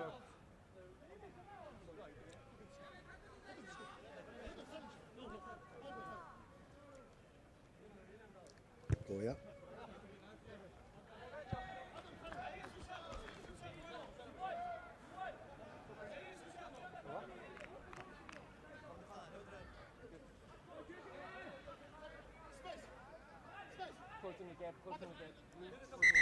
Come on.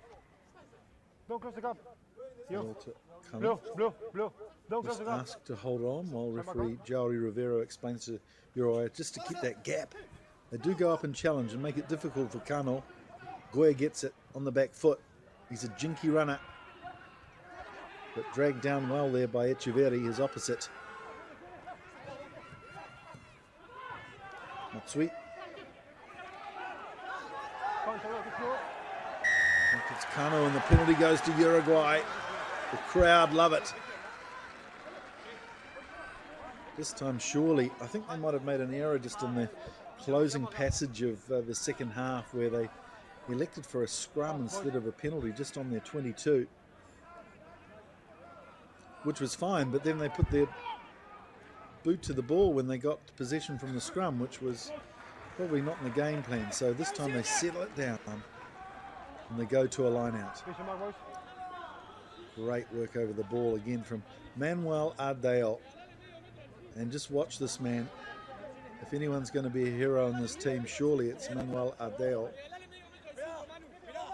Plays in the pack there at the front of the line out. But once they go through a couple of phases, if he can get the ball in hand with a bit of space, he's a very hard man to drag down.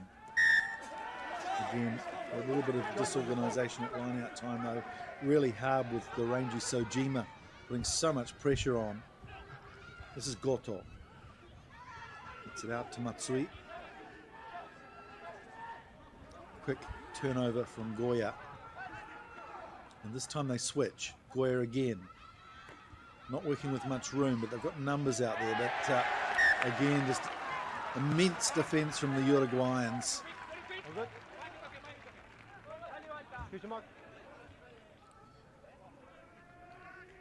What a compelling game. Not the spectacular tri-fest, but just a tense, grueling, grinding final.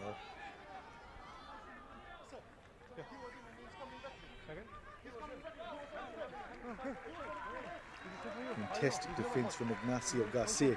He was really the hero as well in the second half, as we saw Matsui, the Japanese captain, get the outside break on him. It looked for all love and money that he was going to run away with a try, and Garcia with just a desperate ankle tap managed to stop his progress. As we see here, Uruguay with a probing kick.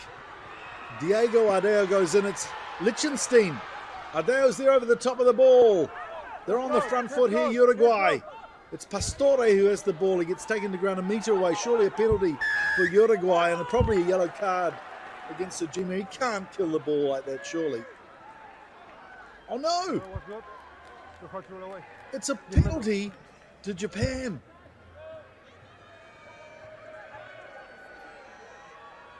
Oh, what a dramatic moment in this game as Goya pumps it to touch. Let's just look again at this Uruguayan attack. Fantastic kick, and Diego Ardeo and Liechtenstein pressuring the line.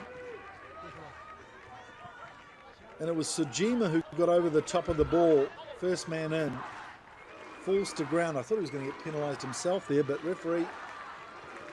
Spectacular piece of play there from Sojima over the top of the ball. Awards the penalty to Japan. So this game is swinging from one way to the other. Hikosaka. The hooter goes for the end of first half of extra time. Sojima again Kamana, who's got those fresh legs. Sojima gets it out. He's been all over this extra time, Sojima. Oh, Goya can't handle the ball from Goto. So it's a turnover. Diogo Ardea gets it wide. Little chip kick again from Garcia. Can't be the hero this time with ball in hand, but he's wrapped up the Japanese ball carrier Matsui. And again, Japan just happy to put the ball in touch through Hikosaka.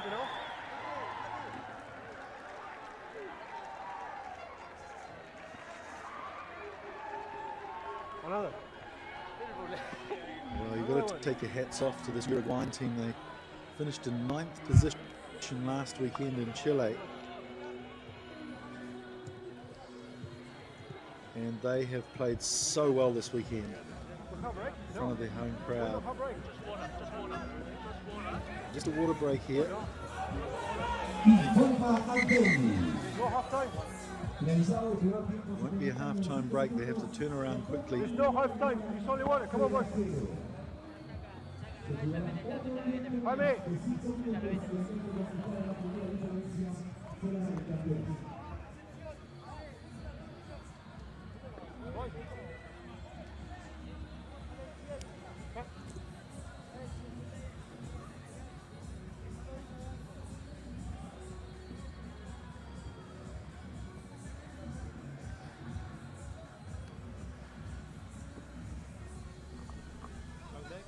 Even the referee, Jari Rivera, he just had a long weekend.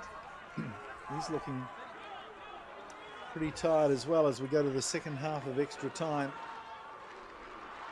That was quite a long water break.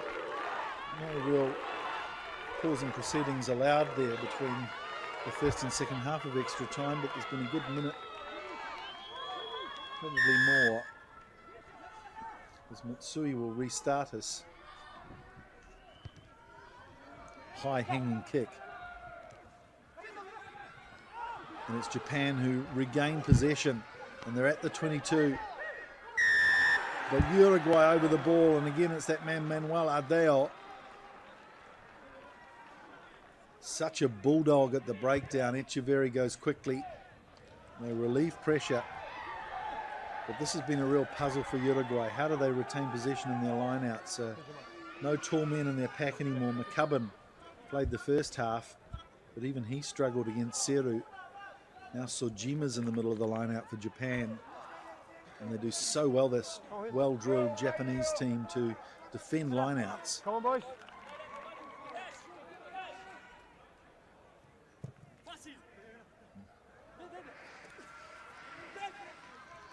Good work there from Pastore, who goes high in the lineout. Diego Ardeo. So Uruguay through Garcia, and now they go wide. It's Pastore again. A chance here on the outside, Echeverri to Diego Ardeo. That's a wonderful ball for Pastore. Pastore is strong in the tackle. Uruguay recycle quickly. Oh, and he's put the ball down, Diego Ardeo. They'll play advantage here for Japan. Goya gets it in the backfield. Hops a lovely little pass over to Kamana. Kamana breaks the tackle, tired tackle, and he's strong, Kamana. Quick recycling again. Sojima can't hold it. Goes back with the attentions of McCubbin on him. Coming back out on the field. Now it's Uruguay, just cannot maintain possession. It was his brother Diego who was penalised, not Manuel Ardeo there at the tackle. So we see Hikosaka go in. There are so many tired players here. Goya takes it quickly. Not 10 for Uruguay, so Japan on the front foot with the advantage. Sojima, who's played almost all of the minutes apart from his yellow card in this final. He's been brave, and it's Matsui who's going to break the deadlock. Captain Chihito Matsui. He scored 2 tries already this weekend, and the third one of the weekend is the most important because it sees Japan go through as victors in this Montevideo leg in Uruguay. Uruguay can't believe it. They're on the ground in despair. but they have been brave. What an elevation of performance they've had in the last 2 days. 9th in Chile last weekend, and they've got up in front of their home crowd to finish as very special runners-up in this tournament. But it's Japan. Matsui missed the chance earlier on in the game where he got a wonderful outside break. Garcia, really with an illustration of the passion that Uruguay have played in this tournament, with a try-saving tackle, but not this time. Matsui cutting in from the attentions of Garcia. And Chihito Matsui, his 8th try of the series, and the winning try in this Uruguayan leg of the HSBC World Rugby Sevens Challenger Series. Japan, after their 3rd place last weekend, are triumphant here in Montevideo. 5-0 the final scoreline.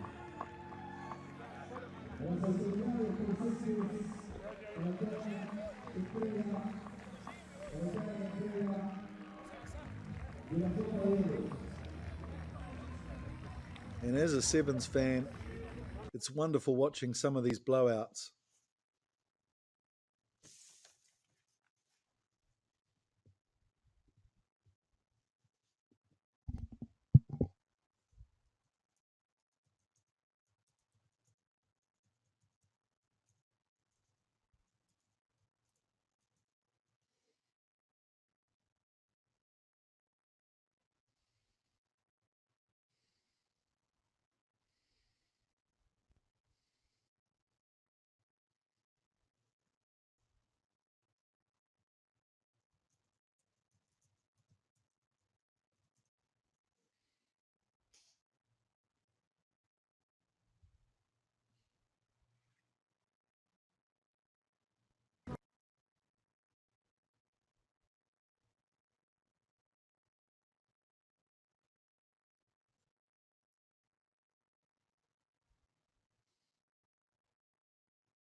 Felicitaciones, Japón.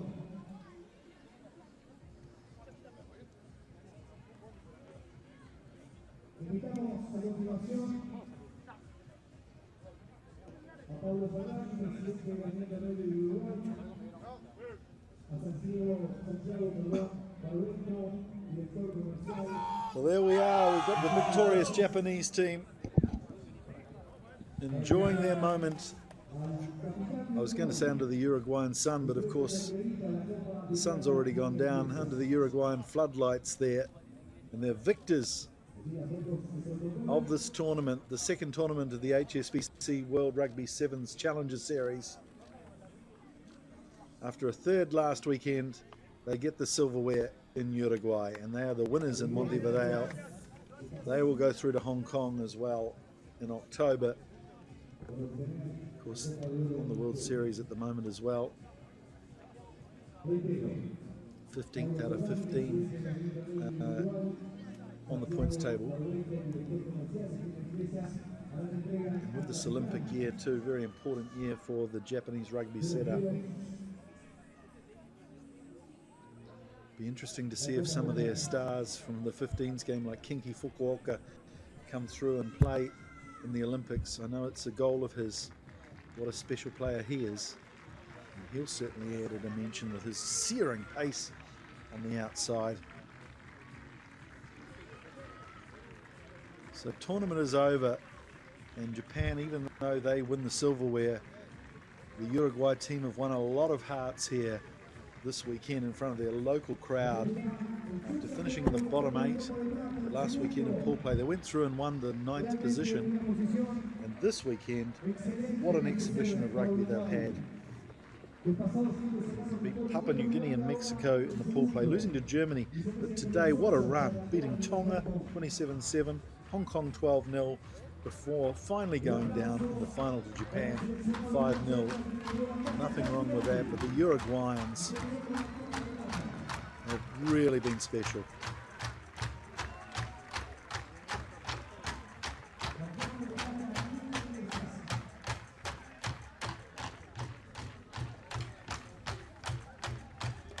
Well, it's around this time of the year when Mardi Gras happens in South America.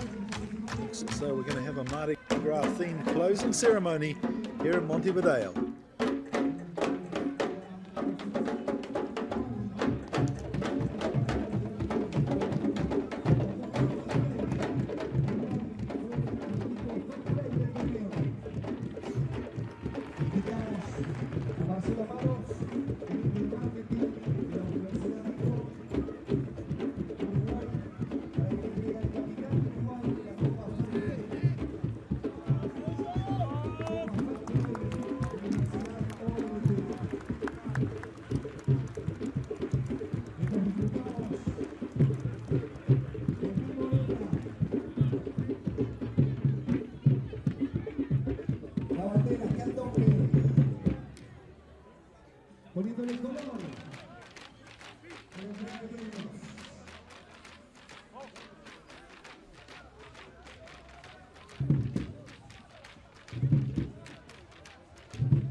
Felicitaciones al mejor jugador uruguayo en el torneo, Guille Lichtenstein. As we see the final moments there of this tournament, Japan debriefing.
So there we see it, the final log of points. So the top 8 will go through to Hong Kong.